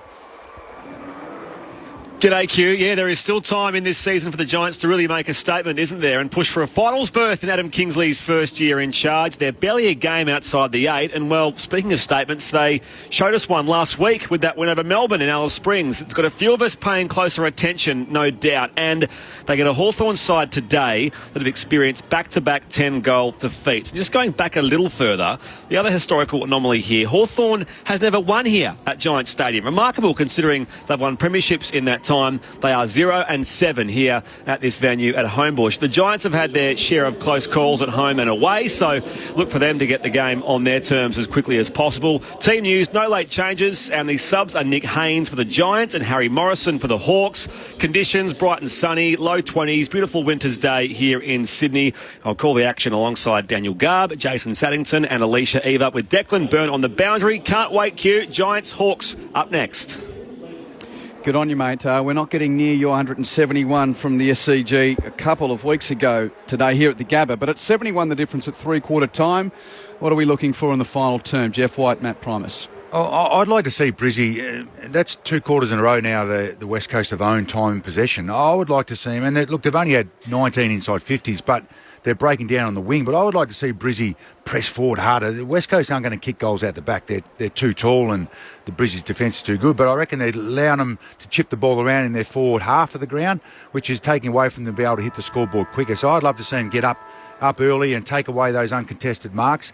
And on the flip side, West Coast continue what they're doing. Even though the scoreboard's gone against them, but they've been able to keep Brizzy to 3 or 4 goals a quarter since quarter time, and that's what's been able to keep the scoreboard in check and keep their energy up throughout the game. Well, yeah, and passages of play throughout that third quarter, they are able to have possession. The West Coast Eagles will be able to chip it, make ground, heading towards their goal, and just keep possession and get Brisbane to defend them. So last chance. I asked you at the start of the broadcast, anyone want to switch? Before the game, I said to Jeff and Matt, over or under 100 points. Jeff went over, Matt went under. Any change? No, I'm sticking to it. Staying strong. We're staying strong. Righto. Jeff's over, Matt's under.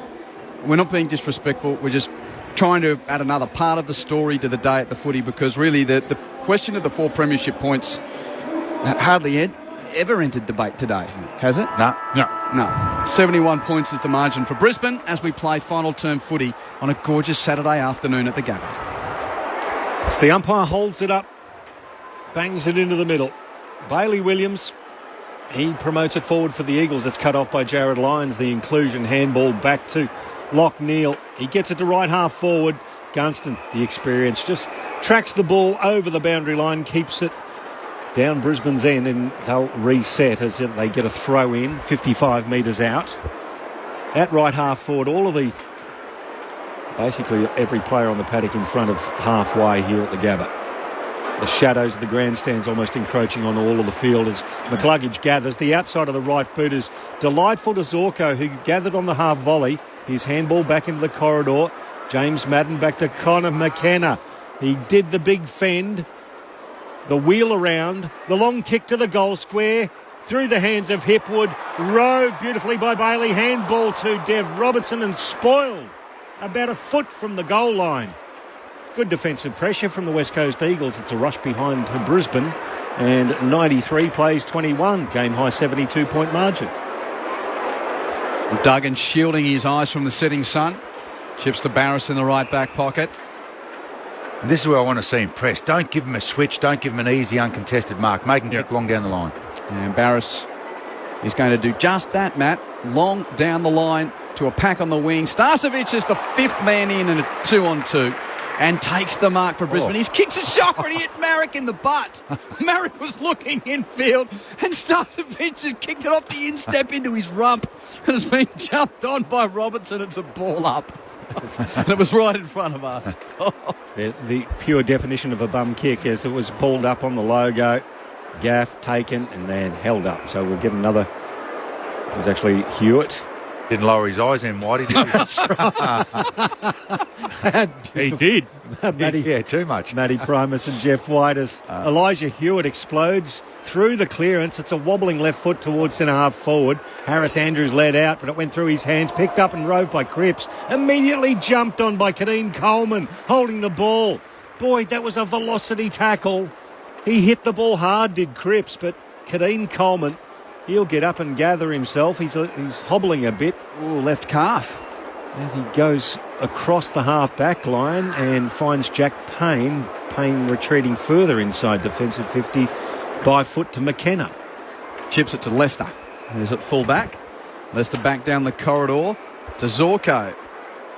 Back in the Zork, having had some time out.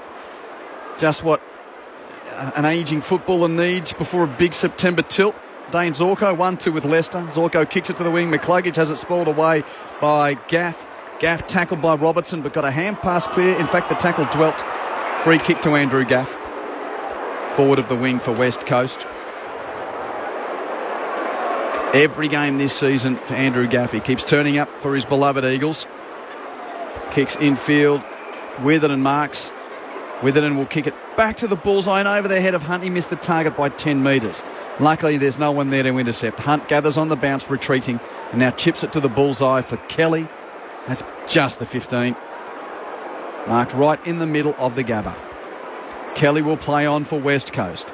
Long kick to the forward line. Darling can't get a mark there to have a shot at his 500. Oh. Guess who spoiled it away? Andrews. Back to half-back. Rode by Hewitt of West Coast. Hand pass to Witherden. Another inside 50 for the Eagles. Darling tries again. Guess what happened? Andrew punched it away from him again. Ginby's underneath it, tackled by Wilmot. Ball up. Harris Andrews. When he spoils, it's not just on the ground, is it? It's 30 metres away. Yeah, it's a touch of the Mel Michaels about that, isn't it? There's McInerney plucks it out of the ruck. His kick is, well, it's the opposition ruckman in Bailey Williams who gets back. Marks it on the point of the centre square at left half forward for the Eagles. Now he kicks it into the pocket. Looking for Darling through the hands of McInerney. They've got a chance. It was with Oscar Allen. He immediately wrapped up. So the umpire's going to ball it up right beside the centre square. The goal square next to the behind post. Left forward pocket for the Eagles. There's been a free kick awarded. It's going to go against McInerney for shepherding out. It's going to go to Jack Williams, the baby-faced young man, in the left forward pocket. About 10 metres out, but he's on an angle. A big O. Looking backward, Jared Lyons was the one who was actually adjudicated as cutting across the ruckman there, perhaps. Anyway, Jack Williams only kicked the one goal in AFL football. He was a COVID top-up last year. Gets his full-time chance and kicks his first goal of the game. And the Eagles get their fourth. 13-15-93, plays 4-3-27. We're now back to a 66-point margin with 5 gone to the final term, ABC Sport. It looked like there was certainly a free kick. Whenever you stretch your arm out in a ruck contest, the umpire's going to call it straight away. He's tried to jump, Williams, and then Oscar's just put his arm out. And he looked at him too, didn't he? Look at him and then look back at the ball. That's an easy giveaway for the umpire. Yeah. Ruck 101 with Jeff White and Matt Primus. Well, that's what Matt used to do to me. Oh, that's the only way I could beat Whitey. He stopped him jumping, but probably gave away about 100 free kicks against him for doing it. Have you given up? Did you wear the shin pads when you played, Matt? Only early, or when I had to play against Whitey, because I had to try and jump into him and stop him landing on my head. What about you, Whitey? I always wore the shin pad. Yeah. Always, yeah. Soccer style one, or were they the sock ones with foam? No, just I had a big shield. Okay. Great tackle. Centre bounce, yep. Sheeds wrapped up, Neil, no clearance. Ever since juniors, play with them, Mighty? Yeah. Does Kalani wear them now? Yeah, and so does my 12-year-old son. Yeah, okay. Shin pad talk at the Gabba. From the stoppage, clearance for the Eagles. Cole's been injected into the game. Wins the clearance, hand pass through Cripps to Cole. Gave it to Long back to Cole. Left half forward, up and under kick. It's going to come down on attacking 50 on the head of Ginby. He's pushed off it by Lions of Brisbane. Defensive hand pass for Leicester, who's at right half back. Leicester kicks Brisbane out of defence. Long to the wing. Witherden punches it away from Gunston. And the ball rolls towards the boundary line out of play. So they've matched them this quarter, the Eagles, so far. They're really in and under. That's what they've been matching the Lions. Ball on the outer side. Sorry, Matty. Oh, you think Simo's probably, we've been good for 2 quarters. Let's see if we can win a quarter like they did last week. They won 2 in a row, and let's see if we can finish off here in the last quarter. So throw in. McInerney got it down. Cut off by the Eagles, though. It was Gaff who was tumbled into the ground there by Dev Robertson. The ball spilled to James Madden. Handball back to Jared Lyons. His kick cut off. He was looking for the pass to Ashcroft, and it was cut off by Petruccelli. Now through hands. It's coming back into the corridor. Jamie Cripps to Duggan in the centre circles. He wants to launch and go right. He's got a player there in O'Neill. He went for the contest. Allen versus Payne. Allen got the ball and then Payne got him. Put him down on the arc of 50. We'll get a ball up. It's a bit of match detail management. So it's McGovern who's out for the Eagles, but according to West Coast social media, no injury concern, just being managed. So Jeremy McGovern subbed out, but no concern about him coming back from long-term hamstring injury. Ball up, Brisbane clearance at left half back. Ashcroft with a hand pass to Lyons. Lyons kicks to the wing. Barris is there for West Coast. He has stood up today yet again. Hands it out the back to Witherden. Witherden's kick to a contest. Chesser has it spoiled away by Fletcher, but it's stolen by Duggan of West Coast. Kicks the Eagles into attack. 2-on-2. Oh. Andrews Rose didn't have to punch it away that time. Hand pass to Zorko. Beautiful pick up on the half volley. Hands to Lester. Hands to Neil at centre half back. Kicks it to Chuckles Cameron. Out at right half forward. Charlie Cameron in the sun. Burns away from Hoff. Kicks inside 50. Looking for Gunston. And Gunston marks 20 metres out. Put Charlie Cameron in the sunshine on the half forward flank at the Gabba on a Saturday afternoon. And those Lions fans that are even dozing at the prospect of this, I love that. Suddenly lean forward in their seats. I love that he actually led up to Lachie Neale and then pointed the other way just to turn his opponent inside out. Back into the team, and Jack Gunston eyeing a fourth goal for Brisbane. Roosts it. Terrible looking kick with his right. Missed it to the left. That looked as technically sound as Mark Wood batting at Headingley last night. Effective. 67 is the difference. 24 off 8 for him last night, wasn't it? See, that was effective at least. Yes. Oh, dear. Play on. Duggan. Long kick towards the outer wing. Marek did well. Guided it down and then roved his own agate, but then turned the handball over through the hands of Neil Bailey, then Jared Lyons, and Harris Andrews wanders up to 55 out. He could have a ping from 50. He puts it to the goal square. Oh, Barris gets back there and spoils the party. He was having a shot at goal. So laconic, Harris Andrews. 95 plays 27. So it's a 68-point margin in favour of the Lions. In all seriousness, just tracking back a bit, that's probably the concern. Gunston timeout with confidence. You know, that wasn't a good kick, was it, a minute ago? He dropped it on an angle. Yeah, so perhaps still just a few issues there for him, trying to rediscover his best and lock down a spot in this Brisbane team as they press for September. Eagles going short with a kick in. A few chip marks. It's ended up with Cole at right half back. He kicks it back inside defensive 50 to Duggan. Duggan hands it back to Cole, who's in the corridor and running out of room. Hand pass desperately gave the problem back to Duggan. He's caught with the football, holding the ball. Brisbane take the advantage, and Lachie Neale hand passes to the goal mouth. Gunston won't miss that one as he slams it through for his fourth. Cole and Duggan conspired with each other to stuff that up. Jared Lyons outstanding. He came forward. So we spoke about three-quarter time. Don't let him chip. He came forward once they started the handball, and he caused that turnover, which isn't one of Jared Lyons in his playbook there, but that was what they have to do. Press forward, get that turnover in forward 50, and there'll be goals galore for them. 74 the margin as Brisbane cracked the 100. 14-17, 101 to West Coast 4-3-27. And that'll be a pleasing aspect from this game for the Lions' point of view too, is the forward pressure. Yeah, it's about 3 or 4 goals they've had from turnovers by doing that. Even if it's come up towards the wing, say, they've been able to get the turnover and Wooshka back. That's what their strengths are. So that shows that they've got some good balance when the ball's not in their possession. The inside 50 count now, 55-24. That's equated to that game-high 74-point margin. Kai Loman's into the game as well.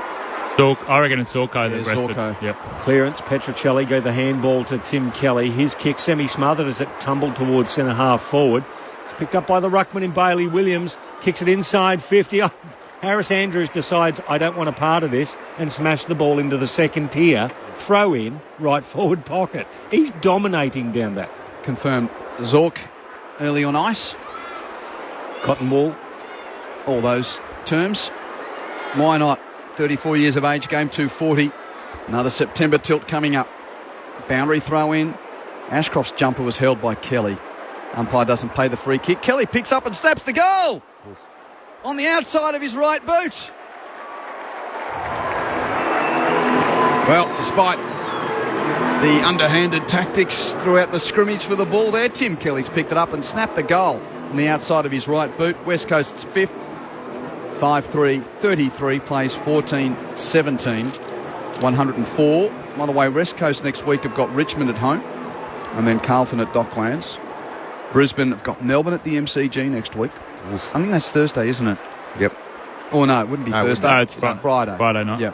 And then Geelong back here. So big couple of weeks there. Fair to suggest the next fortnight's going to be a little bit more challenging than this opposed session today. Yeah, I've been impressed with Kelly. I reckon he's had his critics this year about his work rate, but I reckon he's worked pretty hard both ways. Been really good in the clinches, 4 clearances, and copped it off with the goal there, 4 inside 50s. And we just saw before it come up on the screen, Q Harris Andrews, 7 intercept marks for the day so far. Amazing. And what's the record? 9 or 10? 10. There's about 4 players with 10. Charlie Ballard's one of them with Darcy Moore. But we go back into the middle. And Cam Rayner's laid a tackle there. Got caught holding the ball, sorry. It was Bailey Williams who laid that tackle on him. Now the free kick.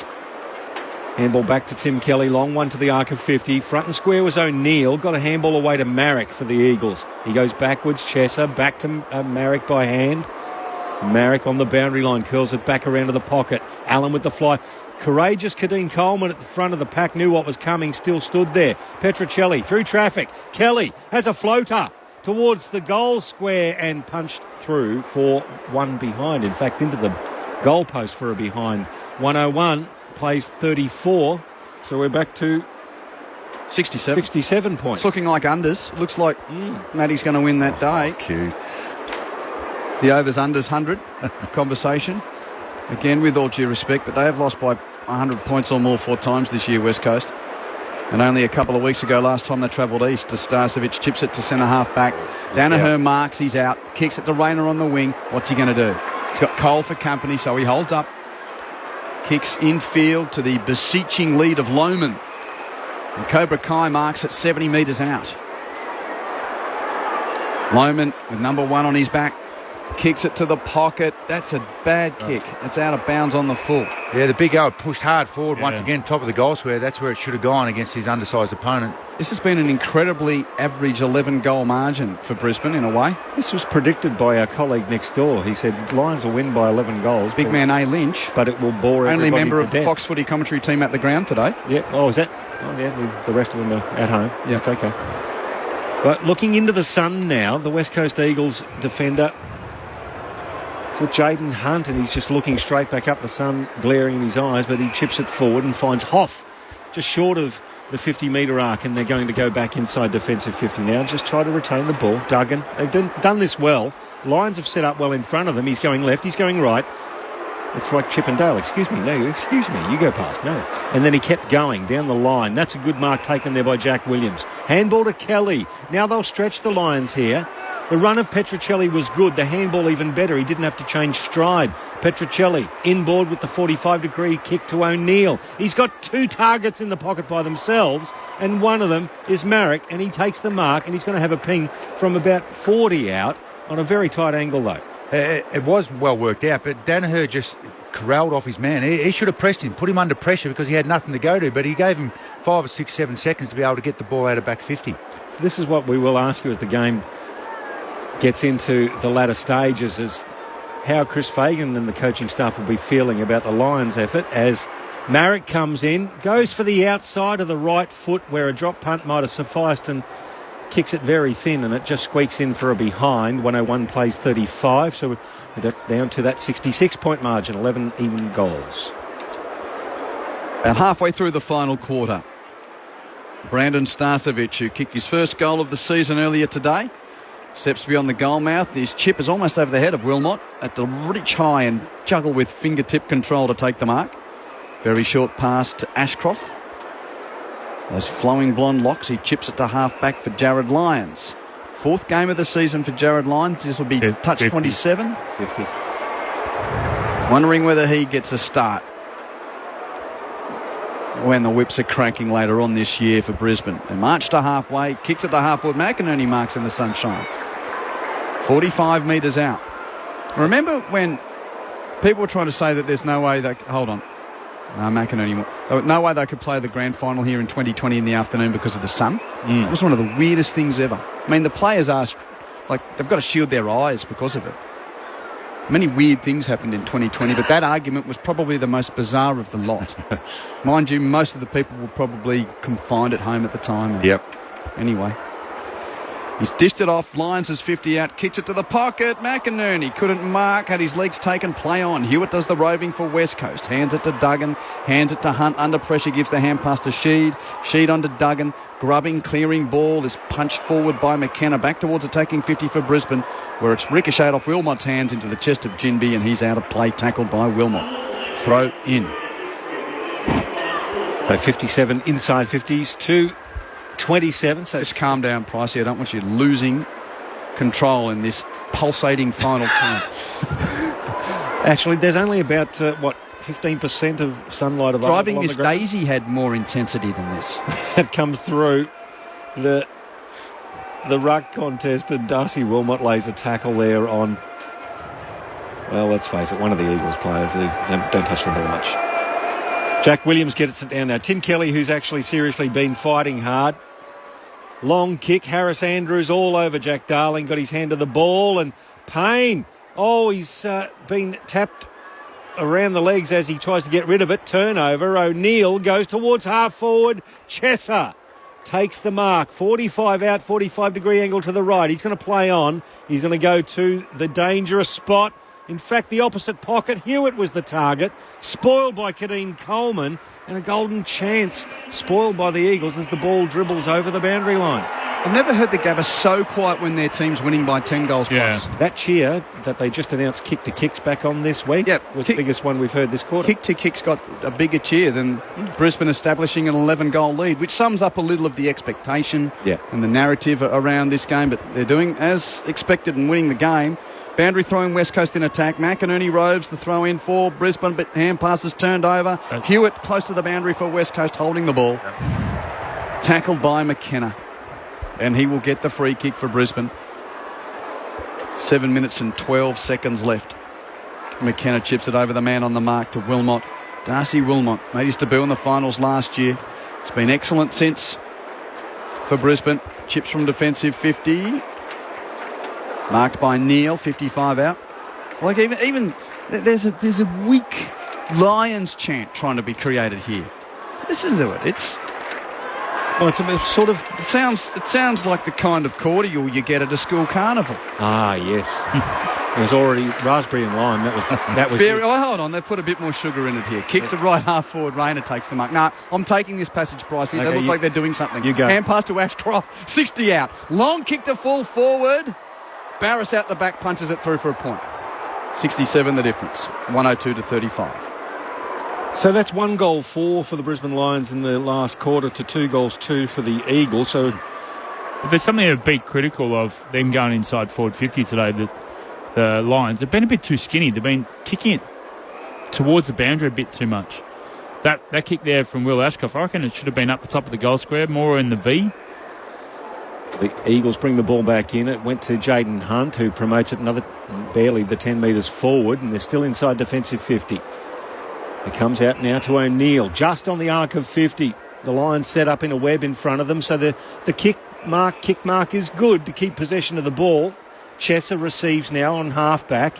He's going to chip it up to the wing. And guess who's going to mark that? Harris Andrews. That's 8 intercept marks, 2 more to equal the world record in AFL. He goes straight across the field. World record in AFL. Is that like the World Series in baseball? Hey, the Yanks do it. Why not? McCluggage.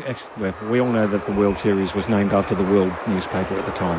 Not the World, but anyway. But the NBA champions are the world champions. Oh, that's true. They are. Yeah. Because they're the best in the world. As Neil goes back into the corridor, Bailey. So a little bit of run here for the fans to finish off with. Bailey chips it in the Danaher direction. Barris, big spoil. Hipwood can't rove. Charlie can. Gets through traffic. Handball to Joe. Drops the pill. Ducks the head. The left foot is in straight across the face of goal and marked by Jaden Hunt. Cue Benny Hill music. Quentin Hull. Oh, I'm not going to do that, but Hunt chips it to Witherden. Witherden chips it to right half back for Long. Can I ask again the question while it's here, Q, to the full timber of Matty Primus and Jeff White about how are the Brisbane Lions coaching staff going to feel about this finish to the game? It'll be interesting. Long kick to half forward. Darling flies. He can't mark. He's still on 4.99. He's got 1 today.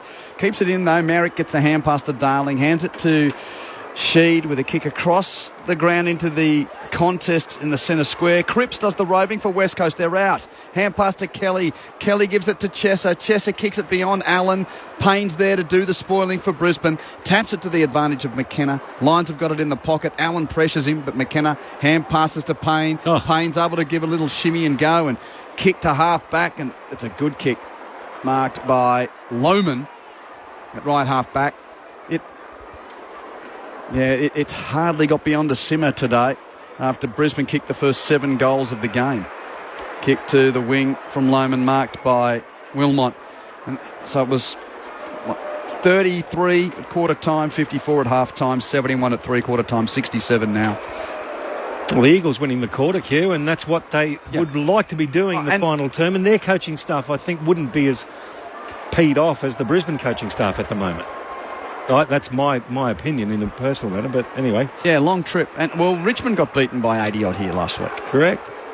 Will Ashcroft, long inside 50. Oh, Gunston, winding back the clock with a lovely contested mark in front of his opponent. And the bandage on his head is dangling down his nose as he picks himself up. Bit of theatre. Bit of theatre as Jack Gunston. He got Rambo. Oh, he did, actually. He's peeling it off as we speak. It's kind of comical. And Cam Rayner comes up and, puts some of the cotton underneath the elastoplast back. Anyway, Jack Gunston, he's got 4 for the day. This would cap off the return to the side. Jack's got a bag of 5. That's a highlight for the Brisbane Lions on his return, Jack Gunston. 15-18, 108 to the Eagles, 5-35. Back to a 73-point margin with 24 and a half gone to the final term. Matty Primus, Jeff White. Well, I think you're talking about how the Lions coaching staff will react. I just think it's just been a bit stagnant. Their ball movement's been a bit stagnant until then. Then that's where they had a bit of a crack, They're such a good, they're a skillful side, but especially with their foot skills when they go through the corridor. So I think one of the lessons there would be let's just take it on, And we can say, 73 points, but it's our job to tell you we're in the privileged position of being at the footy. It just hasn't been the intensity of other games. Well, the margin's good. So that's probably the question for Chris Fagan, whether he's happy with the intensity. Because the margin's good as Lions gets the clearance, hand pass to Robertson, hands it to Danaher, pushed off his kick by Petrocelli. It pitches near the boundary line on the half-forward flank and goes out of play. And it's good to see Gunston. He's kicked 5, and he's had the lesser of the matchups. The better backs have gone to Danaher and Hipwood and Charlie Cameron, and he's had Bazzo, I think, on a few occasions. He had Hunt on that occasion. So he's taken advantage of that, and that's what good forwards do. 24,843 is the official attendance. Boundary throw-in, Bailey Williams, clean possession for West Coast, but it's stolen by Neil of Brisbane. Neil snaps it to the pocket, and Gunston's underneath it again. He takes the mark. And for the majority of the day with the bandage, he has been the mummy on return. But now, with that bandage coming free, he's going to line up his 6th in the left forward pocket. Hunt's had to go back for some reason and play back, and he definitely hasn't done that for a while, Whitey. Mainly a wingman when he was 2 steps, right foot snap. Jack Gunston has 6 goals on return to the AFL. Not bad. But he's earned them, Q. He's taken some good contested marks. He's led up well. He kicked that one in the third quarter from just winning a contested ball. He hasn't got them out the back. He hasn't got the easy ones. He's actually worked really hard for his 6. And that's now 79 points the difference. I'm getting worried here, Whitey. Yes. You're right. There's only 2 minutes left. 16-18, 114 to 5-5-35. A reminder, the majority of you heading to Sydney for Greater Western Sydney and Hawthorn next. If you're with us through ABC Canberra after the NRL coverage, just the 2 games this evening, no afternoon game in the NRL. So even though I think they should have pressed more and been a little bit harder, they've still kept them to 29 inside 50s. It's up to 80-point win, and they've actually got 7% increase their percentage on the ladder. It's 133% they're up to now. So that could be significant if one of the 2 top teams lose a couple that they shouldn't towards the end.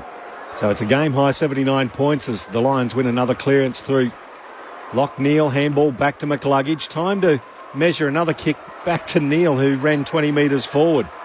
He goes just short of right half forward to find Jack Gunston. Disposal number 19 along with his 6 goals. Oh, that's pinpoint. Hipwood was on the lead, and he could just stop and wait for the ball to hit him on the chest. So he did. Pinpoint from Gunston. He's right on the boundary line. Robbie Gray territory, Pricey. Absolutely Robbie Gray territory against Carlton during the COVID years. And this is the right side for a left footer. He'll hit it from 50, but right on the boundary. Just something about how weird footy was that we've got a player from another team playing not even against Brisbane. It's now the Robbie Gray pocket here at the Gabba. It is.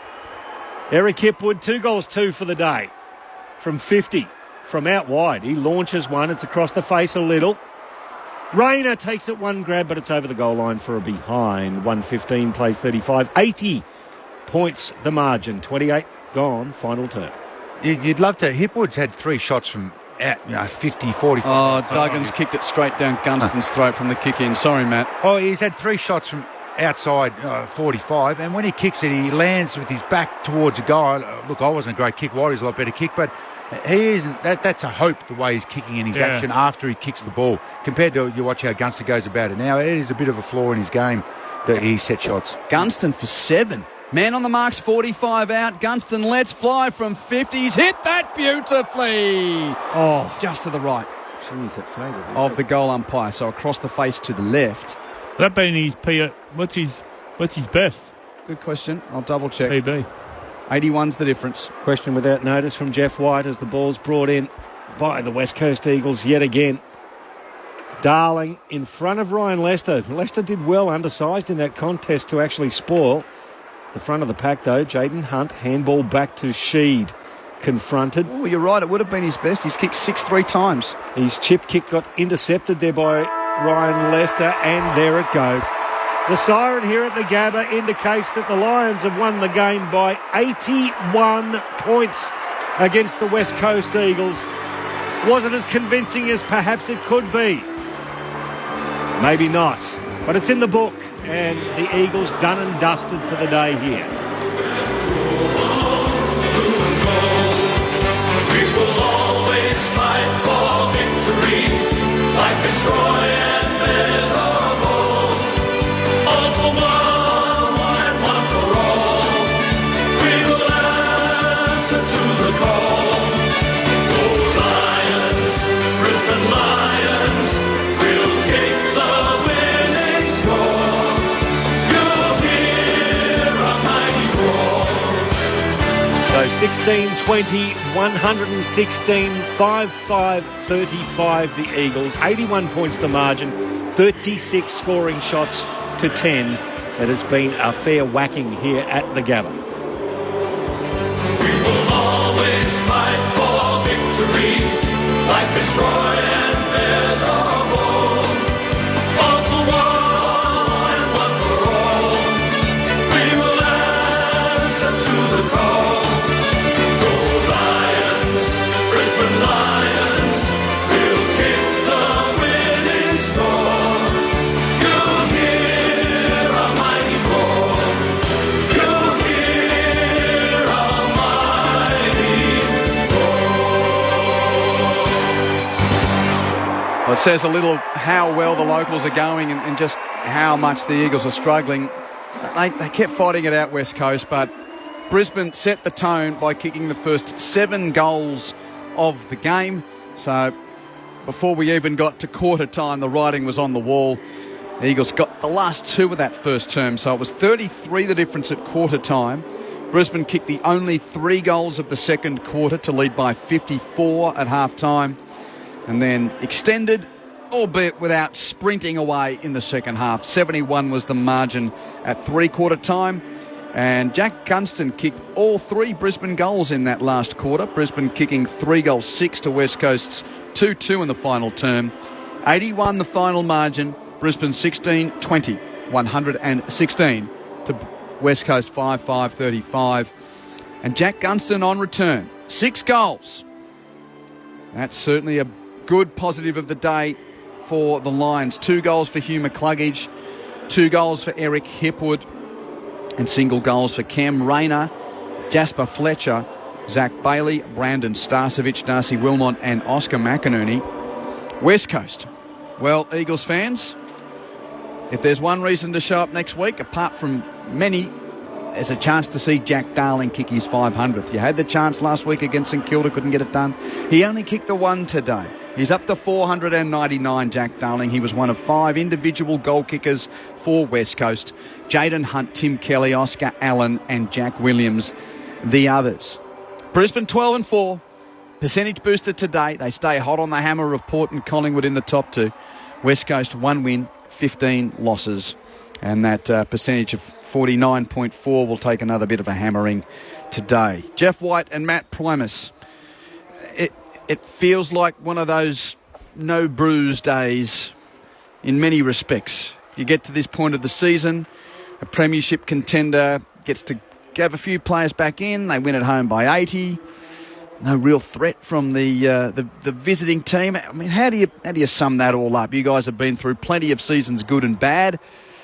Just another week, 4 points goes to Brisbane, job done. Well, I think that's the way they look at it. You know, they dominated in most things, and you know, they defensively they kept them to 30 inside 50s, had 62 themselves, won by 81 points. As I said, we said it a few times through the call. The only thing I'd be critical of is I think they allowed West Coast to hang in the game. Not hang in the game, because that's weird when you win by 81 points, but they had 94 marks after quarter time, and I think they just allowed them time possession and just to make sure the scoreboard didn't get out of control to a 130, 140 point loss. And I would have liked them to press and be a bit more aggressive with their defence. And yeah, West Coast, if you're good enough, see if you can kick some goals out the back, but we're going to create a lot more chances in our forward half, which in the end, the win was a win, and they had a percentage boost and all those sorts of things. It's probably just more the method about it, but that'll be up for Brisbane to debate about, and West Coast are probably looking, hey, we didn't get blown away in the longest trip in the AFL, and we hung in there for 3 quarters after quarter time. Brisbane won by 81 points last week too, so yeah, huge for the percentage. And you're right, I mean, you only need the 2 top sides to lose one or lose a couple heading in, and that becomes really, really important, that percentage. So, it's huge for the Lions. But yeah, I just would have liked to see them move it. There was one passage of play through that last quarter where Gunston ended up on the end of it because he was the only one to kick the goals in the last quarter, but they moved it through the midfield really, really quickly. They were able to just get on the other side of the Eagles trying to flood back. So I would have hoped to have seen that a bit more. They're going to have to do that next week when they play Melbourne at the MCG on Friday night, you know. But pleasing part was they got, I think it was about 3 or 4 goals with forward line pressure and turnover, which is really, really, shows that they're on. They're switching their heads. They're turning their heads and making sure that they get on the defensive side really, really quickly when it's not in their possession. So that was a pleasing part, I think. But yeah, it was. Yeah, I don't know, Q. Probably what you said is a little bit flat, wasn't it? Oh, a little bit flat. We don't have to read any more into it than what's there. It's yeah. It's a soft day for a team that's got bigger fish to fry, and a team with a lack of skill and a lack of personnel due to injuries just not good enough. And but I think, well, here's the ultimate question that any fan wants asked. You know, did our team put up a fight today? I asked that question. West Coast fans are asking the question. How were they today? Yeah, they were as good as last week, because I reckon Sydney, St Kilda allow you to play that way under Ross's defensive stuff, and they've, as you say, Q, they've had how many losses over 100 points? 5, is it? 4. 4, and that would be hanging over them too. And what they dished up a couple of weeks ago, and for Brizzy, they get through unscathed, don't get any injuries. They get Zorko back, look after him. Jared Lyons get some form. Well, and there again, these are the little things. Teams that have been regular deep finalists, as Brisbane have, means that over a period of years they've had shorter pre-seasons. So if you get a soft week, all those. I think the other, from an Eagles fan, and what I saw today was the first time I seen the Eagles. Their body language was quite positive. It was. Yeah. Their body language was really positive. There was times that I mentioned with Duggan going back. And saying to his teammate, hey, you've stuffed it up, but just keep going for it. The body language is really good. They had a crack. They cracked in. They're down on personnel. They're down on a lot of experience, but I really like their body language. At no point were they pointing at each other, were they chastising each other. Their language and body language is really good today. And some of the young guys, they're playing against the top 4 team on their home deck. We mentioned at half time, the Hoff. That ability to play on Charlie Cameron for 4 quarters with your teams getting smacked, that is worth its weight in gold, that lesson you learn there. And I reckon Oscar Allen would tell his forwards, don't kick it on Harris Andrews. Please don't kick it on my head. Poor old Oscar had no hope today with some of the delivery with a guy who's in really good form. Exactly right. 81 points the margin here. We're on the hop to other commitments shortly, but we've got to get your votes. What about poor Tim Cole there? He's still going. Because he's only had the short involvement as the sub. Doing 150-metre strides. Everyone's, Brizzy sitting there signing autographs. His team's gone in. And he's They're waiting for kick to kick. They'll be the charge of the light brigade. He's got to go on TV, though. They're following him for a little bit on TV. What a shock and roll that sub-roll is after the game if you don't get much of a run. We've got 3 minutes left. Neil, 32 disposals. Lyons, 29. Ashcroft, 28. Duggan, 33 for West Coast. 26 for Hunt. 26 for Kelly. Inside 50, 62 to 29 in the end. That's probably the main stat, along with 81 points the margin. It's all stat fodder. No major injuries. Zorko and McGovern both subbed out, basically put on ice. Yep. And Cotton Wool, no injury concerns to the best of our knowledge. Who gets the votes? Yes, well, Gunston for his 6 goals. One, as we mentioned during the call, he got them with merit. It wasn't cheap ones, wasn't easy ones. He earned them. Good. How long's he been out for? 3. When hasn't played since the round 13 game against Hawthorn. Yeah. So that's worked for him, and he'll feel a lot better about his game. Lockie Neal, just for his continual 4-quarter, not just with the 32 possessions, but 8 clearances, 5 tackles, 5 inside 50s. Should have kicked a goal, kicked a point. And number 1, Harris Andrews. Yes, it helped a little bit how West Coast moved the ball, but tell you what, these forwards, they get the glory. Gunston's had 6 goals and you've only given Harris the 1. Well, he did have 62 inside 50s, Gunston, against him. But Harris Andrews, key forwards, guys trying to block him, stop him jumping at the ball. Not only his intercept marking, but he fists in, handballs in, tackles in, pressure in, just set them up beautifully and was terrific. But you could have stripped them anyway, Q, but that's what you pay me and Whitey the big bucks to come up with those folks. Exactly. You have all authority. 3 to Gunston, 2 to Neil, 1 to Andrews. Sorry, the other way around, mate. Sorry. No, yeah. 3 to Gunston. No, 1 to Gunston. Oh, you did them in reverse order today. 3 to Lockie Neal, 3 to Harris Andrews. No, we always I'm like the Lions today, maybe just not as mentally switched We always leave the 3 votes at the end. So you gave Harris 3? Yes, yes. Happy now. Good on you. Yes. That's the way. I'll get a gig next week. Mea culpa. 3 to Andrews. Oh, he was fantastic at fullback. 2 to Neil, 1 to Gunston. Brisbane by 81 points. Here's the song. We're not far from leaving the Gabba.